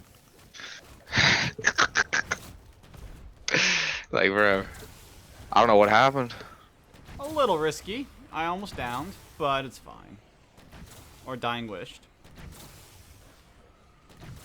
Well, that got me awake really quick. Wake up. Wake up. wake up. I have an issue with this sometimes. I will accidentally press the reload button. It's like, usually I press the reload button right after I shoot, if I have like to reload 2 things. But sometimes I'll press it before I shoot, and so all the zombies will jump out the window, and then I'll reload, and it's like, okay, I'm screwed. I have to turn around and throw a wraith. Sure. That actually was the closest I've been to doing a dying wish since the very beginning of the first one I took. And if that was the case, then I would have had to lock in for like 3 hours straight, and I don't want to do that. It's so boring.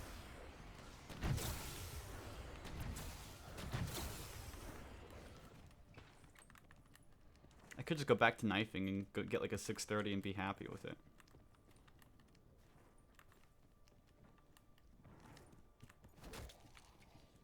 Alright. Alright. Bananas. Beautiful. You saw it too? Yeah. Alright, so he said he pulled down a lifeguard and was punching him? Yep. That guy right there. 10 seconds. 10 seconds. Right there. Alright, if you guys, can you guys hang tight for me? Yeah, I'm about to go in back there real quick. I'll be over there. Alright, can you hang tight for me while I get this Dude. locked up? Hey, Okay. can someone haul this dude My off? girlfriend has some fucking weird like stalker dude from her old school that will literally text her on like text now numbers. What the heck is that? It's like some, like if you have her blocked, they can text you on like a different phone number. She showed me, like, bro, holy fuck, he's weird. He has a restraining order on him from another girl at a different school. Crazy. Yeah, and when I was with her, when I was with her like a week ago, he fucking texted her. And he didn't even say it was like him, but she knew, because it was just like some random number texting her being like, hey, how are you? Oh my god, my eyes. It makes 2 of us, man. But he's like texted her on fucking Facebook, Instagram, all that shit. I don't know who you are, and I have no Actual weirdo, bro. That is not fucking Riz, bro. Dude, you're Told her, I was like, bro. If I ever see dude, I'm beating the fuck out of him. Like, bro, that's some weirdo shit, bro. I've told you several times The fuck are you doing? I've never been in a You ever fight before. I would lose instantly if I ever got into a fight with But someone. you know you're arresting me on false causes. I feel like I could crank. I could go crazy. You know that. Like, I could Because try, Depends. but no But again, guarantees, you you're know. denying it because you don't. Stand up. And that's okay. Stand up. Okay, I'll stand up. I swear to God. I'm a very non-confrontational person. I will not escalate anything if possible. You know I didn't do this, man. I couldn't in school because I had cars on me. Man, I just placed you in arrest because you're highly what? intoxicated. Cars? And you're Carts. assaulted a lifeguard. Now shut up. Highly I know what that is. If you fight, they search you. Oh. You know where I'm from. Why do you keep saying that? I would have been fucked. Oh, TS, not DS. I'm thinking like No. cards. Like, what are you, magician Dude, or no, I had something? like But fucking 10 carts on me.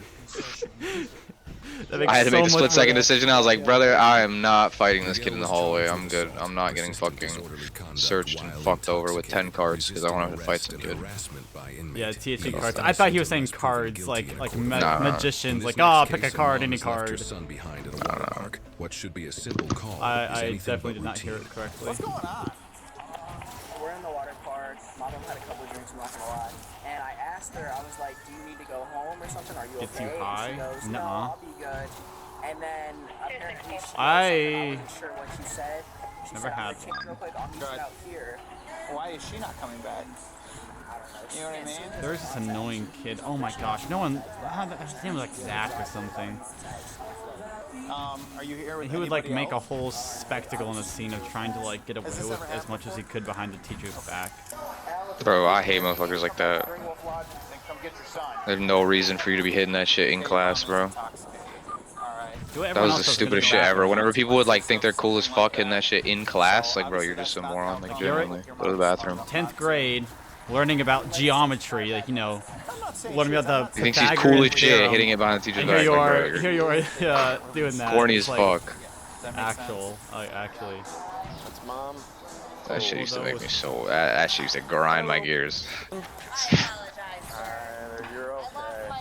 I remember that I sold this kid a cart, and he walked up to me 7th period before the bell was about to ring, and he was like, "Bro, I just got searched. Do you have another one?" I'm like, "Fuck no." What? Well, I bet it's like more money though. You can upcharge him.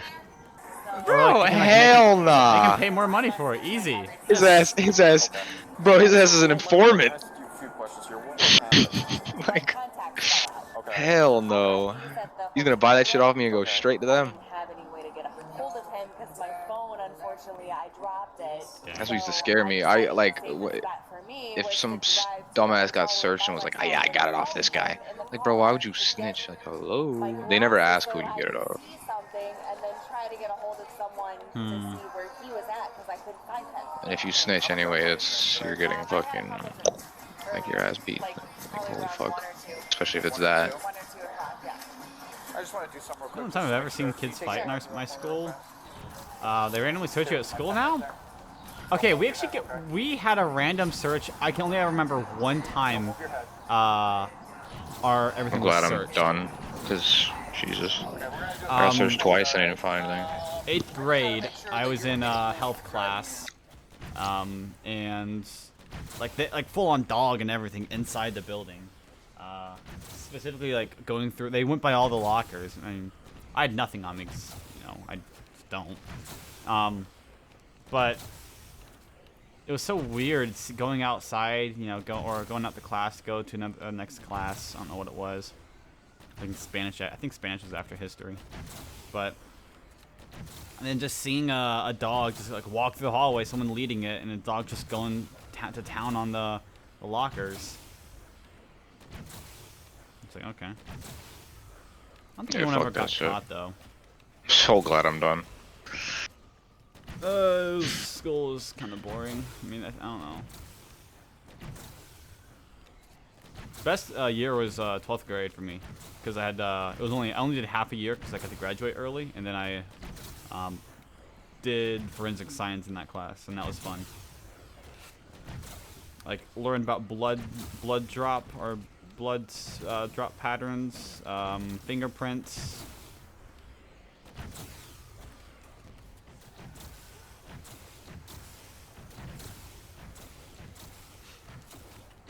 Had a disp? I don't know what that is. A disp?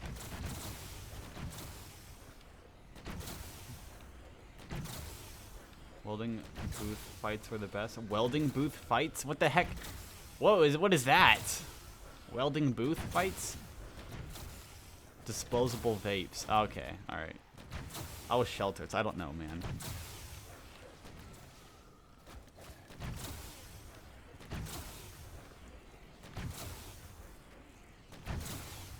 I work right next to a vape store. They're really nice over there. They're nice.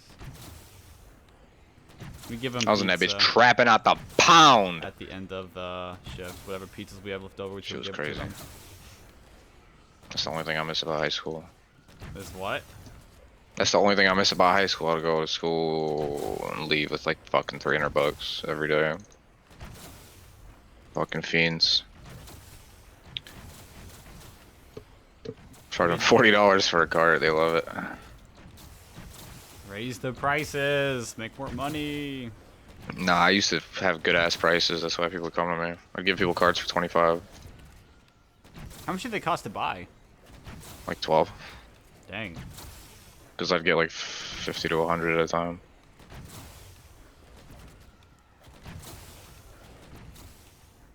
We had 30 welding booths. They all had curtains and consumes. We can settle it. Remember these two kids, Brody and I don't know what the other kid's name was, just had like a full-on out brawl. This was like 9:30 in the morning after our first class ended. Full out brawl in the hallway, on the floor, punching. And then maybe about 2.5, 3 hours later, go to lunch. They're sitting next to each other, laughing, doing whatever. I'm like, wow, it's quick. Fights, I mean, sometimes just happens like that, and you just get in this fight, and it's fine then, you know. I guess. See, I'm from the best state in the entire United States, Missouri, so I have no idea what we get them here. Everyone wants to go to Missouri, and you know. Everyone. Everyone. We all love Missouri. Best state ever. There's so much to do here, like Like go to St. Louis and get shot. Go to Kansas City, potentially get shot. It's kind of nicer over there. Go to Springfield, also potentially get shot. There's like a big You guys have Springfield too? There's a big arch. Yeah. Oh, I went to the Arch. The arch is cool. Going to I was up at the top. It's kind of crazy. Yeah, there's no way that one guy jumped into the river from there though. So. No, I jumped. You jumped to the river? You were able to do it? Yep. Of course. I actually jumped from the bottom to the top of the arch. No way. How'd you do it? I just have really, really, really good jumping skills. Really good vertical? You understand? Yep. Just a Very good vertical jump. It's actually like unbelievable how good my vertical is. No way. Southern Ohio and it's 3 hours to Michigan for me? Dang. Ohio? Only in Ohio. My bad.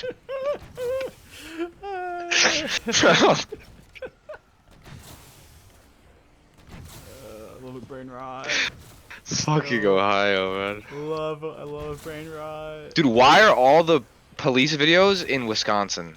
Have you noticed that? Like Monroe County, it's all of that stuff pretty much. Yeah. I mean, bro, fuck do they have going on in Wisconsin? Like 90% of them are Wisconsin.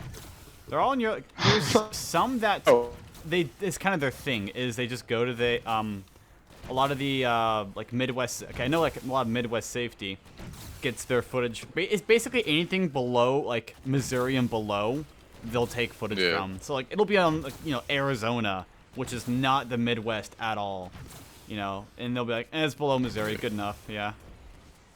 They basically just take whatever they can get, which is fine, I guess, but.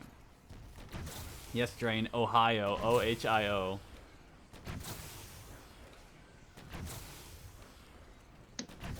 Can't spell Ohio without hi. Hello. I'm from. Unless someone listen to CG5's Ohio song. Fucking CG5, bro. I hate that guy. He makes like here's the thing. He can make genuinely good music. He just chooses not to. Oh, bro, stop.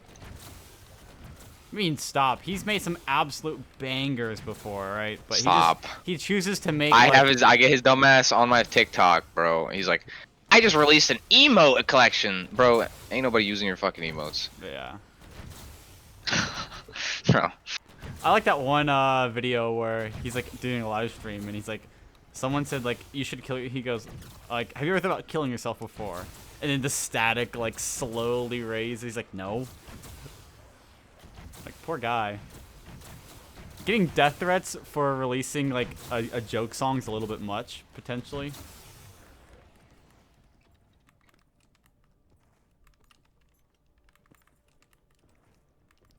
Like, that guy was getting major death threats after releasing his Ohio song.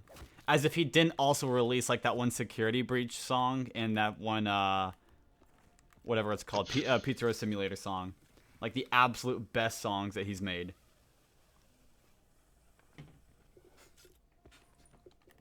He really can't sing, but he's, like, really good at production. So the music he makes, it only works with his voice. Like, that's why he doesn't do... I feel like that's why he doesn't do double death talisman, and my girlfriend just texted me. So, life can't get better than this, to be honest. Holy fuck, man. Double death talisman, wow, beauty. Thank you, Wilda. Let's go. Double death talisman. What does that you are gonna have the. What would you do if you just don't black screen? I know it's not gonna happen. I don't black screen. In the theoretical. Galaxy where you don't black screen. If I don't black screen, I'm gonna be playing this forever until I can't anymore. Would you just go until 935 or until 11 months? I would just go until something happens. Yeah, let either some sort of error happens. If no error ever happened though. I honestly can't see myself quitting out of this until 700. I feel like you'd lose so much motivation after 700. I probably would. It'd be so like. The halfway point in this game to 935 would like probably 900. Be like 810, 820. The halfway on Cold War is like 630, 640. If there was no errors, nothing ever could stop this game, like no pack-a-punch error or anything like that. Yeah. I honestly have no idea how long ago. I would just like keep it as like a side project and just. Oh yeah, true. You have PAP anyway, so it wouldn't even Yeah, matter. I would get to play another like 4 hours at most, 4 or 5 hours. So I could maybe push the record like into the 660s guaranteed, but that's it. Yeah. Fucking insane game though. Like holy shit. Yeah, it's fine. I don't have Crazy. much. I don't have much else to do, so. I would go until something like stopped. Probably won't be done again. It's like one of those games where it's just not gonna be done again for fucking a few years. I don't think this will ever be played again. I honestly don't think anyone will ever play this map again. No, I mean like even on a different map, just like a 522. Oh yeah. I think genuinely the next 522 would probably be me on Outbreak, because I don't see anyone That doing or it. it's gonna be Dead of the Night. Dead of the Yeah. Night would be the next closest. That's like the easiest map to do it on. You could just sit right next to the silver bullets table and just camp through the entire True. game. Can't you just buy ammo? Yeah. Yeah. Like how Intuit Scott did, or Yeah, one of them. didn't Scott do something like running around shit that was like really slow? I think so. He didn't shoot his Helion like fast. Like he didn't use Helions. He didn't do like fast shooting with his Viper and Dragon. Didn't do like optimal shots. That cost him like 20 hours worth of game time. But you know.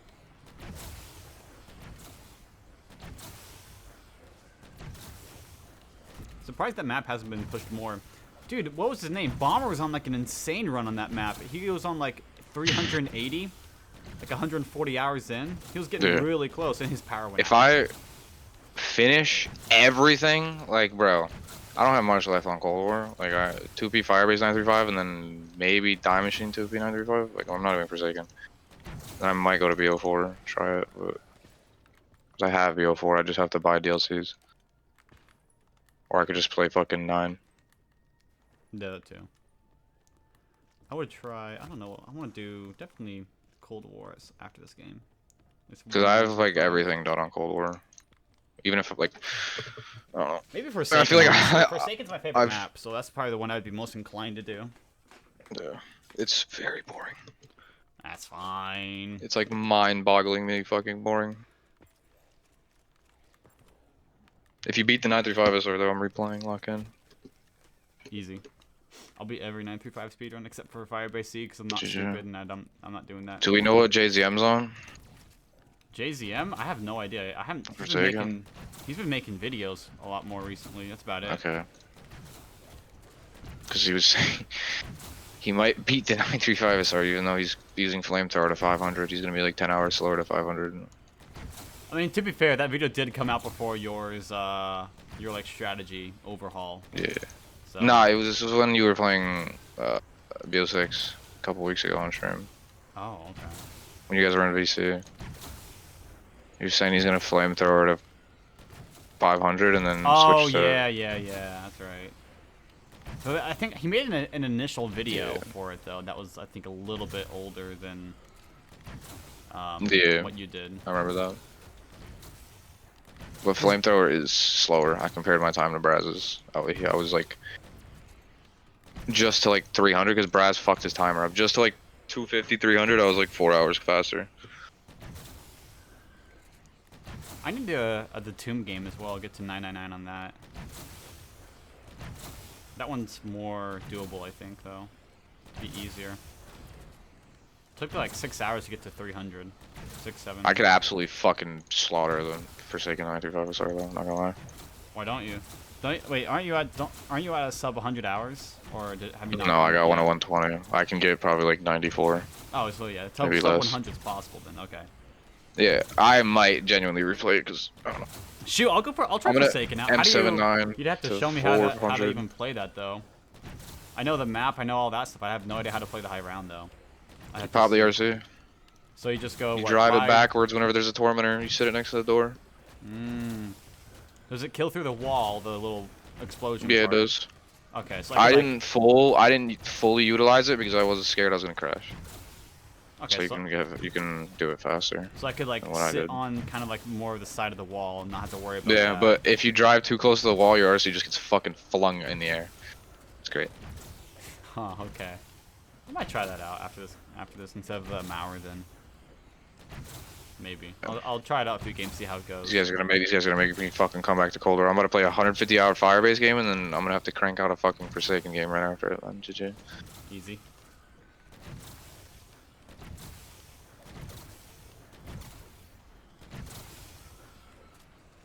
Well, I'll play it on Xbox as well, just cause it's like fun. Easy. Xbox. Forsaken at Xbox 935, you'd be the first.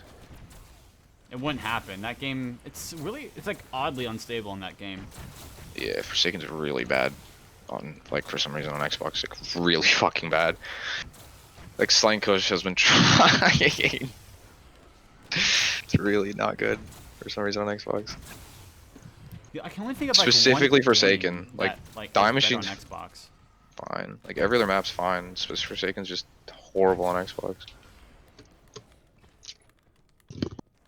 I know that like the back when the 360 was in its life cycle and all that stuff, a lot of the high rounds were better to do on that game. On that, I think Shino Numa on Black Ops 1, like when the high rounds were really being pushed, the Xbox Series S was better for it for a little bit than PC. But now PCs, ever since the Plutonium update, I think Plutonium's like way better again. It's really rare you see Xbox be better. So one thing that's also kind of cool about Black Ops 4, the console's better for high rounds, since there's no hibernation yet. Probably, I don't know if there ever will be.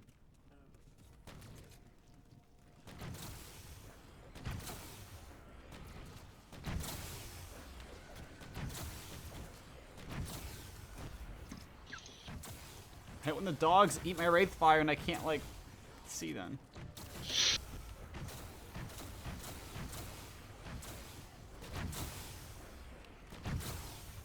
They go like, nom nom nom nom nom, and eat it.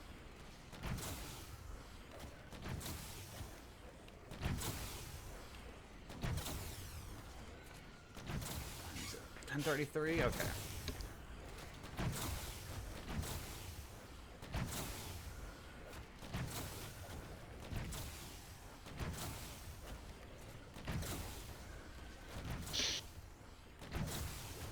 I'm having like a hard time remembering how long I've been in rounds for.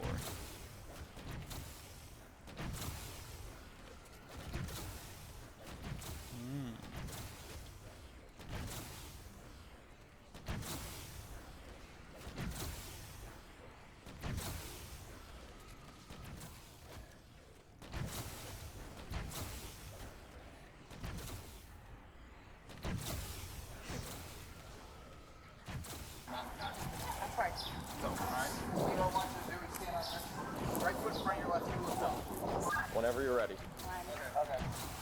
You think you could pass a field sobriety test just like out of the blue?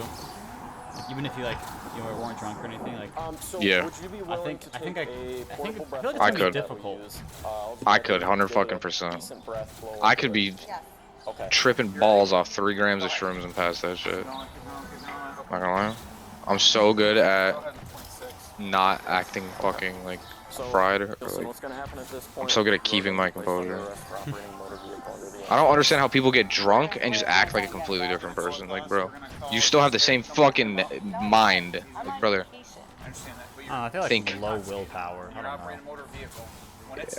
I don't get it. I could get wasted even if I'm blasted drunk. I still have the fucking moral like brain power to not fucking do some weird shit. I don't know. Maybe it's like way harder. Maybe it's like way harder. Ah, I can't talk. Oh my gosh. Sir, I'm on vacation. Can you please? Where's my son gonna go? So what's gonna happen? We have to call Child Protective Services. Oh my God! If we can get a hold of a grandma, a friend, family member, he's just gonna sit there for a few hours till they get there and pick him up. Sir, I'm on vacation right now. I'm like supposed to start a new job. Like I'm a single mom. Like I literally lost my contact. All right, hang tight. I'm just starting a new job. I'm a single mom. We just went on vacation. Please, please, oh, please don't do this, please. Can I please get like an Uber or something? I cannot. Sir, you told me to come back here, and I did. Well, that's not an excuse. driving a vehicle under the influence. Sir, I didn't Oh, drunk driving? No, take her away. Well, I understand that, but just because Top 10 worst human someone hits acts a you can do family as a in human traffic being. crash and It's like kills number someone 7 isn't right an there. excuse that they didn't know they were intoxicated. There's gotta be something else I can do, sir. I didn't know. Didn't know that drinking and driving was not allowed? Watch your step getting out. What? When am I gonna be airport? Oh, officer, I didn't know. It's like the number one thing that's not allowed. It's like drilled into your brain. Well, no, I like to keep my wallet. Like, how do you know how to pull out your wallet whenever the police officer shows up, right? As fast as possible, and you As like, fast as physically possible. Yep. Yep. And you make sure put it in your waistband as well. Yeah, for extra convenience for the Yeah, officer. Yep. Extra convenience. You don't want to waste any other time. Make sure to pull it out as fast as possible and like give it to them, like point it at them and like so you give it to them. Bring it as close as possible as you can to them, so they can't tell what it is. It's the best way to go about it. Yeah, of course. Yeah, just throw it at them. Fuck it, dude. Fuck it, man. Make sure to also hold it between like your pointer and index finger for like maximum efficiency. That way they can like. Yeah. You gotta make sure to like grip it like it's a fucking. Don't. I mean, obviously, it's not a gun, but you know, if you grip it like one, You need then to it's extend even the grip faster. on that shit. Yeah. Yeah, it's like even faster if you do it that way. Like added like a layer of duct tape on the bottom of it so that you can grip it. Add a full on like Add a bottom of handle. it. Yeah, handle, that way yeah. you can that way you can grip it easier. You have easier access to, so the officer can. Make sure that the handle part's also sticking out of the waistband. That way, it's like really easily accessible. The officers are gonna be thanking you for how convenient you're making their job. They're gonna be like, "Oh, thank you, man! You saved me like 10 seconds. Oh, thank you." Nothing will go wrong. Like at all. It's perfect. Foolproof. Law runes. We're gonna make a law. Sorry.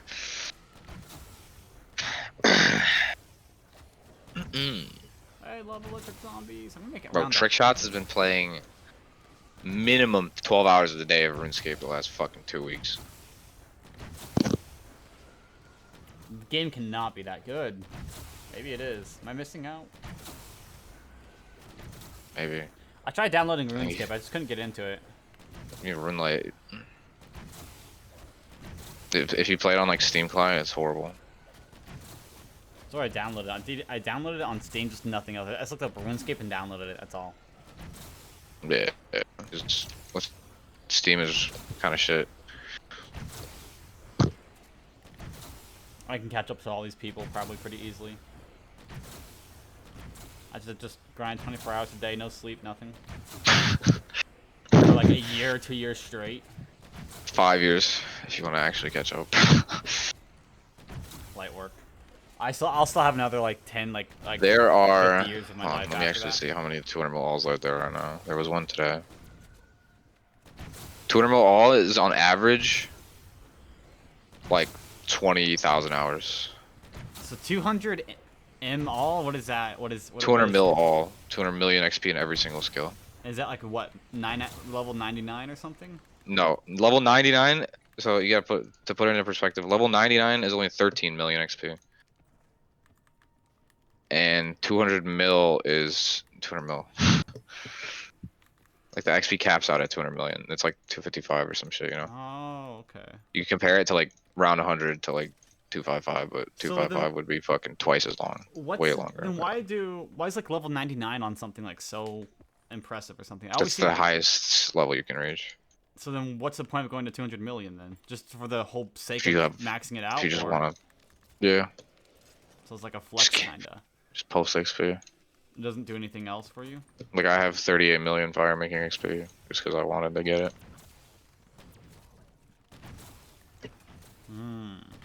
There is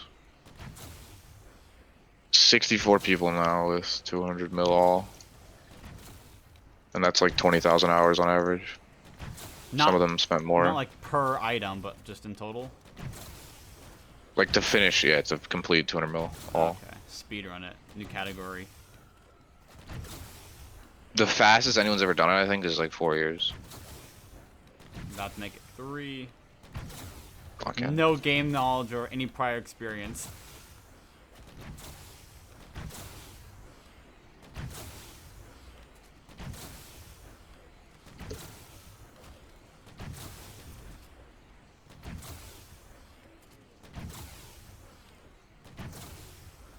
So how much XP could I get, you think, with one tag in like one tags game worth of time? 500 hours? 500 hours.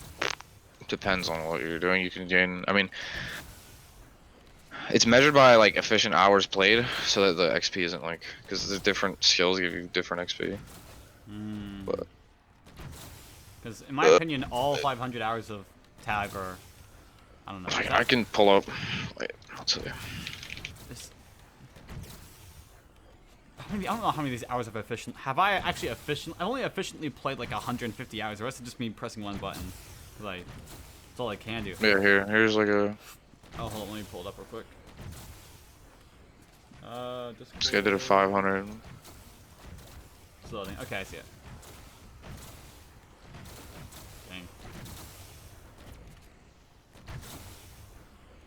Dang.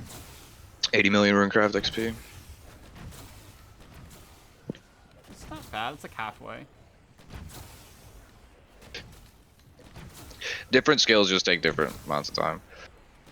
So like one tags game worth of time. And how many skills in total are there to level up?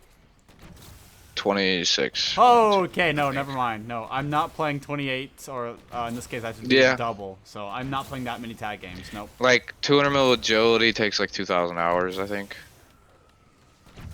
200 mil slayer is something similar to that. 200 mil mining is like 3k hours. Yeah, I'm not doing that. No. A little too much for me. I'm like crazy, but I'm not that crazy. 200 mil cooking you can do in 200 hours. Oh, okay. I'll just do that. I'll become the best chef there is. But that's 200 hours of one tick, like clicking every 0.6 seconds. That's not that bad. Perfectly. That's not that perfectly, okay, like not fucking like, up. Yeah, but if I did like 300 hours of it doing it not perfectly, I've already done that. So yeah, that's actually doable for me. Yeah, cooking's not that bad. There was a guy yesterday saying cooking should go to 1 billion. He's like, bro, I've been saving the XP for so long and it's still just fizzling away or some shit. He was tweaking. I'll become the best chef that RuneScape has ever seen. Lock in. I'll bake everyone like a big cake. Everyone to ever play the game.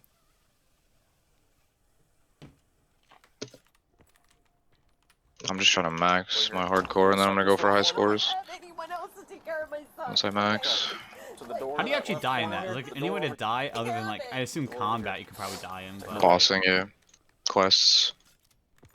But you can't Getting gear. Like most people die trying to actually get the gear. Because on an Iron Man you have to get all the gear yourself, so you have to kill the bosses to get the drops.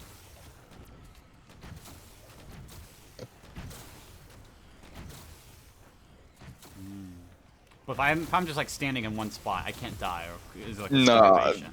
like I'm doing something safe right now. Yeah. There's no like hunger. Oh, okay. If you don't risk, you just won't die.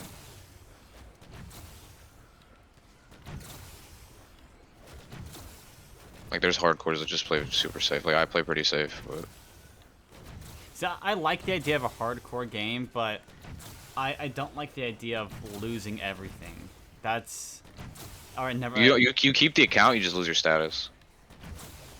I like hardcore Minecraft especially. I could never play that because Yeah, losing your whole world is I kind would of crazy. never touch the game again if I lost like that. Phil's on Minecraft who lost his 5-year world. I would actually Yeah, like holy fuck. That's like yeah, you would like genuinely become depressed. That's the thing like IRL. with this. Like I'll show you what happens when you die as a hardcore.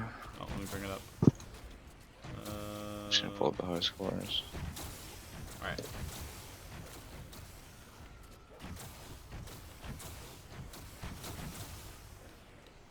Alright.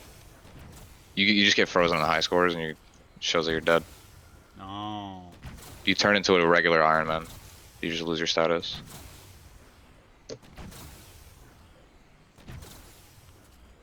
So you still keep the account and shit. If you lost the account, that'd be insane. Everything's gone. Yeah. I can't imagine that. Like I have over 1,000 hours on this account. Like if I had 1,000 hours on a Minecraft hardcore world and I it just got lost that, deleted. That would actually Like, like bro. send me into like a spiraling depression Yeah. for so long. That's also kind of why I play so safe. Because if I die on this account, I'm actually gonna be I'm gonna be fucking depressed, bro. I don't know what I would do with myself. Like it's like if I died in this game, I don't know what I would do. Yeah. Because it's like it's not maxed out yet. If I don't want to run it back instantly. Yeah. That's kind of how I feel. I have a oh, I have a lot of time on this account. I don't want to die. I don't want to run But back that 300 hours of knifing. That was the. I'm gonna risk the account eventually. I gotta do Dragon Slayer too. I gotta do Song of the Elves. Get other people to do it for you, and then just. I would never. You would never. No. Because if they die, then I'd just be fucking. That's on them then. Just say It's on me for letting them do. But then I'd be like, if I just played it, I could have just not died. Just say There's things that are safe deaths. You can buy like the Inferno is a safe death. You can die there and it won't take your status. People pay other people to do that shit for them. I can't imagine that having someone else do it for you, them dying, and the person who told you to do it just says skill issue. Oh my gosh. Braz offered to do some shit for me. Like a boss, and I was like, bro, like, no. Like, I wouldn't trust anybody, bro. Unless it's a safe fucking boss that I can't die at. Like, okay, we say, like, them do it for you. Like, they have control of your account and do it, or, like, their own character does it and then gives you the item. They have control. Ooh, no, see, I'm thinking, like... They just log into your account and do it. Yeah, people have their own accounts and do it. That's what I'm thinking. Not, like, other people to do it for you with their own account. There's people who make, like, their jobs are just selling capes. They just get on Twitter. He just does infernal capes all day. And he makes a fuck ton. Dang. I had some guy a while back on Xbox, like, offer me money to buy my username off Xbox. What is it? It was Wilda. Only with like one H though, so Why? WILDUH. I don't know. I can't imagine it was like a popular name or something. Yeah, like what? I wish I got the name Drain on Discord. I got Drain BB at least, but I was like fucking 2 minutes late to get Drain.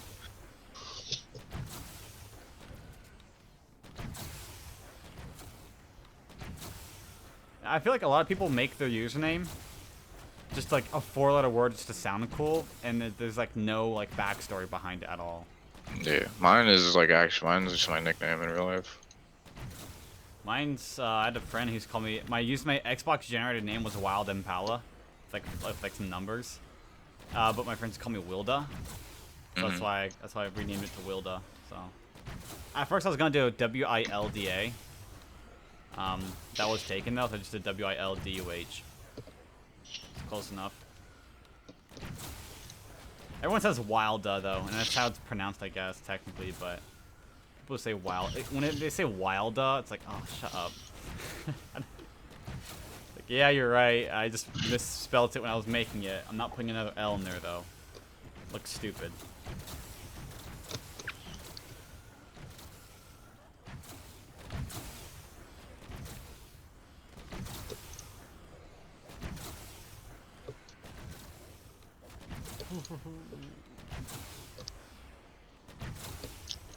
No, my fucking calquat's ready.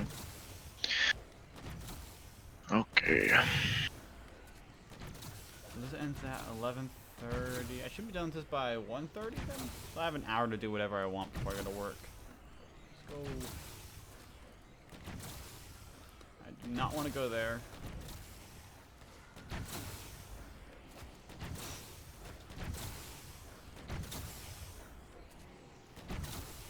I hate working customer service. It sucks. Shield left have wow, okay. We had this guy come into our Little Caesars the other day, and he was kind of like bossing everyone around. And he wasn't from our like he works for our Little Caesars. I didn't know what he did though. This guy's like the owner of like a bunch of Little Caesars within like a 50 to 100 mile radius. Like all the Little Caesars in like Springfield he owns, Lebanon he owns, a bunch of like big cities. He was worth like over like 10 million in there, just walking around doing them. Like, oh, wow, okay. He was just doing checkups on all his stores. I didn't think he was like a millionaire though, or I don't know. Maybe being worth $1 million and being a millionaire is two different things. I think. Like with everything I have in real life, it's probably worth like, I don't know, a couple thousand probably, but I only have like 1,200 in my bank account, so I want more money.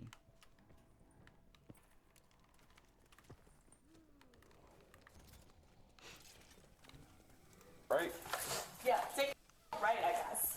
Throw me in jail. So what I'll have you do, sit on this bench right here. Are you left-handed or right-handed? That's great.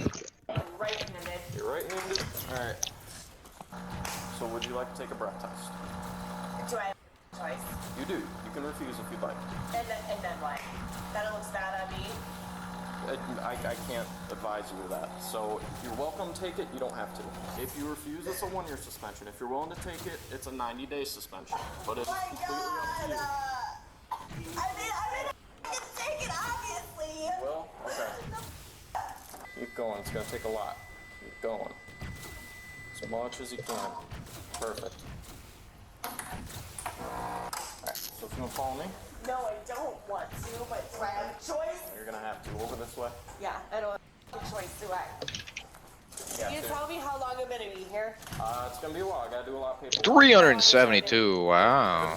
Actually, it's nice. Yeah. Sir, like, I have a son to take care of. Right, step inside. Please. I wasn't aware of that. Do you realize that you guys just literally ruined? Do you realize how hard I have worked? Do you realize how hard I have worked? Maybe that should be a good deterrent then Do to you not realize drink how and hard drive. I have worked to try to take care of my son? Having a son and like deciding, Sir, yeah, let's drink some If it alcohol wasn't and go for your deputies drive. telling me to drive, Kinda crazy. I wouldn't be here. Come on. No, I want a lawyer. You can get a lawyer. Have a seat. More than welcome to. Okay, when? Step inside. When can I call a lawyer? Have a seat. When we're done, get inside. Have a When seat. are you gonna be? I have rights. Step inside. I have rights to this. Don't lock me in here. Don't lock me in here. Sir. Do not lock me in here. I have not done anything wrong. No. No, I'm not going to jail. Step off. Put your hands behind your back. We're not doing this. I'm gonna be here. Ask somebody how long am I gonna be here? I'm not trying to. You ever think about how like I feel like I could tank a taser. I really feel like I could tank a taser. Is that I don't know. I'd if be that's fucked. I like. Just kidding. I can't. It doesn't process in my head how like what that would do to me. So, you know, I always see the videos, but like I don't have any like reference point for that. I feel like I could kind of tank it. I don't think that's like obviously I can't, but maybe. I always think about that when I see someone get tasered in a video. I'm like, I could do that. I'm just kind of overreacting.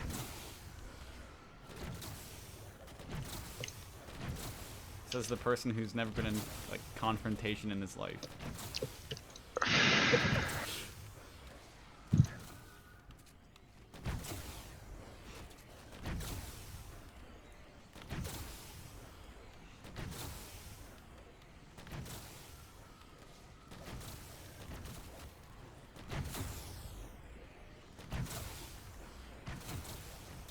If I deserve that right.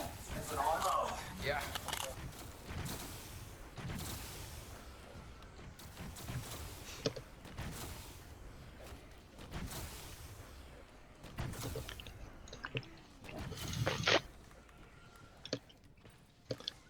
Woo! Like, bro. Kinda hungry. What do I want though? There's no way I didn't get a single Oh, pearl what from the heck all was on this. my leg? That was a fly, probably. I hate flies. I don't know what to eat. Oh, we have spaghetti. Oh, actually, holy fuck. Ooh, that sounds good. Wow. Spaghetti, Wilda. Cold spaghetti is like kind of good. If I ever make spaghetti and I'm never reheating it, I will eat it cold because it tastes fine. I think it tastes good. Like hot spaghetti is only good when it's fresh. Spaghetti, like bro.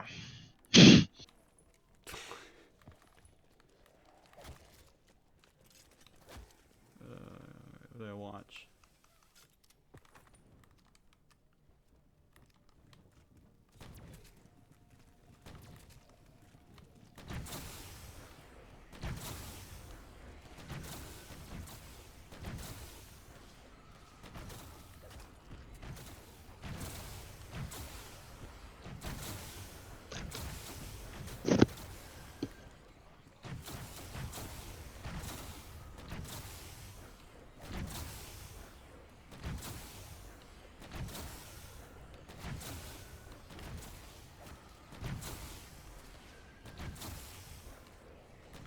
Seek a new world Call of Duty world reveal on June 19th. What?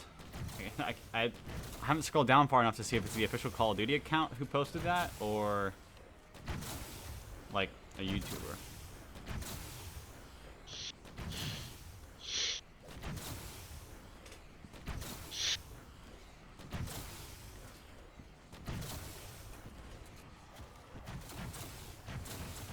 It's Ink Slasher.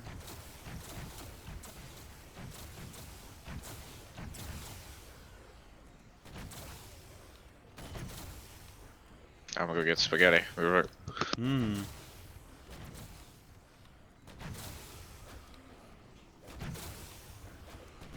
Oh.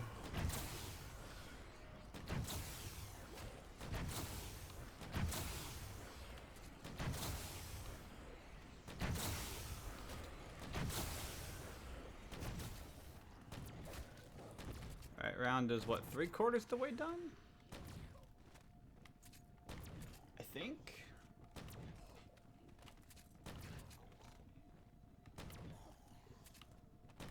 I think so.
Oh, I have ammo still. What am I thought... I guess I'm wasting a little bit of ammo here on that one.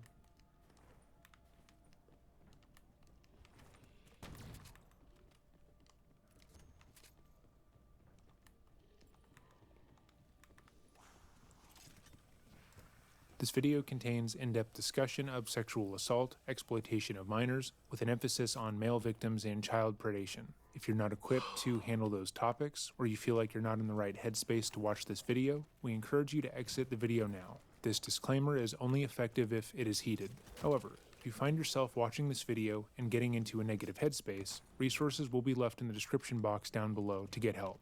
If this is where you click off the video, I hope you have a wonderful rest of your day. Otherwise, let's begin. Welcome back to another episode of Dreading, or if this is your first time here, welcome. Today we are going to be going over the case of Brittany Zamora, the 6th grade teacher who repeatedly sexually abused her male students. At time of recording, there seems to be a rise in stories Releasing like this during where a Men's female Mental Health teacher Awareness uses their Month. power and influence in the Dang. classroom to victimize the children in their care, and the public response is always mixed. However, whether there is an actual rise in female predators, or if there is a larger cultural shift occurring where female predation is taken more seriously, has yet to be discussed or thoroughly examined. There are some people who are of the mind that because these assaults are happening to young boys, they don't really qualify as rape, that by virtue of their anatomy and an unconscious physical reaction that the child has no control over, they're able to grant consent. Even though there is plenty of research that says otherwise, they feel like it's a gray What area, kind of and the backwards child logic is that, man?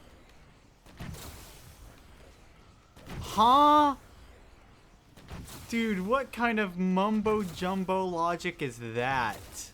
That's the dumbest thing I've ever heard in my life. Who makes that argument?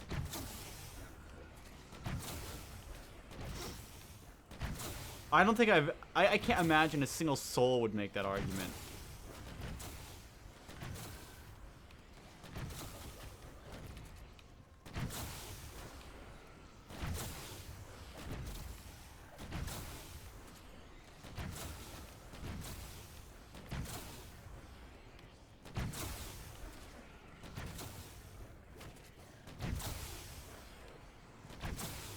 I gotta go back in time and like re-listen to that part. That was such like,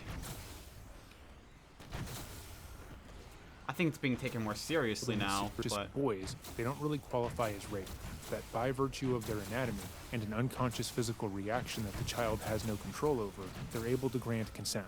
Even though there is plenty of research that says otherwise, they feel like it's a gray area, and that the child in this situation is probably into it. These people also tend to believe that there is no way for men to be sexually assaulted, which is of course completely untrue. We've covered 2 female predators in our time online, that being Pamela Smart and Mary Kay Letourneau.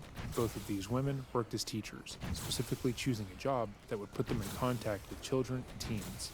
They were an authority figure in their victims' lives, controlling their grades, affecting their relationship with their parents, and using their power over them to get what they wanted. Failing a class means your parents ground you.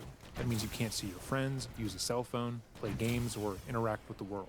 And you are so obviously going to do whatever your teacher tells you to do, even though it doesn't feel right. But unlike the male predators we've covered, both Mary and Pamela seem to believe that they had done nothing wrong.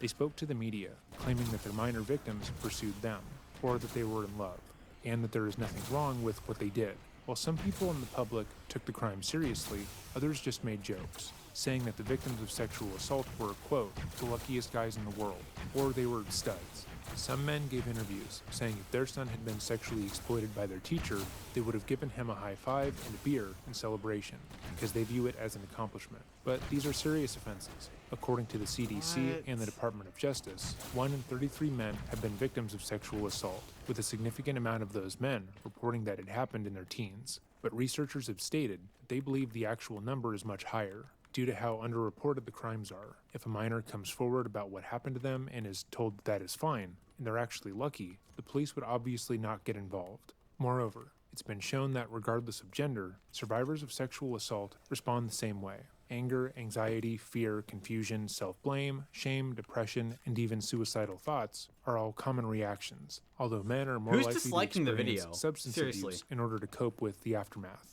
These cases matter and should be discussed with the tone they deserve, and we hope to do that today. Before we begin, if there's a case you would like to see covered or a story you want to bring more attention to, let me know by emailing me at dreading.official@gmail.com. This video was of course viewer requested, and we're constantly adding your suggestions to our list of stories to cover.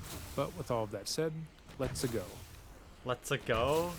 According to those who knew her prior to her crimes becoming public, Brittany Zamora seemed made for the classroom. Born in Arizona in 1991, she was the kind of person everyone seemed to think highly of. She was articulate, kind, and had an unparalleled enthusiasm for things that captured her interest. She could engage anyone, even the most stoic, quiet individual, and walk out of the room with a new friend. Growing up, she excelled in school, both academically and socially, and maintained a 4.0 grade point average, while also winning prom queen.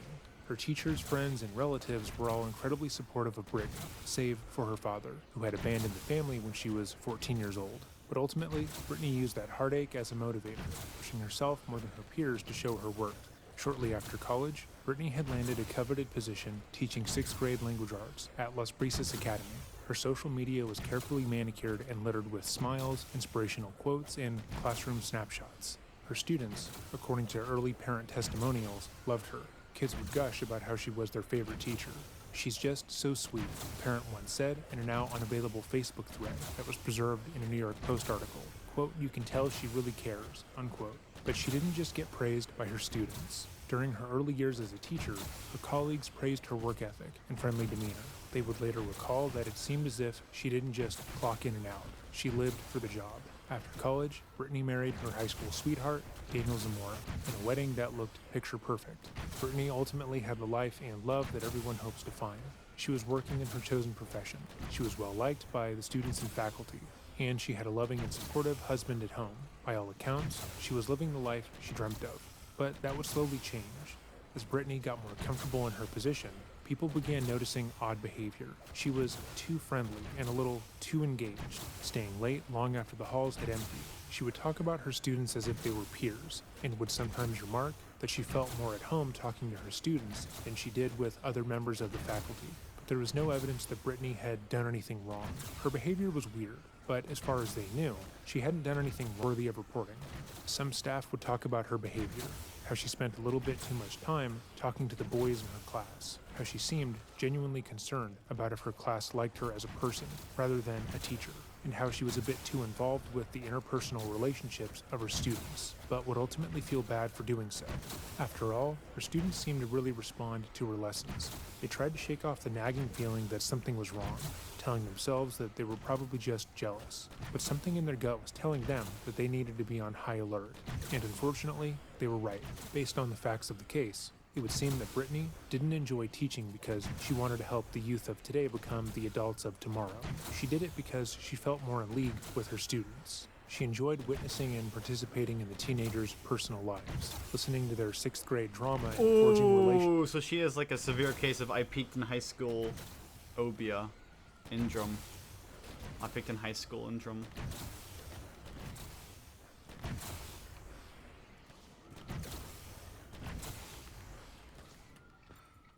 Or in this case, what, 6th grade? I don't trust anyone who was prom king or queen.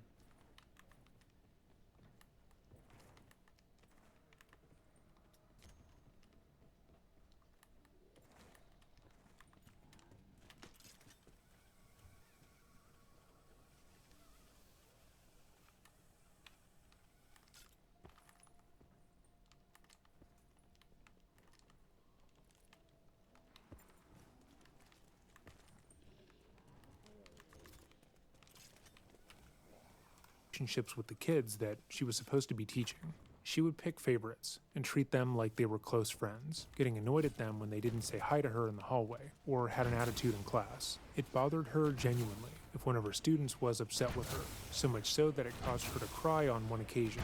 In terms of maturity, she had more in common with her students than she did with the adult staff. And that nagging feeling that they had while watching her was their intuition telling them that no self-respecting married adult would cry over their young male students not saying goodbye before leaving class. However, a gut feeling isn't enough to get someone fired or to do anything. All they could do was hope that they were wrong and continue to watch for red flags. Though we can all hopefully agree that Brittany's behavior towards her students was inappropriate, she wouldn't begin exploiting her 13-year-old victim until winter. According to the facts of the case, Brittany informed her class that she wouldn't be there for about a week. She told them they would be in good hands with their sub, but encouraged them to text her if they ever got bored using the school's messaging app, because she was definitely going to be bored as well.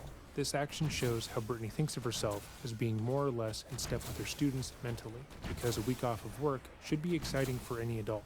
The majority of people wouldn't want to entertain themselves by texting 13-year-olds while on vacation, especially when taking care of said 13-year-olds is part of their job. It would be like going on a vacation. Did you see the Minecraft only choke? to do work while away. The Minecraft what? Did you see the Minecraft world record choke? I saw the thumbnail. I didn't click on the video though. It was like a Bro, 617 wow, or we're something. watching it. We're watching it. We are watching it right now. We're Alright, watching it right now. hold up. This is the most devastating shit I've ever seen in my entire life. Like, genuinely, nothing, no choke has been worse than this ever. I've never seen a worse choke Let than me this. bring up Discord here. Alright. Yeah, I saw the video, or I saw the thumbnail for the video. I just never clicked on it though. You'll see, bro. Just watch the whole thing. Oh, the full screen as I can.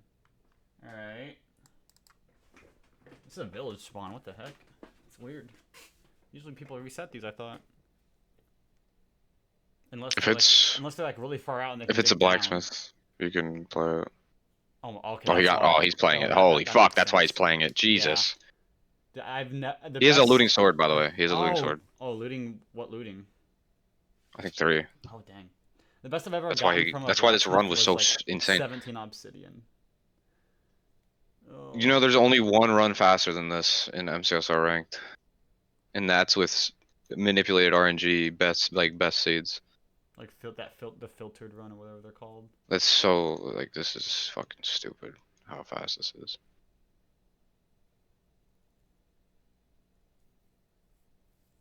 He could have just genuinely killed the category if he didn't choke. Oh, he had a wow. Dang. Well, that's another like though. Spawns in the fortress. Oh.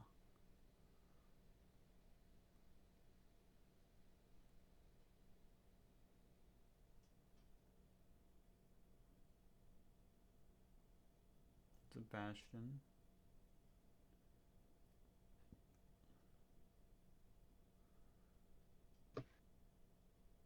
What's that a bastion? I don't know what that was.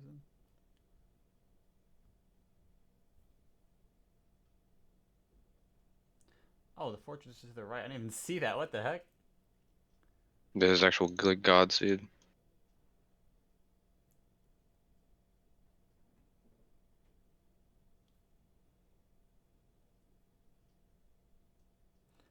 I would love to get into Minecraft speedrunning again, but I need to do it on Java, if anything.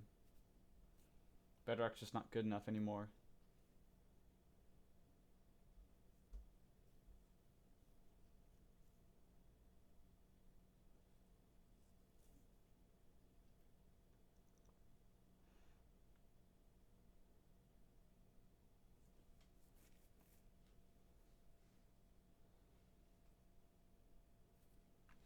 I don't think there's ever gonna be like, dude.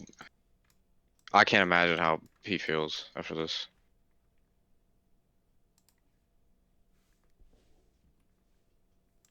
Like this shit is so bad.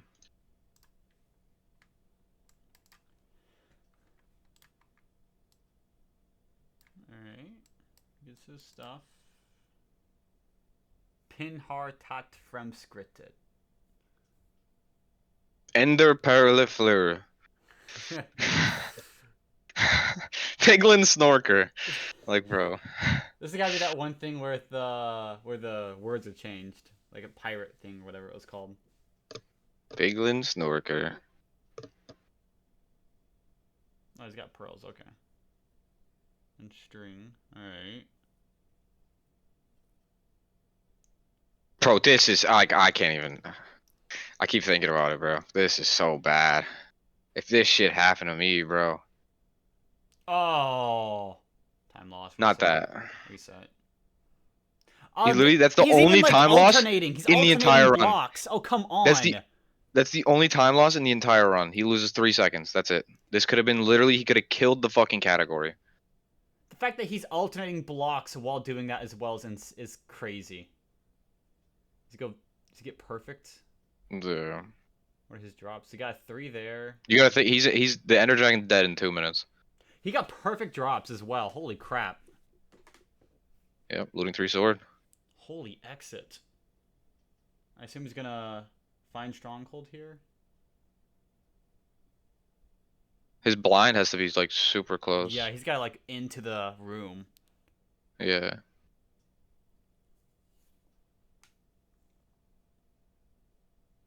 $70 blocks, yeah, holy shit, yeah, GG. 100. That shit's so close.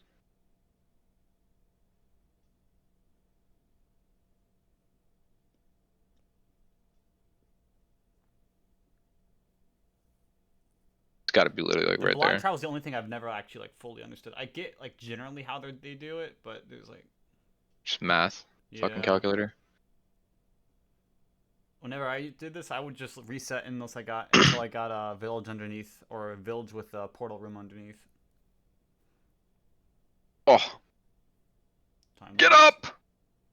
He's at like low health as well. He needs to eat.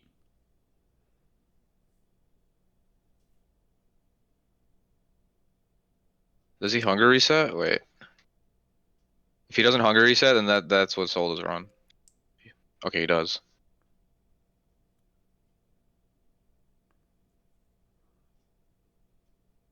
Holy enter. So what ends the run here?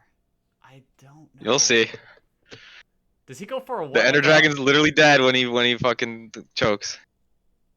It's not even his he goes like for a 1 cycle all the way up here, or is this to get 0 into cycle. perch? Yeah.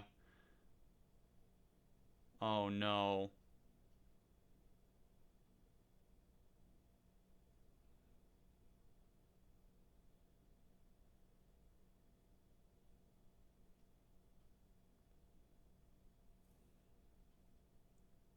Dude, use that pearl. You gotta get down there.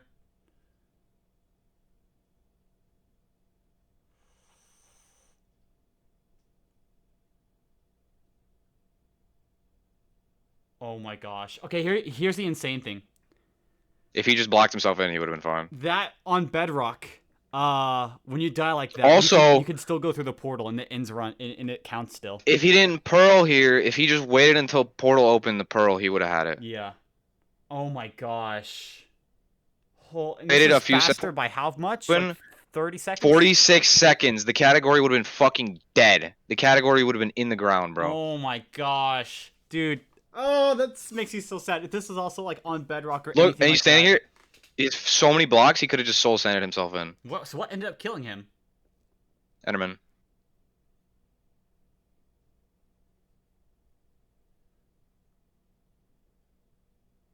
I wonder if... Can you teleport through the thing still if you're dead like that? I know on Bedrock you can, and that's how someone got like some PB one time. Was by, they died like that, but it doesn't matter since they were already in it, you can still teleport through. I don't know. That's actually so brutal. Oh my gosh. Yeah. 2 ways he could have avoided this. Just wait an extra 10 seconds real quick before doing that.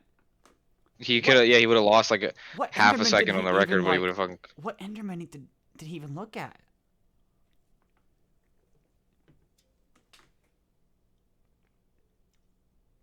Nothing around here. Had to be like. Had to be when he entered in for the first time, I think. Yeah.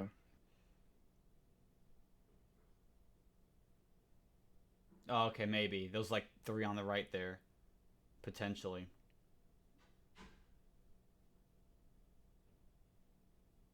So you can do a frame advance with like your left and right greater than or less than. Oh yeah, there. Yep, right there. Yeah, that's probably that one right there. That's that one. Oh my gosh. That's so That's- sad. Yeah. This is like genuinely fucking devastating, like, bro. I don't even know. I can't Oh, so he imagine how got he to feels. enter world record as well. Okay. I was gonna say, what the heck? Did I not? The fact he got a 1 cycle or 0 cycle up here. Holy crap. Dude, that's even faster than like Bedrock ones. What the heck? Dude, there's only one run that's faster than this on MCSR ranked. Like, bro. That's honestly so sad. Bit MC.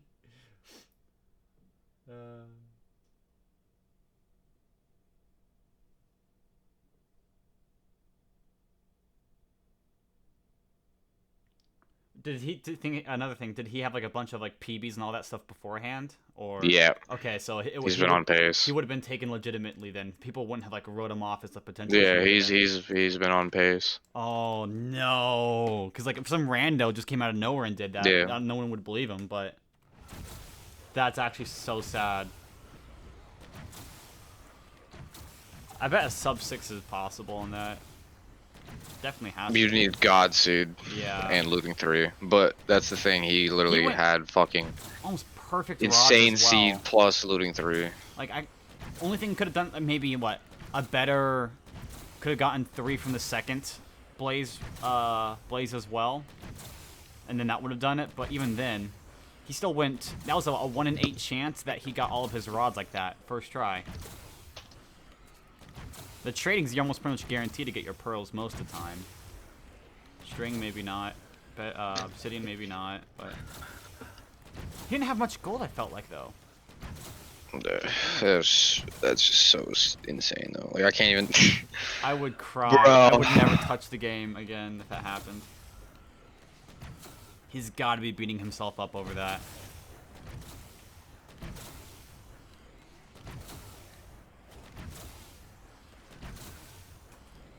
Oh man.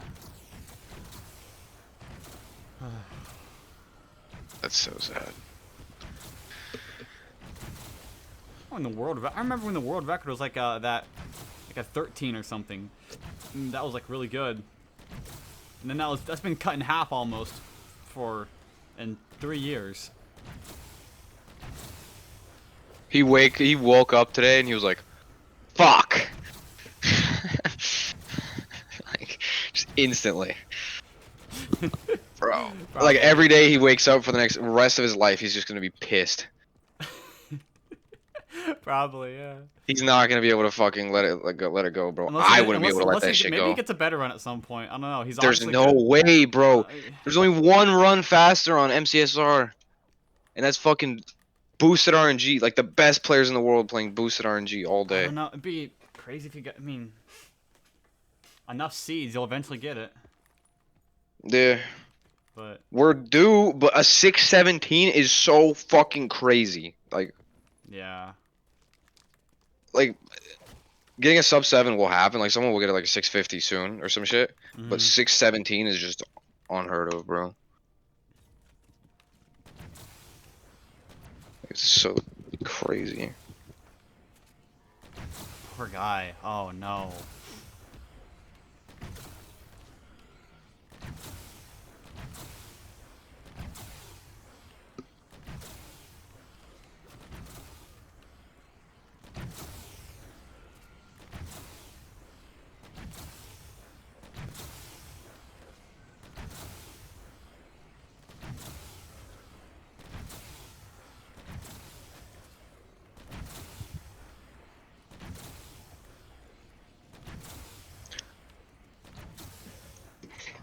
I hope I get dogs this game again. Had 3 bad dog rounds in a row.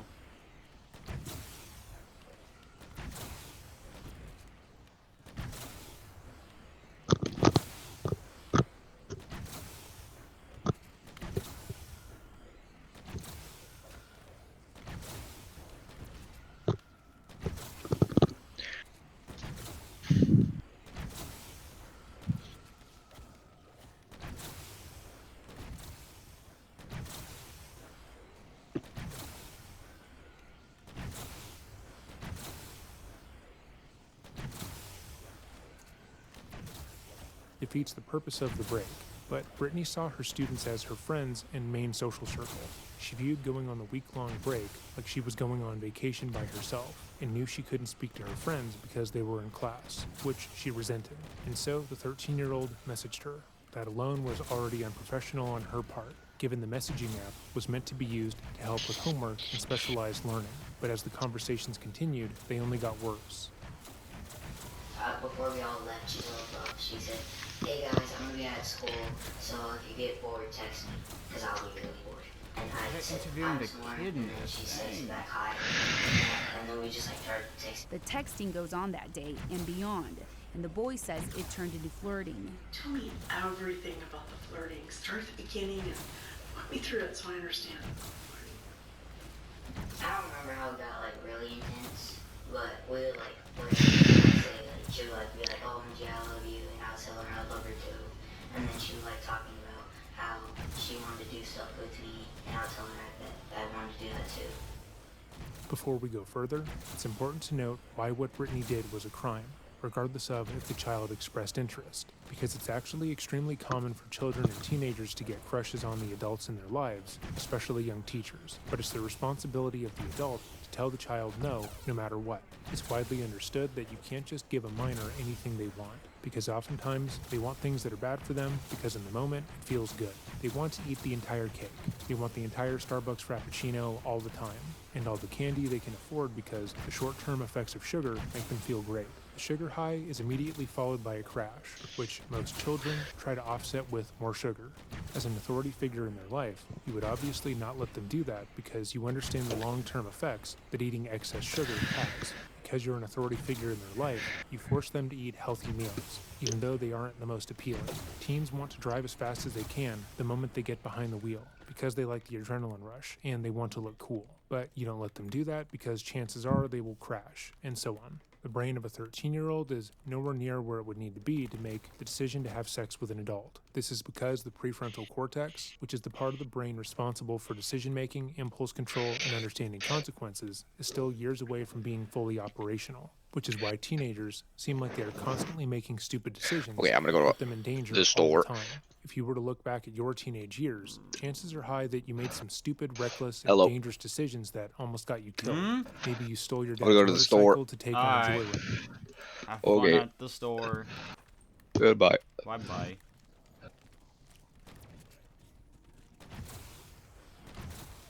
The store is ringing.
This is boring.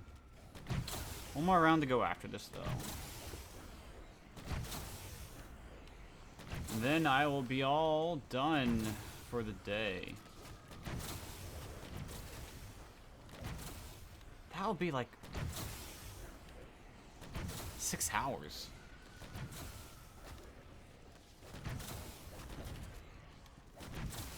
Which weirdly feels a lot easier today than it did during the 12-hour stream.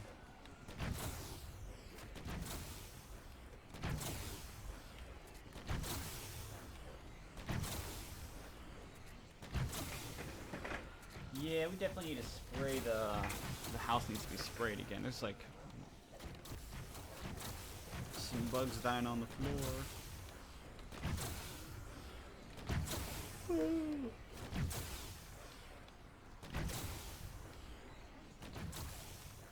Maybe you tried to jump from your roof into your family's pool and broke your leg. Or maybe you drank an entire bottle of hot sauce with ghost pepper in it on a dare, and then needed to get your stomach pumped. To most adults, adolescents act as if they're trying to find new, inventive, stupid ways to hurt themselves all the time. But it's not because they're reckless by nature. The judgment center of the brain isn't fully online yet. Meanwhile, Brittany's brain is developed. She is well aware that what she is doing is wrong. She knows that the 13-year-old she's messaging is not her intellectual equal, that engaging with the teen sexually will negatively affect his life, and that he's incapable of fully processing the gravity of the situation. But either that doesn't matter to her, or actually is part of the appeal. As we noted earlier, male victims of sexual exploitation, like the victim in this case, often deal with intense feelings of shame, guilt, and anger later on in life. As they age, they begin to see the world through the eyes of an adult, and they will come to understand how much they were taken advantage of, and how no adult, regardless of gender, should look at a child that way. They realize that they weren't lucky, that there was no way they weren't taken advantage of, and feel a deep well of anger that no one actually protected them the way they deserved. When we covered Mary Kay Letourneau, her victim would state that having his own children with Mary opened his eyes and really put what he went through into perspective. No child victim of sexual exploitation is responsible at all for them being exploited. They never deserved what happened or asked for it, even if they expressed interest, because they lacked the ability to make that choice. But Brittany wasn't content with just writing. After exchanging a few messages back and forth, Brittany would decide to make things physical. Barely. First time we kissed, Round 99.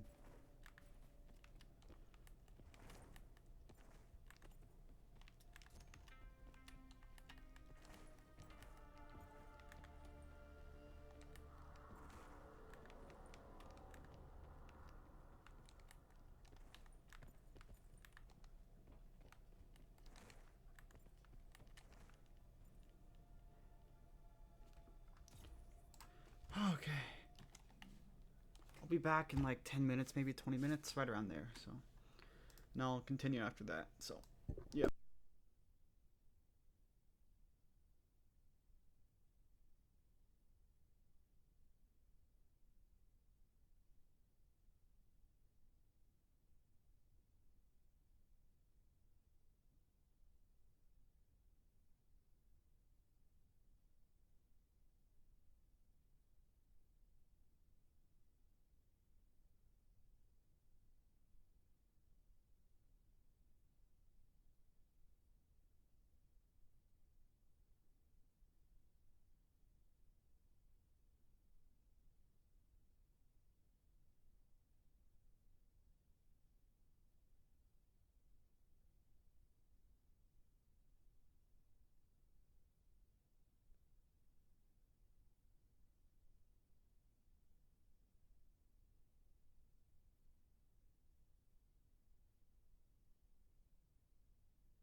Alright.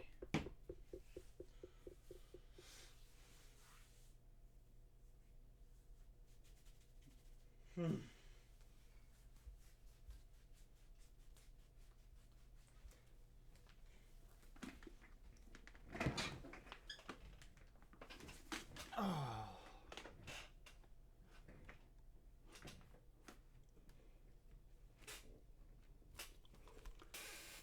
Oh.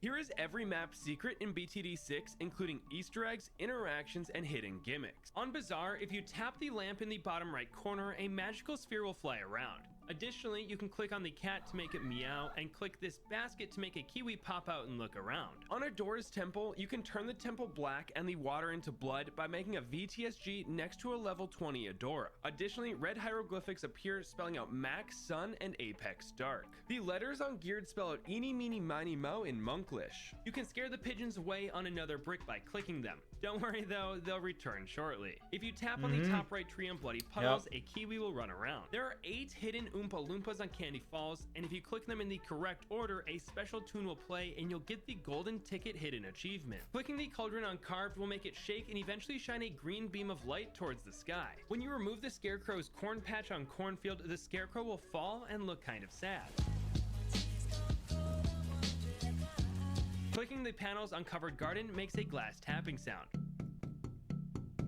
Double tapping the sludge pool in Dark Dungeons will make a sludge monster pop out, and double clicking him again will make him go back in. Additionally, you can click the center torches to activate spike traps, and you can purchase a special tower by clicking the statue up top. Clicking unencrypted gravestones 3 times causes a skeleton hand to pop out of the dirt and sink back in. And if you do this on gravestones by a pond, a skeleton fish will jump out of the water and splash back. Clicking the rectangles on Flooded Valleys Dam will reveal hidden buttons, which in turn reveal a hidden obstacle. Paying to remove this floods the left side of the screen. You can free the cave monkey on Frozen Over by targeting it with a mortar monkey, and he'll teleport to the start of the track to help you pop balloons. You can click Hedge's dart monkey statue to make it rotate 90 degrees. The signpost on middle of the road reads start and end, hinting at the other map. On High Finance, you can click the crane to make it move around. You can click the mushrooms on logs to make them shake and glow. Lotus Island has special flowers that stun surrounding balloons when clicked. Additionally, these flowers change from an orangish color to purple if a VTSG is made on the elevated platform. On 1-2 Tree, clicking on these signs will show what buffs the plot of land provides. These signs are a rare instance where tips or Easter eggs are not written in Monklish. Placing monkeys in the Polyphemus Eye provides a few buffs, but it closes after a few rounds. The cool part is that towers inside are not sold. Instead, they're just disabled until the eye is opened again. This disabling even affects paragons and sun temples / gods. Quarry has 3 separate bone sections that you can uncover by clicking rocks in the right order. If you uncover all 3, you'll see a whole dinosaur, and then you can click the waterfall to get a glimpse at a mysterious egg. You can scare the pigeons away on blondes by tapping them.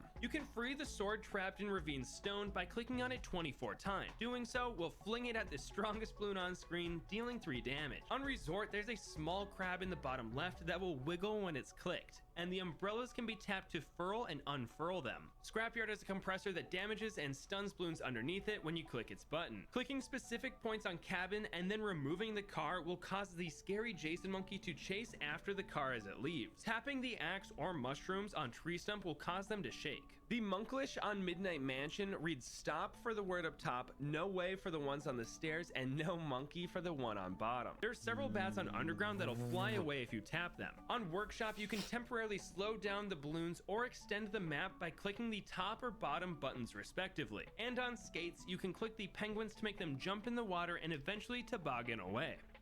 Okay, cool.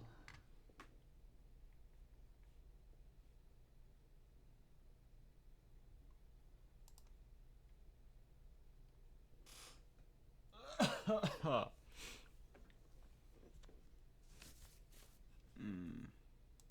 I know what I'll do right now. Some music for a little bit.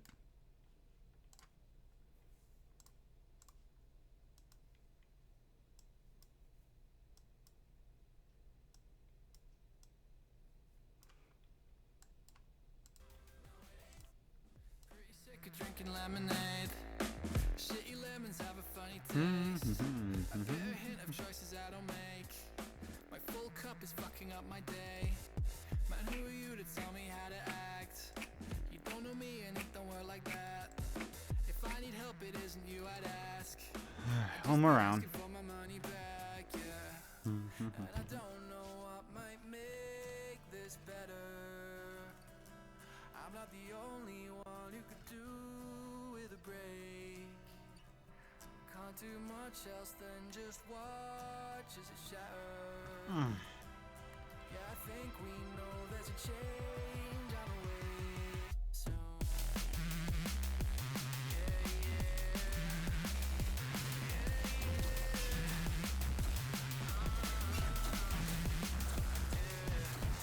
pretty sick of drinking lemonade. All right.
You know what? What?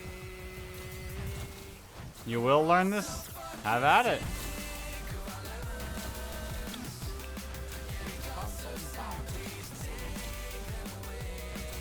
Oh, the lyrics are easy. I know those.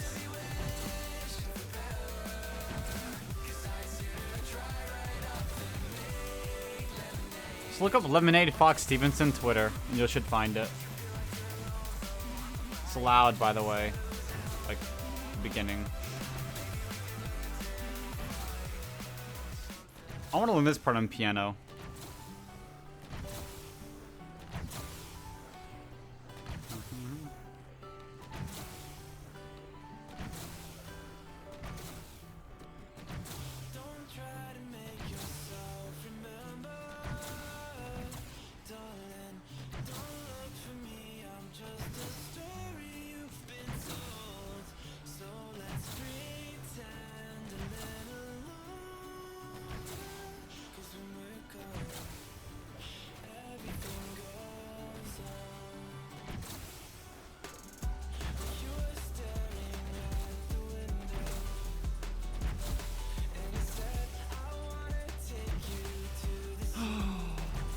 Dun dun dun dun dun dun dun.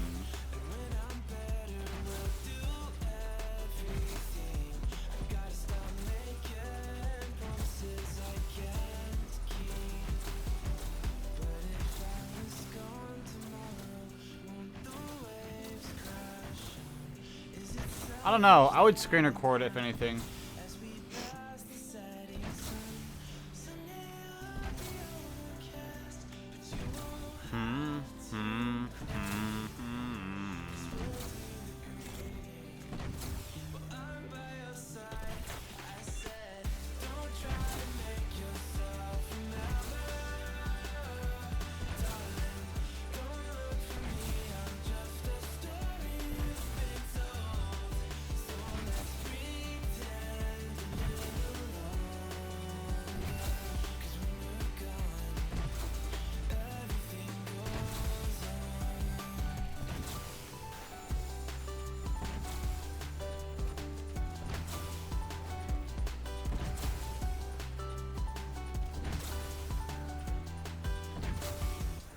Oh, cold.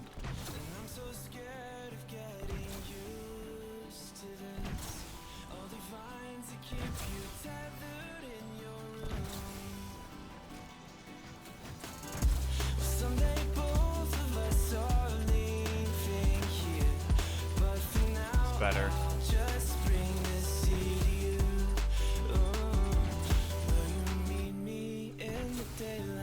Like we did before.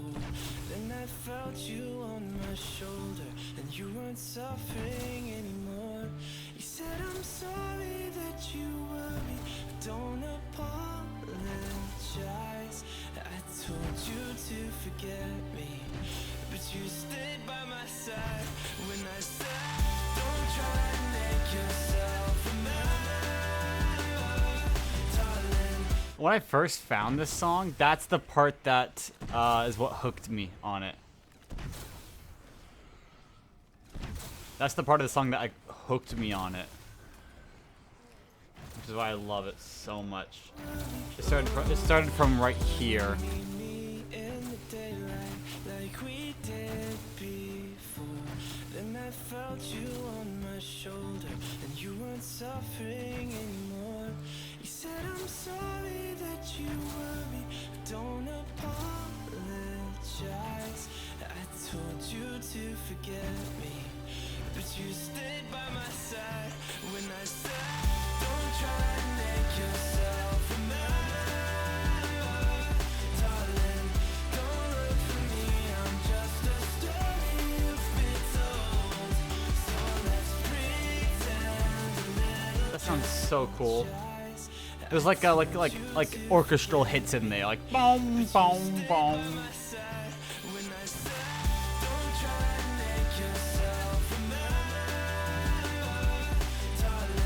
Right here.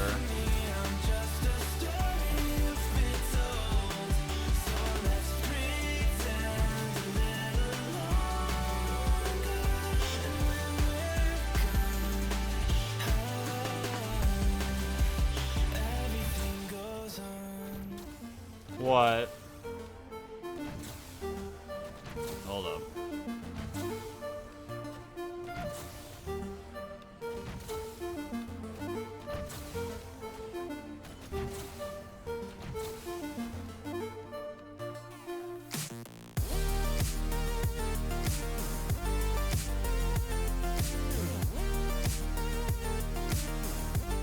That's not an option. You have work to do. Ha ha ha. That guy went flying. Enjoy that clip.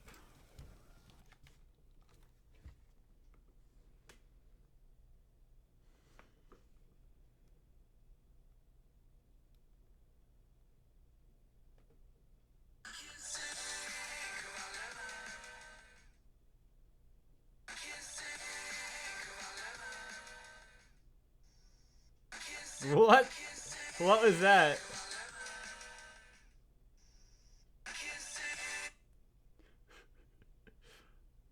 Gay boy immediately played next.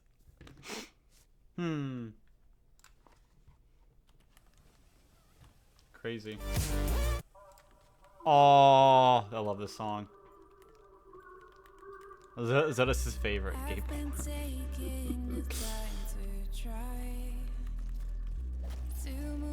This is my favorite song. I love the art style of how they did the little video part on the side.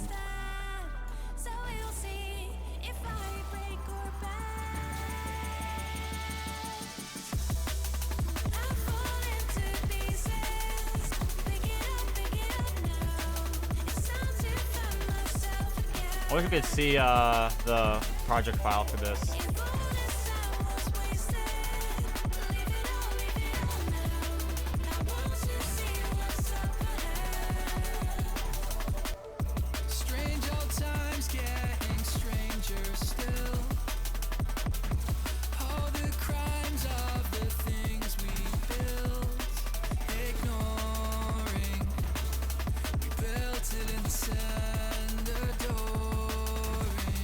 No, this is not it. Huh?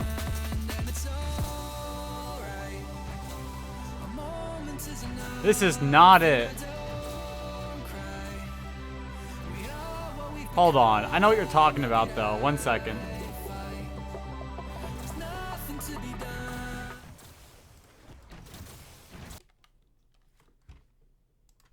Act like a brother every day is a miracle. Help one another give back to the people.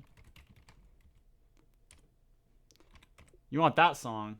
That's this one. It's copyright, though, so I won't play the whole thing.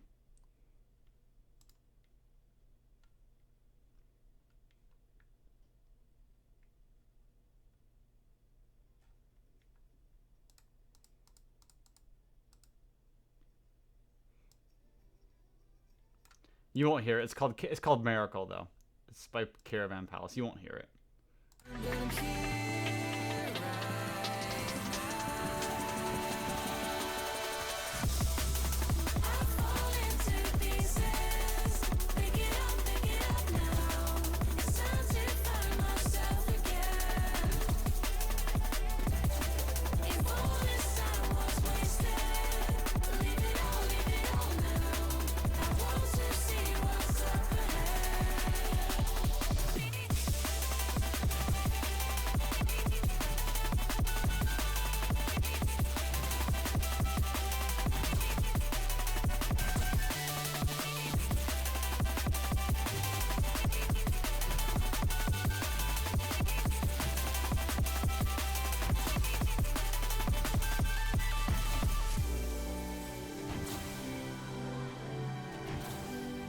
I feel like this is where the song would have originally ended if it was only UA who did the song. I feel like Fox probably, or Stan probably had like a much greater emphasis on the second part here. This is kind of more the style he does. Is the second part.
What was that pathing? Sure.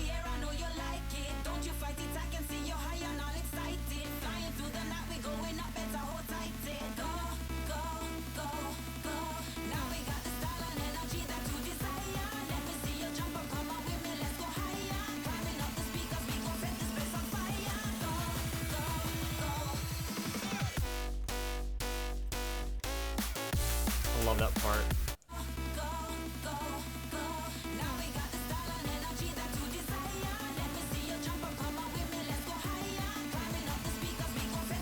I'm sure everyone likes it though.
That ending reminds me of Gravity Falls.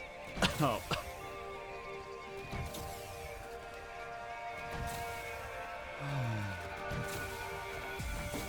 Hey, blue sky tide, help me clear my mind, full of nothing I need, no. I look up sometimes, and to my surprise, I can finally breathe, whoa. It's a real thin line between wasting time and getting some peace, though. Oh, the depths I dive, trying to finally find out what it all means. I'm faithful inner demons, give me something to believe in. I've been stumbling. Apple, water, bagel bites, bagel bites, bagel bites, bagel bites.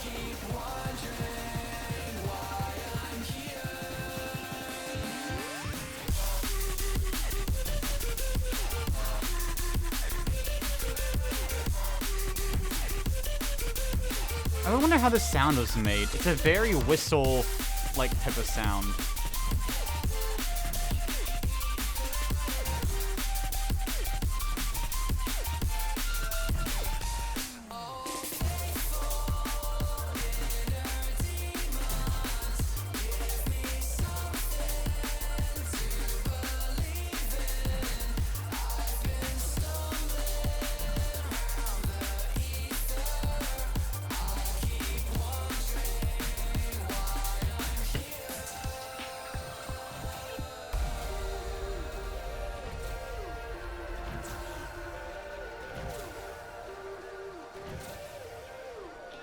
It's weird because it's like on left and right side, and it pans to the middle when it slides down.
quarter of the way done.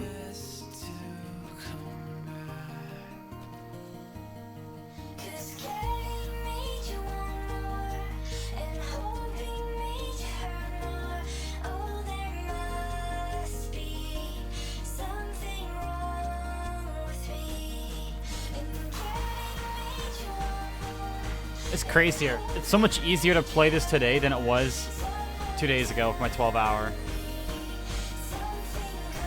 I couldn't do it for some reason the other day. It was like super difficult.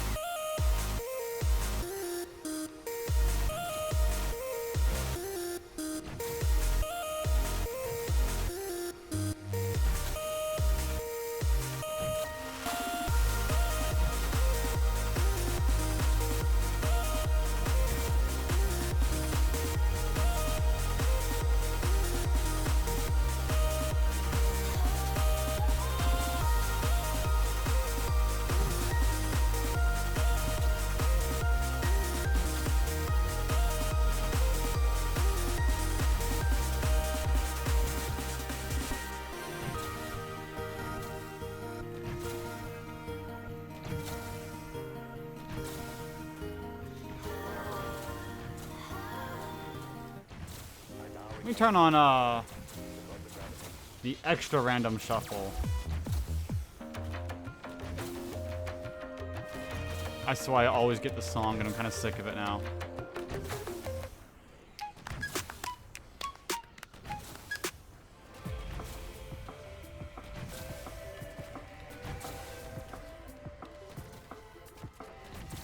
I don't really mind this one. Oh, this one's good.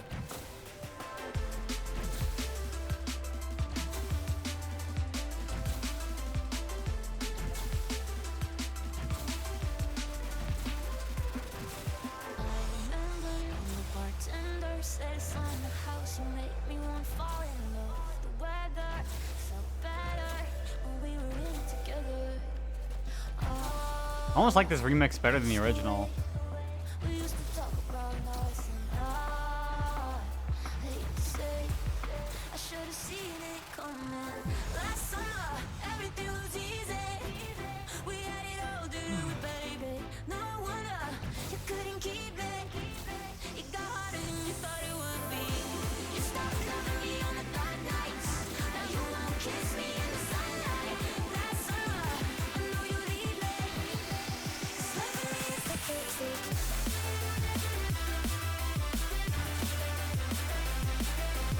That's why we save a bullet.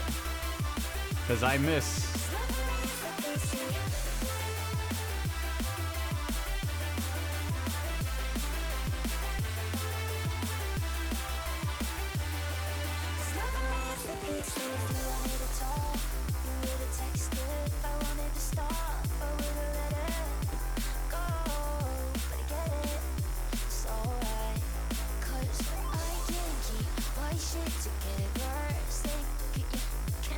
Oh.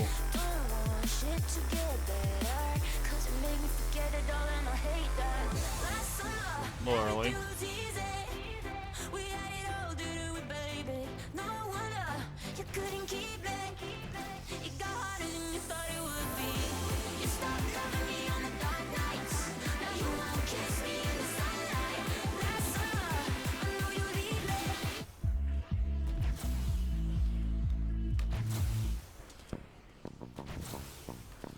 I have to.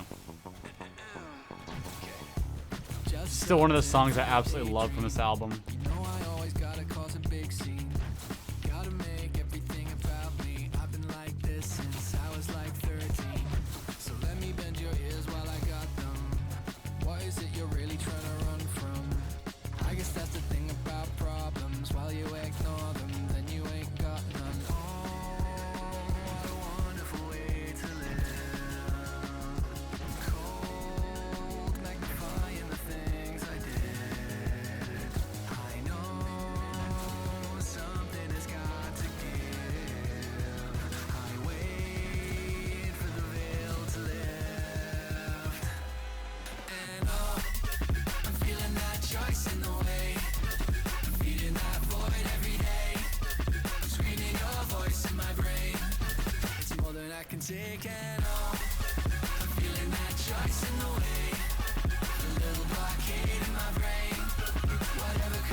party, so everybody might look upon me.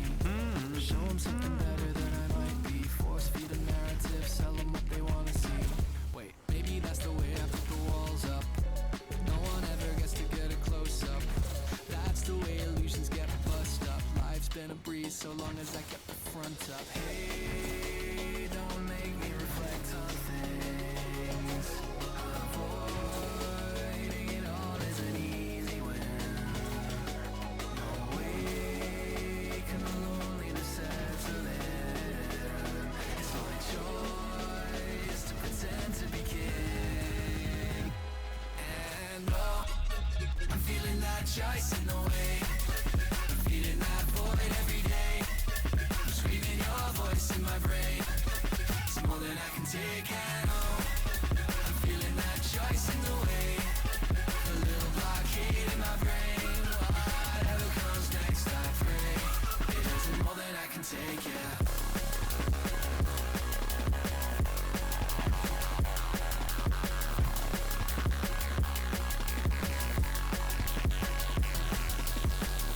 The person inside underwhelms me, so I pretend I'm something else entirely. A person who's better than me at everything. Rather you'd know that other guy instead of me. It's funny how it took so long to realize. I thought I was alone and trying to live lies. Maybe everyone's a person being hit behind. Would we all be so alone if we empathized? Whoa, depressing epiphany.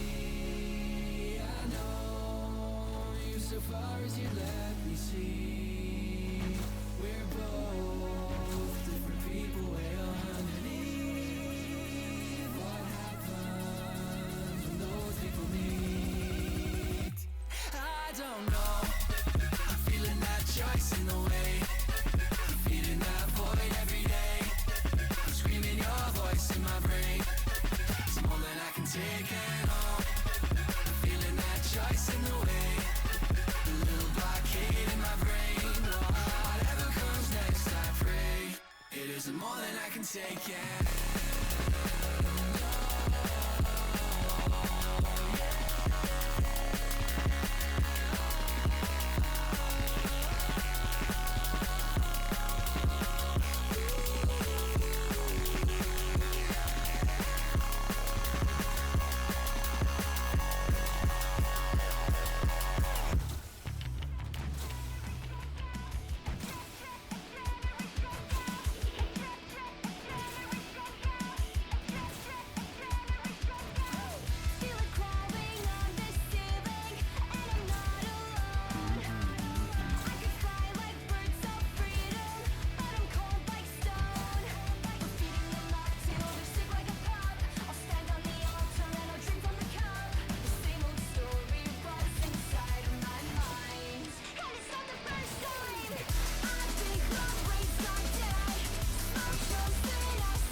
Oh.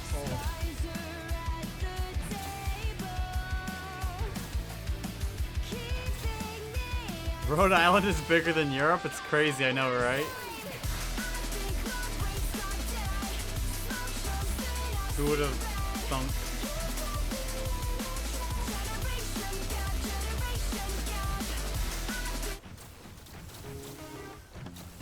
I'm supposed to be getting new songs with the filter I have on for my Spotify, but I'm not.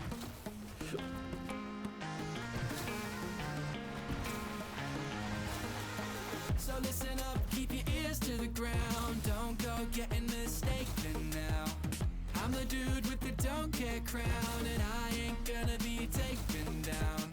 I ain't letting my spirits down, cause ain't much matter that much I found. He says anything and everything, I don't know. Don't care crown, and I ain't gonna be taken down.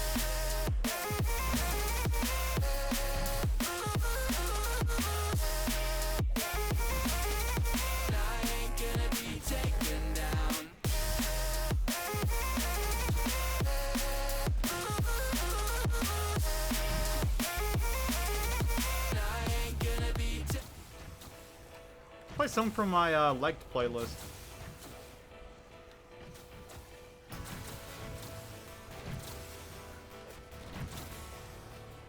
Well, I could learn the secrets of the stars and still I'd feel I need help. Related realizations at the asteroid belt where all the regulars are trying to get away from themselves. I'm drifting off, I'm dealing with my personal hell. I feel I've seen a lot, but some would say I'm still just a kid. Well, nothing teaches more than regretting what you did. I always look back feeling stupid about the things that I hid. Yeah, I'd exhume all of my problems if I knew how to do it. Toten is close to being done? Yeah, I can't wait. About 55 minutes left, probably. Just under an hour.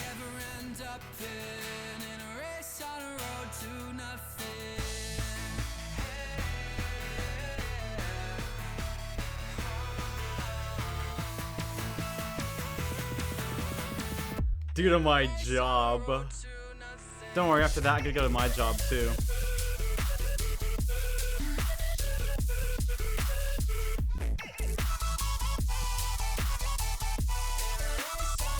Yep.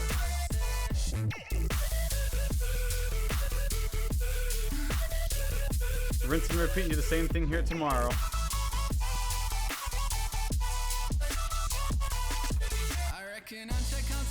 Here's the crazy part. This has like been so easy to do today. Like I have had no issue playing 6.5 hours here. I've really only played about maybe 5 hours in total of this today. But it's been like so easy this time. Like the 12-hour stream, it was so difficult for some reason. And I burnt myself out. But like today, I feel fine.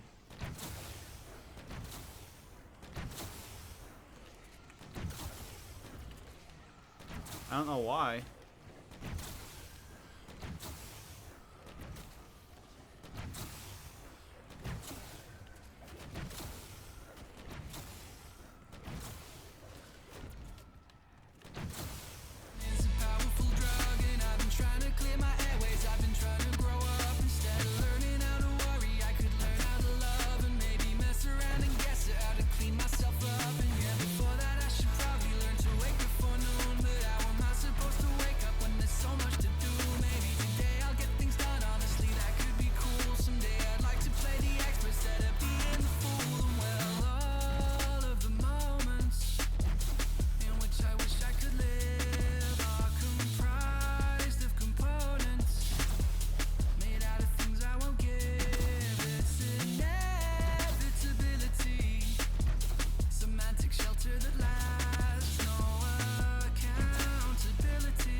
I swear, this is gonna be the next Rocket League song intro.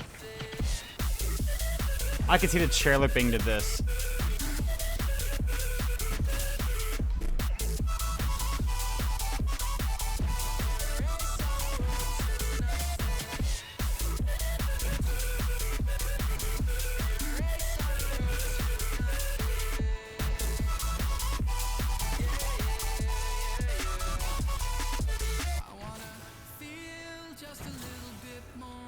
I love the beautiful morning thing at the very end.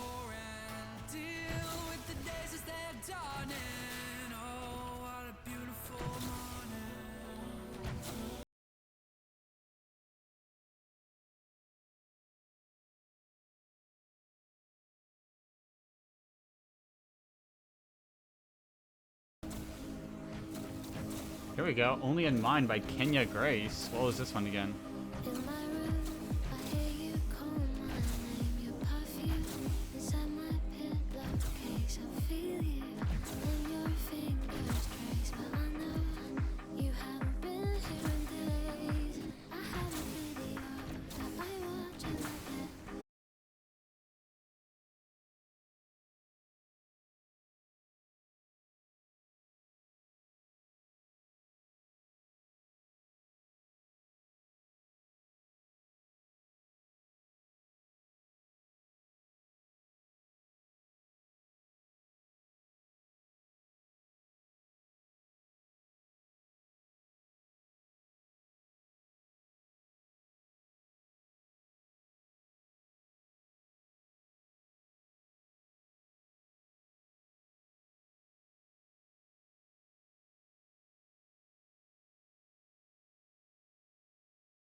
Honestly, I think the song could have ended here and it would have been fine.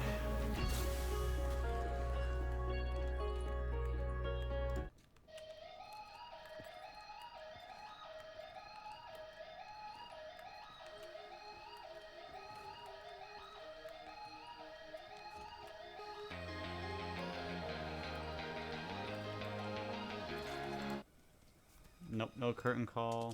Nope. Bone Dry? I like the song. But nope. Give me something I haven't heard in the world. Let's set it off.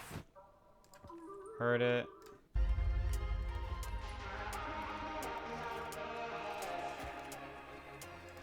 I now regained my normal weight because the gravitational area was similar to our Earth.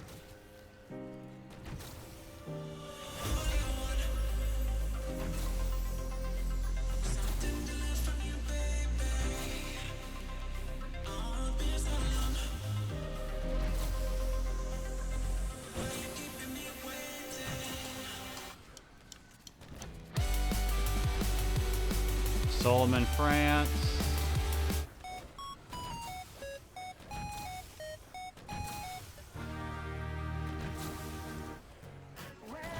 Oh, come on. These are my liked songs.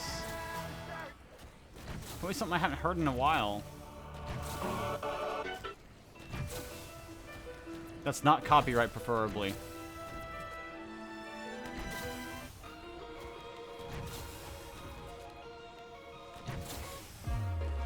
Oh my gosh.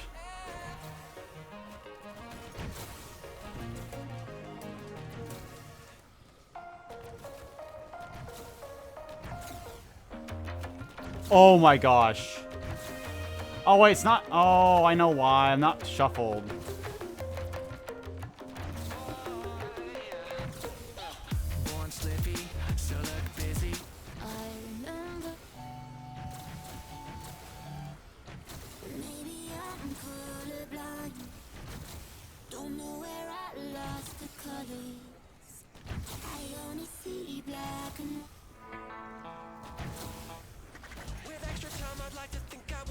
Why not?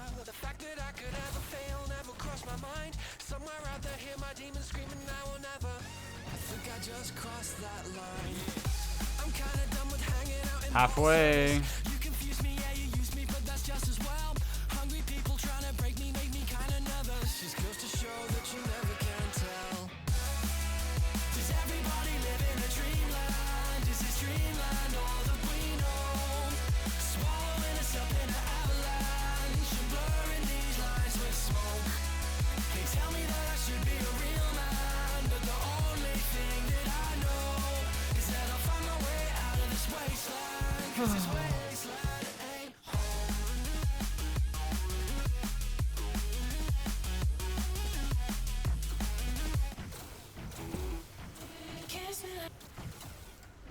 I'm done with that.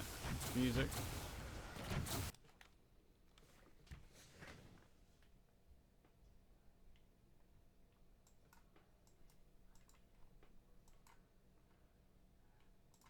I was saying bye to her and I gave her a hug and she like started kissing me, so I kissed her back. After Brittany kissed her victim for the first time, things escalated quickly from there. The following is an excerpt from the AZ Central's article, Teacher Brittany Zamora had sex with boy in classroom while other student watched. The classroom kiss eventually escalated into full-on sexual conduct during class. They would touch each other sexually in the back of the room while other students watched videos. Other times, the boy told the interviewer Zamora touched his stuff at her desk while she pretended to be looking for something in a drawer. Students were working on a project just a few feet away. Brittany obviously enjoyed the power and control she got out of the situation, but was further gratified by the taboo nature of what she was doing. She had married her high school sweetheart. She had a stable relationship to go back to, but she got off on violating a 13-year-old in public, surrounded by other children. The boy says Amora would call him in the middle of the night and twice snuck out and met her in her car for sex acts. Yeah, we're like texting, and then we were like texting, and then I told her that I was at my grandparents' house, and she said, "Let me come over." I said, "LOL," and then with like laughing, and I put heart emojis, and then she's like, "No, I'm serious," and I was like, "Okay," but before that we called before. So she came over and... I went to her car though. Like she parked at the other end of the street and she said, okay, I'm here, and then I just walked outside. Another sexual encounter happened on campus in her classroom after a school talent show. We were doing A talent show? And I was saying bye. Me and my friend were about to walk, and like I was like saying bye, and then I grabbed my backpack, and like my friend was like messing with her computer, and then she's like kissing me and everything, and like she was like, you want to go in? And I was like, what? And she's like, you want to go in? And I was like, sure. And then like the same thing, I didn't take my pants off or anything, but she was wearing a dress, so she just pulled her underwear to the side, and then I was in there for like a minute, and then I was like, and I was like, alright, I gotta go. Brittany's inappropriate behavior wasn't solely isolated to the 13-year-old, as another boy in the class would state that he had been present when Zamora violated his friend and felt deeply uncomfortable. I was one of the witnesses, or one of the people that saw Ms. Zamora and my friend touch each other. Was Miss Zamora saying anything? No, they're just doing it. It was very uncomfortable. So that's why the second day they're doing stuff, I just left the room. The second boy would detail an inappropriate encounter that he also had with Zamora. And Ms. Zamora asked me if my thing was uncircumcised or What? circumcised. And I didn't know what that means. So Ms. Zamora went on her phone and looked up uncircumcised and circumcised. He says Zamora never went beyond inappropriate remarks with him. She hadn't touched me or anything. Dude, that Though was a Zamora had told her victim not to tell anyone, she eventually felt comfortable enough with the relationship to allow him to tell the witness. On multiple occasions, she asked the other child to keep watch outside of the classrooms so they could have sex. The first time, he had barely registered their request before they began and stood there shocked and scared. He didn't fully realize what was happening, but felt gross about it and wanted it to stop. When they asked him the next time, the 11-year-old was so uncomfortable that he ran away. When he was questioned by police later on, he would mistake the word vagina for Virginia, showcasing just how young he was, and how objectively disgusting the very concept that a young victim would have the mental capacity to understand what was happening. He would also tell the police later on, quote, "It's like weird how a 27-year-old can, like, love a 13-year-old and do stuff. It's just crazy. She's not a good person." The witness would also tell police that though Brittany had never made an overt sexual pass at him, she had asked him about his penis once. Randomly, the 27-year-old teacher asked him if he was circumcised or not. I am. When he expressed confusion over the question, she pulled Dude, up I'm watching photos the on most her phone to show depraved, him. like, He would listen to the recall most, that like, conversation awful, stopped, not because he answered the question. like, crime thing ever. About, like, a teacher predator. Some woman. Hey, I'm under 60 hours to go, though. I'm at 58 more hours.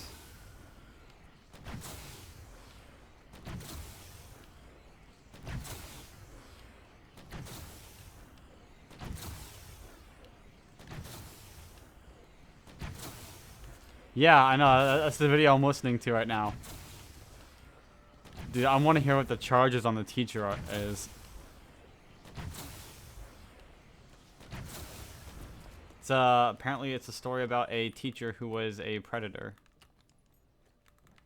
And it is like severely like awful. Holy.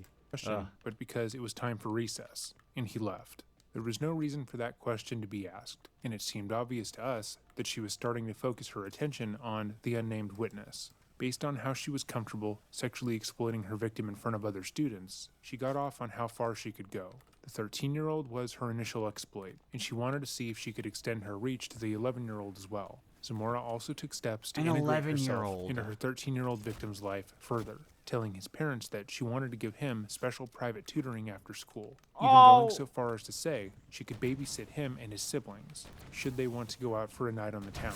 Allegedly, she told them that her husband and her were trying for a baby, and babysitting would give her a chance to play mom for the evening, which is beyond disgusting when you realize she only wanted to babysit to sleep with her own student in his own home, with his siblings present. At the time, the parents thought she was just being friendly, and after they saw an improvement in his grades, they felt like she was really helping him. As time went on, and Brittany became more comfortable with what she was doing, the more people began to notice her odd behavior. More specifically, some of the students began to notice that Mrs. Zamora was always hanging out with the boy. They would pass notes to each other in class, and she was always calling him up to her desk, and the students began to joke that they were dating. Though the majority of the adolescents knew what sex was, they weren't aware that their teacher was assaulting the boy in their presence, and didn't fully comprehend what was going on. In their mind, the rumor was probably meant to be absurd, given the age difference and the fact that Mrs. Zamora was married. If they were in an actual relationship, that would be weird and gross. But the more time passed on, the more students believed it was true. Eventually, 3 anonymous students decided to go to the principal and tell them that something strange was going on. Tim Dickey had known Brittany from a previous school they both had worked at, and had brought her over to Las Brisas Academy when he started there as the principal. He thought she was a great teacher. The students had nothing but excellent things to say, but the accusation was serious. The fact that not 1 but 3 students felt the need to tell him about the relationship Less time also than stood men? out to him. I don't think it He matters in began this his own case here. investigation. The principal of her school informed her that they would be launching an investigation. There's no way she doesn't and get like reportedly max told amount of him time that for the this. stories were cruel and baseless. Specifically, Tim Dickey would allege that she began crying and remarked that he had known her for years and knows that, quote, she only loves 2 things, her job and teaching. She hoped that the emotional denial would be enough to stop anyone from looking too closely at her actions, that she could excuse any of her strange behavior as her just being a passionate young teacher. She wanted to be viewed as the victim of a vicious rumor, one that caused her severe emotional distress. That way it became inappropriate for anyone to look further into the accusations. And it worked. Dickey had dropped the investigation after barely looking into the claims, and went into her classroom to speak about the dangers of rumors. Even though he kept the 3 kids who made the allegations names anonymous, he scolded them publicly for coming forward, essentially telling the minors that if they hear that one of their friends is being sexually abused, that they should just ignore it, which is horrific. Well, ain't that just the way? However, Yep. only a few weeks after the lecture, their concerns would be proven right, and Dickey's inaction would make him look like a dick. The victim's parents had bought him a new phone and had a parental app placed on it for his own protection. The app would notify them if it detected certain words being used repeatedly, and that same afternoon, his stepmother got an alert. His son had been messaging someone often and calling them baby. As far as she knew, he didn't have a girlfriend, so she went into his Instagram messages and found that he seemed to be engaged in an overtly sexual relationship. The messages being shared back and forth were graphic, with the woman on the other end of the phone writing in detail what she wanted to do to him. My mind about this has changed so much. I used to actually like despise apps that do that, and I used to hate them. Like that's like, no, especially for young people. No. I think it's definitely a responsibility. The parent needs to be monitoring the apps that basically the apps that monitor your child's activity on their device. I used to be super against that, but the more I think about it now, like the more of a no-brainer. Obviously, like they're useful.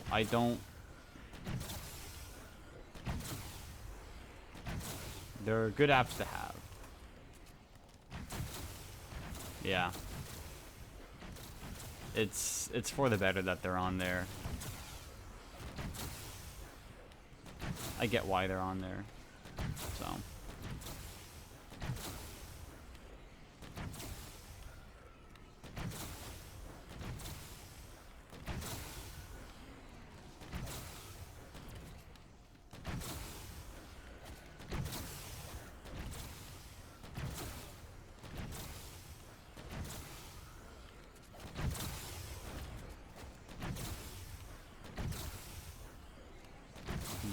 What she had already done.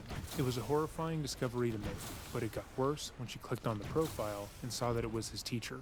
Thankfully, both of his parents took the situation seriously and jumped into action. They sat their son down and asked him if he had sex with Brittany, and he said yes. He then went into detail about how it began, and how she had gone so far as to drive to his grandparents' house when he was staying with them in order to sexually exploit him. They sat in silence, shocked, taking in all the horrifying information, and realized the sheer extent of what she'd been doing to him. They then decided to inform the principal, letting him know everything that they found, and all their son had admitted to them. When Tim Dickey was told that the 13-year-old had told his parents that Mrs. Zamora had slept with him in their 6th grade class with another student watching, he was horrified and notified the police. It immediately occurred to him that his position at the school and his entire career could be on the line, since only a few weeks earlier he'd been alerted to Zamora's actions and he had done nothing. He realized that everything he did from this point onward would influence how people saw him, so he made sure to do everything by the book. He also informed Brittany that the report had been made to him and that she was on administrative leave. Notably, she was not told what the report or the investigation was about. She knew, However, though. given that he already told her about the rumors a week prior, she likely already knew what was about to happen. Yep. Shortly thereafter, at 11 p.m., Brittany would decide to call the boy's phone. Before we go over the footage that was made public by the channel Explore With Us Body Cam, I want to take a moment Explore With Us to Body praise the family Cam. of the victim. What happened to their son was Nice. and still It's is them. horrific, but it's something that some parents like one of would the have most popular willingly ones. overlooked. It's unfortunately rare for teenage male victims of sexual exploitation at the hands of older women to be taken seriously, but they did it immediately. They didn't blame him. They didn't tell him that he was lucky. They told him the truth and took it upon themselves to make sure that Brittany would never touch another child as long as they had something to say about it. That is truly amazing, and I hope that That's everyone good, that's watching good. would do the same for their family. They also didn't handle the situation with kid gloves, and the footage you're about to see or hear will showcase explicit, violent language, which is completely justified in my opinion. As mentioned, the footage we're about to review was made public by Explore With Us Body Cams here on YouTube. A link will be left in the description box down below to the two. original upload, You sans know, our commentary, two electric as well as zombies their are better channel than and the one. Explore With Us channel proper. Dragon With all that dragon said, let us tails. begin. I'm gonna blind The myself following with blue footage has light. mostly never been seen before. Yes. What type of perverted person are you? I want to know right now. You are a monster. You're a child. Do you understand me? Brittany called the boy's phone later at night. She was immediately greeted by an age-appropriate man who wasted no time calling her a pervert, which immediately tells her that she's been found out. Only now, the parents of her victim know about what she has done, and her world would come crashing down around her. Good. Brittany obviously got off on the power she could wield over her students, assaulting one in front of the others without them knowing, and the like. But at this moment, she's completely and utterly left powerless. She has no way to defend herself, because they have all the evidence they need. They're responding to her actions with the seriousness and anger that is appropriate for the situation, and she has no way to invalidate that evidence or really respond. Hearing the other voice on the line would likely have put Zamora into a state of flight, fight, fawn, or freeze, sort of like she had encountered Fawn? the world that she had become so accustomed to. How about the would be fight or crashing flight? down around her. In her mind, I mean, try its freeze best makes to sense, process but what what's, exactly was going on. what's In our fawn? past coverage of sexual predators, mainly those featured on the show To Catch a Predator, we've noted that most of those men will end up fawning to police. They know what they've done is bad. They know it cannot really be justified. They try to get the officers to see them as nice guys who maybe made a mistake, so they should be given a warning. Ooh, However, that's in called the cases of Mary Felix- what's it called? It's called something in criminology. Where you basically it's like you shift the blame. So there are different ways you can do that. There's like I think 5 different ways that it can be the blame that criminals will try to shift the blame. One's called for the greater good. So me doing a crime is actually for the greater good, which is probably the most justifiable and easiest, or it's the easiest one to justify. Like, in this case, let's say someone killed a serial child predator or something like that, just like in cold blood. He's gonna use that type of what is it called? Dang it. Another one is where you basically downplay, like, oh, it's not that serious, you know. Another one is you downplay the thing of a victim. So like, oh, they really nothing. It didn't really affect them. You know, they didn't get hurt. One is like saying like, oh, you're blowing it out of, it's basically you're blowing it out of proportion. It wasn't that serious. I already said that one. Oh, what's another one? But yeah, those are, it's Basically, it takes the it's to try and take the responsibility off you as a person. Turno and Pamela Smart, they were both fairly aggressive with police and anyone who questioned them that they hadn't done anything wrong, and actively fought the charges tooth and nail. So it's anyone's guess what tactic Brittany will use here. Leave your guesses in the comments down below. No. Why do you say that? This is Brittany's response, and it's somewhere between fawn and freeze. Her mind is racing 100 miles an hour to the point where she cannot conceptualize what is actually going on at the moment. She called her victim's phone, and an adult telling her she is a sexual predator and a pedophile answered.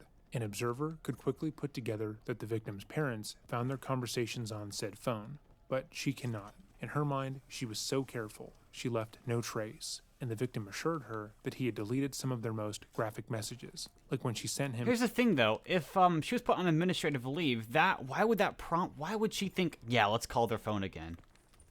Like, that would be the first thing running through my mind. Why? She's just kind of got a case of the stupidness. You know, she's kind of dumb.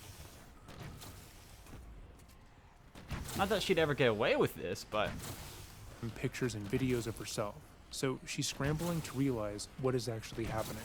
Imagine if you called a friend, someone else answered their phone, and accused you of the worst crimes imaginable. They tell you that they have proof that you sexually exploit children, and they are being aggressive with you right out of the gate.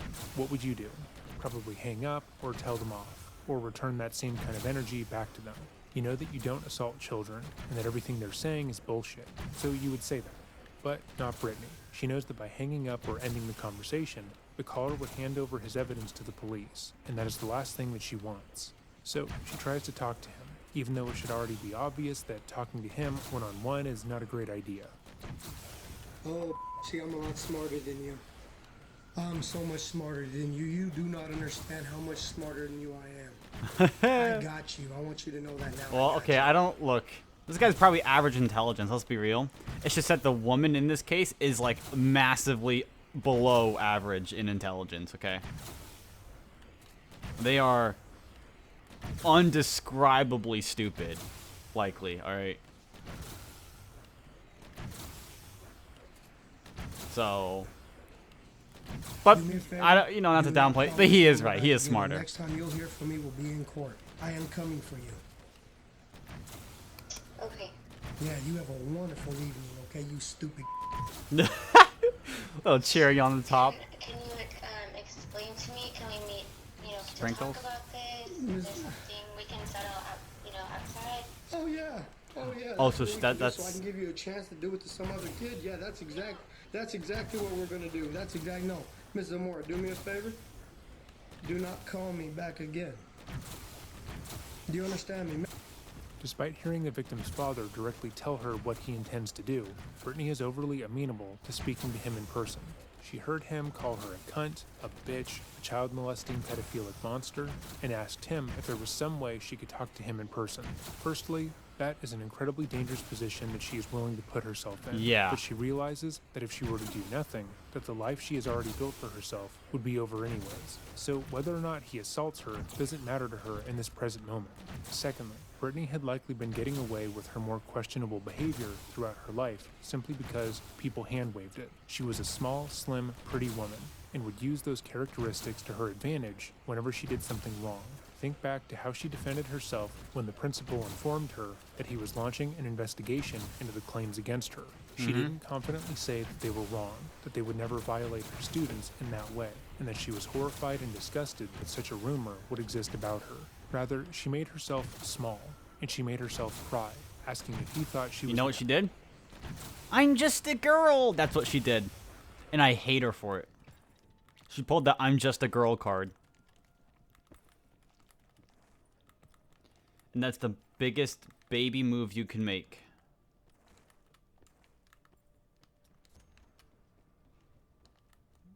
Good thing that Dad's actually, like, putting his foot down. Kind of person who could do that. Brittany hopes that if they were to meet in person, the father wouldn't go to the police because he would see that she wasn't a gross monster, wantonly assaulting her students, but that she was a young, beautiful woman who any minor would be lucky to sleep with. Again, we have to praise this father because he stands firm on his decision to go to the police. Yeah. He knows that even if she were to stop assaulting his son, she wouldn't stop preying on children in general. She would still be a teacher, still see kids every day, and eventually she would pick a new boy. Make sure you tell your husband what's going on. He is right here. Can he talk to you? Oh yeah, put your husband on the phone.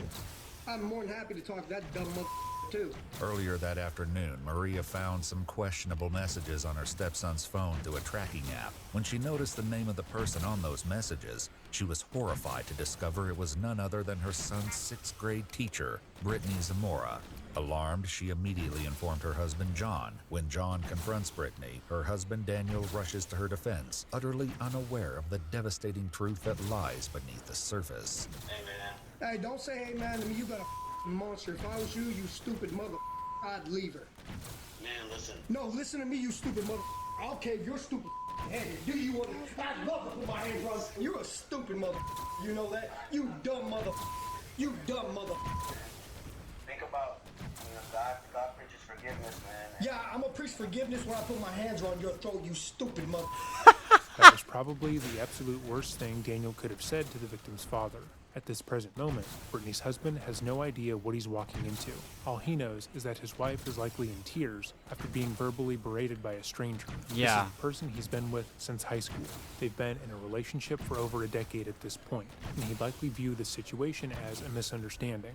Daniel, at this present moment, has no way of conceptualizing what is currently happening, and it would likely take years upon years to fully come to terms with what Brittany did.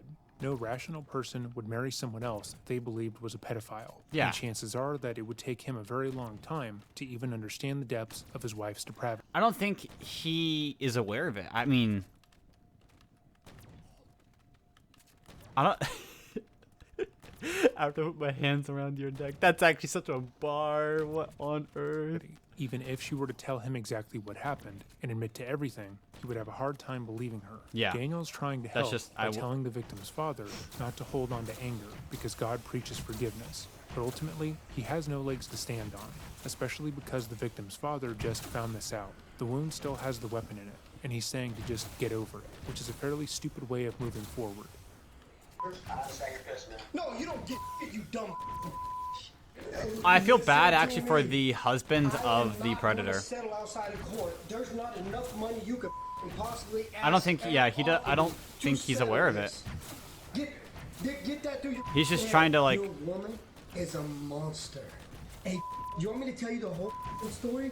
She had another 13-year-old in there watching the whole thing. She's a monster. Soon Daniel is going to face a rude shock, one that will impact not only him, but the entire community. Man, look, this whole situation is crazy. I've never heard of anything like this in my entire life. And I'm sure, as a parent, you gotta be livid, pissed, downright I don't stab this mother. You trust the system.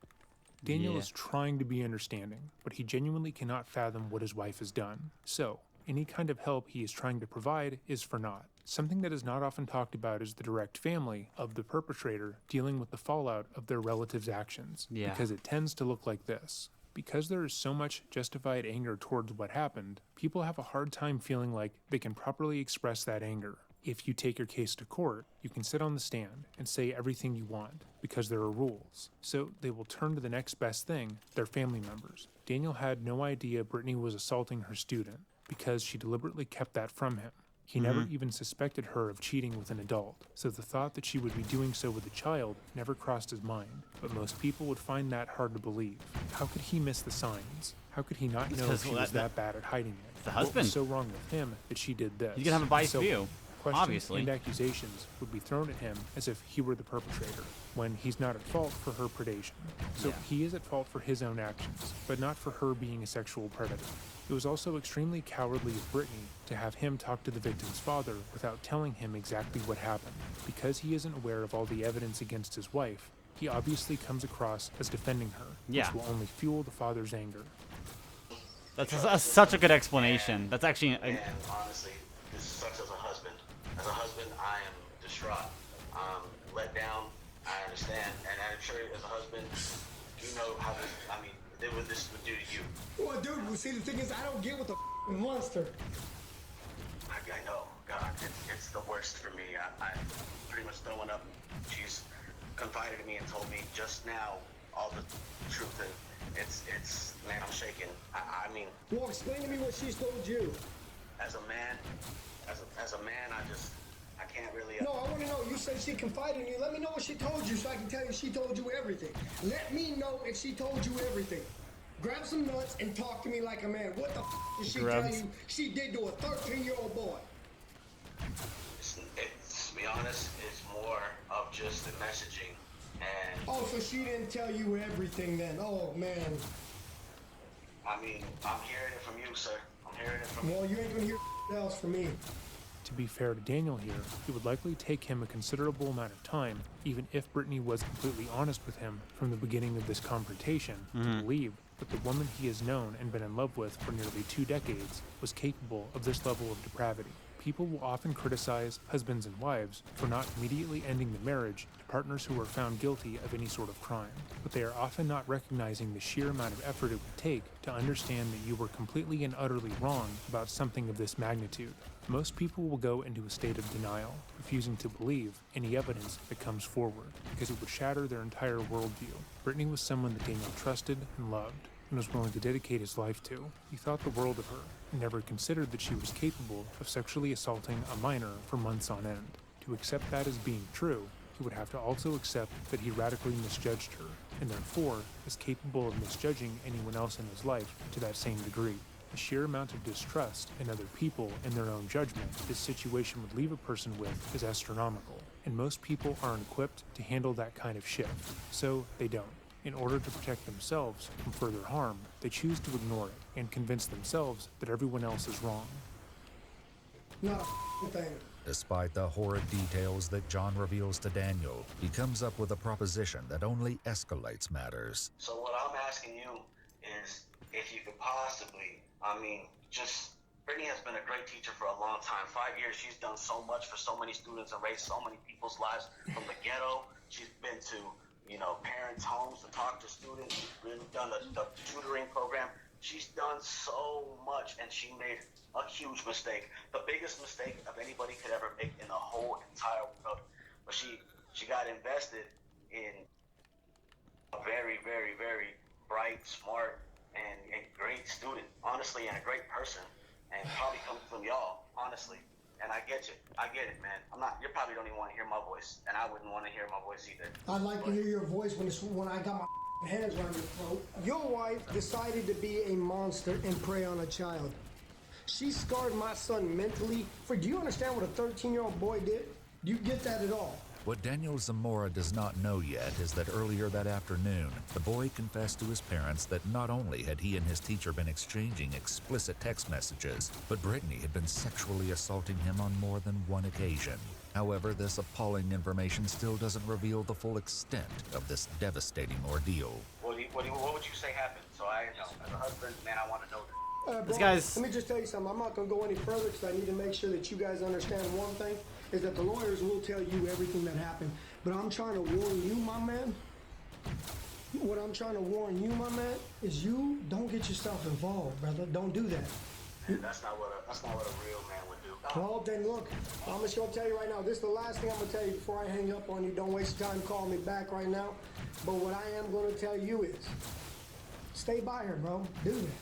Your mom, your dad, her mom, her dad, everybody's gonna know what this sick did. Everybody. You have a wonderful evening. Don't call this phone back. Have a good one.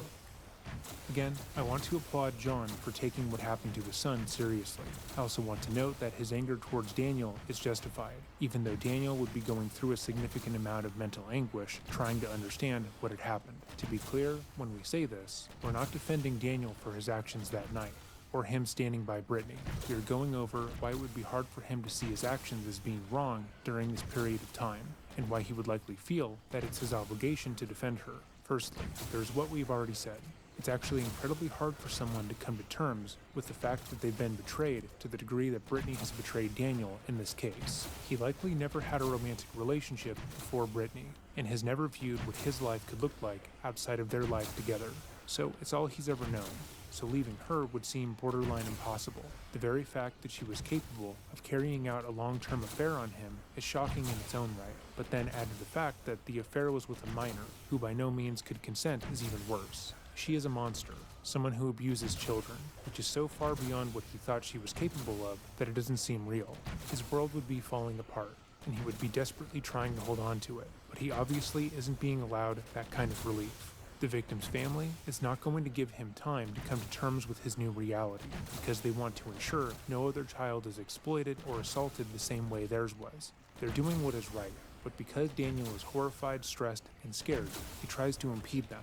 Secondly, early in their recorded phone call, Daniel brought up God, which indicates that he is somewhat religious. If he is a man of deep faith, he would likely take his vows seriously and try to view this entire ordeal as being a trial for their marriage. He's being asked by the Lord to stand by his wife, the way he said he would, and wants to protect her, even if that means harassing her victim's family inadvertently. Meanwhile, Brittany is calling in order to try and shield herself from the consequences of her own actions. She had justified her actions to herself enough times that she likely forgot how depraved what she was doing was. But after hearing that she was on administrative leave, that her victim's family is going to the police, and they aren't interested in money or conversation, she knows how bad this will be for her. Later that day, the parents would go to Las Brisas to talk to the principal and the police. They went over all of what they found and informed them of everything they knew, which wasn't much. Understandably, the victim felt like he was in trouble, that he made his parents upset with him, and that he hurt someone he deeply cared for. He hadn't told his parents everything that had happened, or that Mrs. Zamora had driven to his grandparents' house for sex, but there was more than enough direct evidence of sexual exploitation. While speaking to the police, John would call Brittany back. He was to ask her certain questions to be used against her, but Brittany was already one step ahead of them. According to text messages that would later be found by the police, Daniel was coaching her throughout the interaction, telling her to cry and be apologetic, but not to admit to any real relationship occurring. It seemed that during their stressful night, along with harassing the victim and his family, Brittany had convinced Daniel that she hadn't actually slept with the child. It seemed that she admitted that they exchanged risque messages, but it was all a fantasy that the 13-year-old had that he let get away from him. She found a way to manipulate the situation to make herself the victim, telling him that while she had talked sexually with a 13-year-old, it had been because he forced her to. The boy had been sexually aggressive with her, and instead of informing anyone of the situation or trying to stop it, she had to go along with it, just powerless. At that point, it's unlikely that he had seen the messages between Brittany and the victim, as they went over months of sexual activity as well as her driving over to his grandparents' house to have sex. But he was choosing to believe his wife. Again, he was so sure that the woman he loved would never do this, that the idea of a 13-year-old boy forcing his wife to sex with him for months on end was easier to believe than the truth. While this was going on, the substitute teacher for Brittany's class had come across an alarming discovery. Within Brittany's desk was more evidence of the relationship in the form of love notes that were shared between her and the victim. Well, good thing you left them in your desk for everybody to fucking see, bro. Anyhow, the police had more than enough evidence to make their arrest. What kind of... Dude, this guy's got like a personality and I absolutely love it. A lot of these usually just use like a TTS or something. But like this guy's got some like actual personality. That were shared between her and the victim. Well, good thing you left him in your desk for everybody to fucking see, bro. Anyhow, the police had more than enough evidence to make their arrest. The following footage was uploaded by Real World Police, and they'll be linked in the description box down below.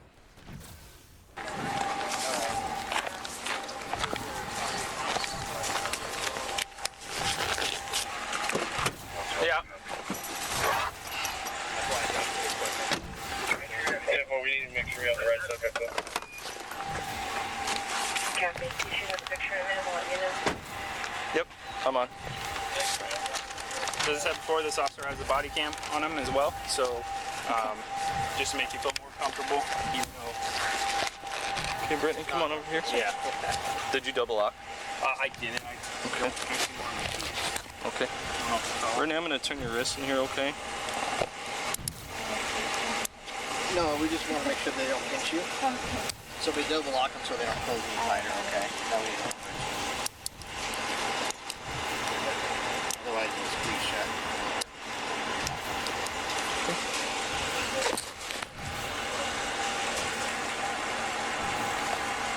Did you know about that?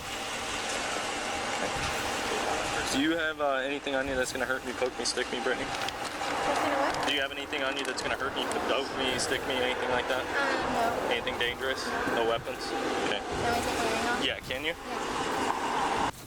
Brittany is extremely calm, which is completely unexpected and a bit unnerving. As we pointed out previously, Brittany was no stranger to using her emotions to gain sympathy from others, and cried to the principal of the school about how she would never exploit a child sexually, and loved her job and husband too much to have done so. The text messages from Daniel also illustrated that she was aware that in the event of a confrontation, crying to garner leniency was her best move. Yet she is remarkably quiet and withdrawn here. It's possible that she may be in shock, or is simply just unaware of how much evidence there is against her. But let's continue. Am I going to be able to put it back on? Yeah, you will. This is your personal property. So everything that goes in this bag. I'm going to take your necklace off as well. So we'll document it. Can you unhandcuff me so I can take my belly button out? Your what? My belly We'll let you. We'll do that at the jail. Okay. We're not going to have it.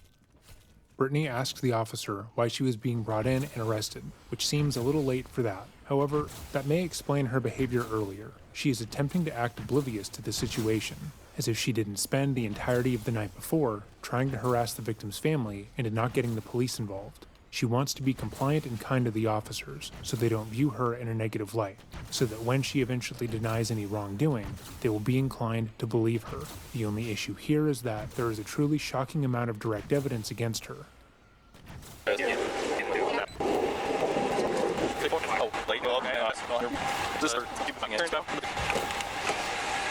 And then I will help you. I know it's a big step.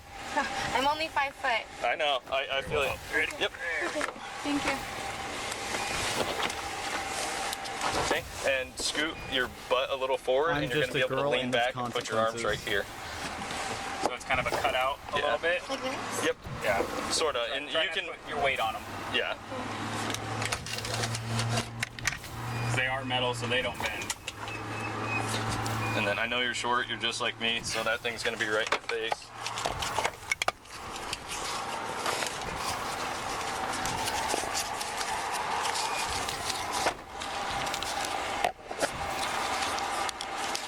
Seatbelt's all bound up. I'm sorry. He wasn't on the phone. Yeah. There we go. What happens with my car? We're gonna tow your car. Okay. And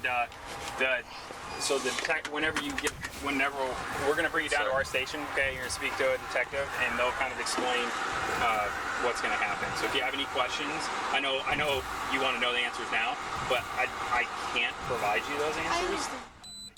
Information, but I can tell you right now the car is going to be towed, and it's either going to be towed for the purpose of the arrest or for evidence. I don't know which one it would be.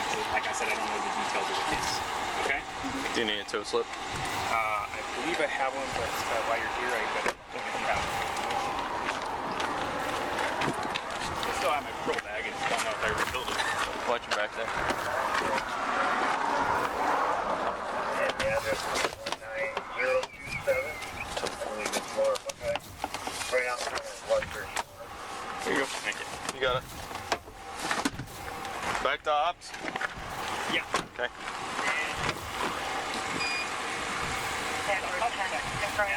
Okay.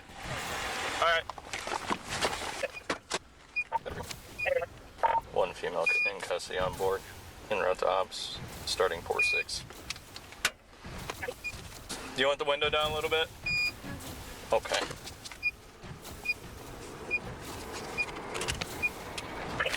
I'm sorry? I don't know. I can't give you any of that information.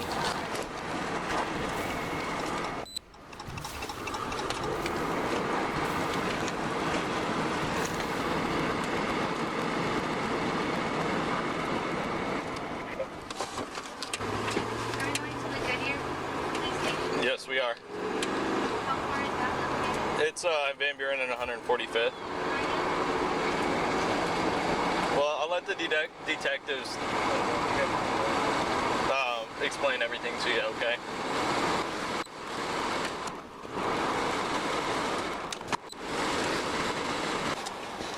Hey, did you want that under the original DR or the supplement? 11332.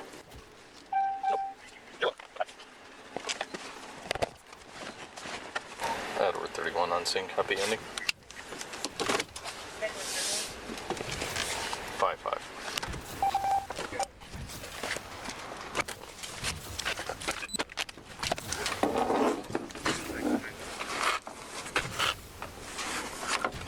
Yep. And then we are going to go over to that wall. This way. This way. Stop at the wall? Yep. You can actually stop just before that door. Okay.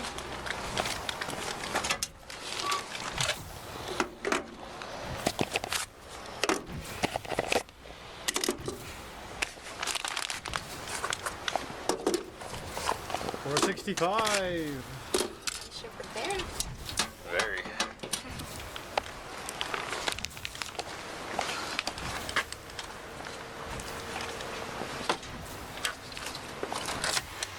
Come on in. Go straight ahead.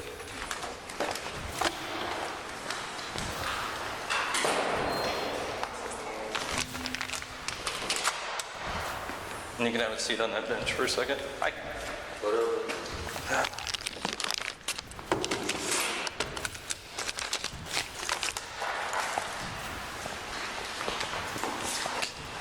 Actually, I'm going to have you stand up because I'm going to take those cuffs off you so you can take your jewelry out.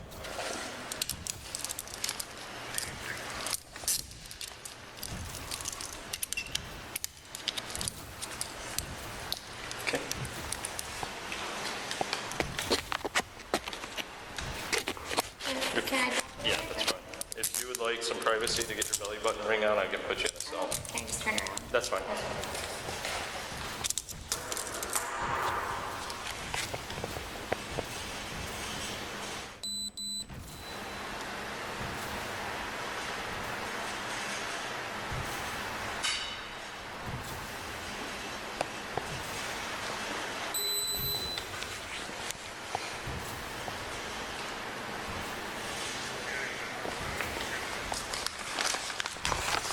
Any other jewelry that I need to be aware of? Okay. You can have a seat. Oops, sorry, dude.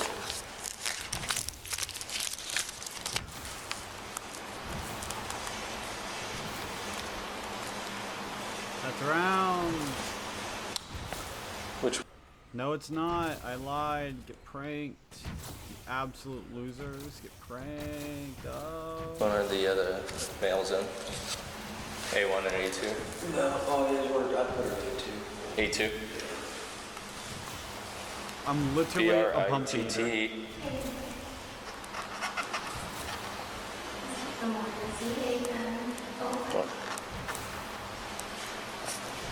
What's your date of birth?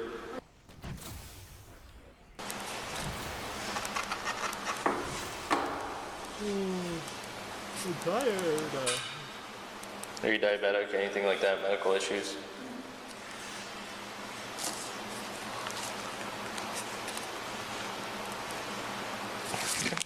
Come on over here with me. We're gonna go to that second cell door. No. I don't know. And there's no way I can call my husband or anything? They'll talk to you and everything, explain what they're doing, but just sit tight, okay? The following is from the police interview that occurred after her arrest, also provided by Real World Police and linked below.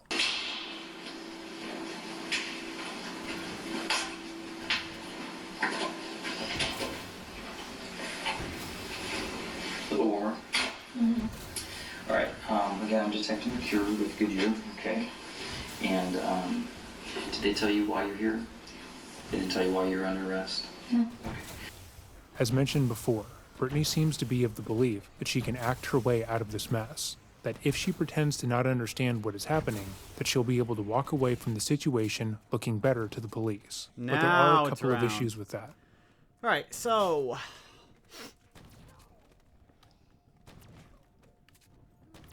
do you think I will get dogs, or am I going to get screwed over for the 4th time in a row? No dinner, no nothing. I don't think I'll get dogs either. I'm gonna get an unbelievably bad string of luck here.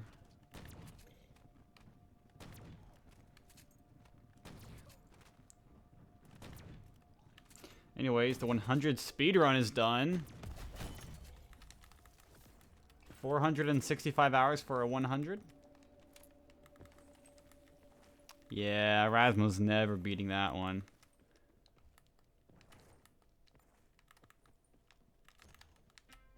Oh, come on! You're kidding! I didn't... Oh my gosh. Wow, no dogs. Okay.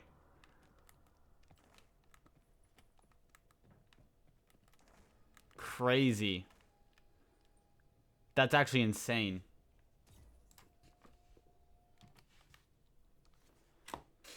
Huh. Well...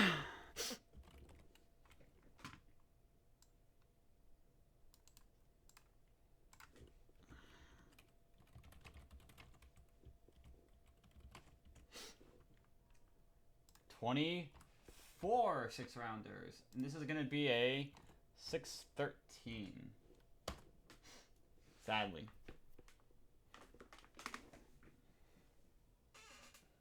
So I've had... Oh my goodness. Come on, man.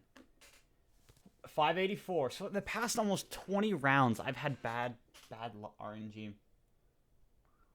84, so 89 to 95 is a 6-rounder. 95 to 601 is a 6-rounder. 601 to 607 is a 6-rounder. 607 to 613 is a 6-rounder. I have never had more than 5 of a certain type in a row. Just to let you know, that's like a 1 in 16 chance right there that I've got 4 in a row. The best I've ever gotten is 5 in a row. I've gotten 5 4-rounders in a row. So we'll see if I can break that record, but on 6-rounders here. So, I'll watch the rest of this video eventually here. But for now, I'm done. Rest mode.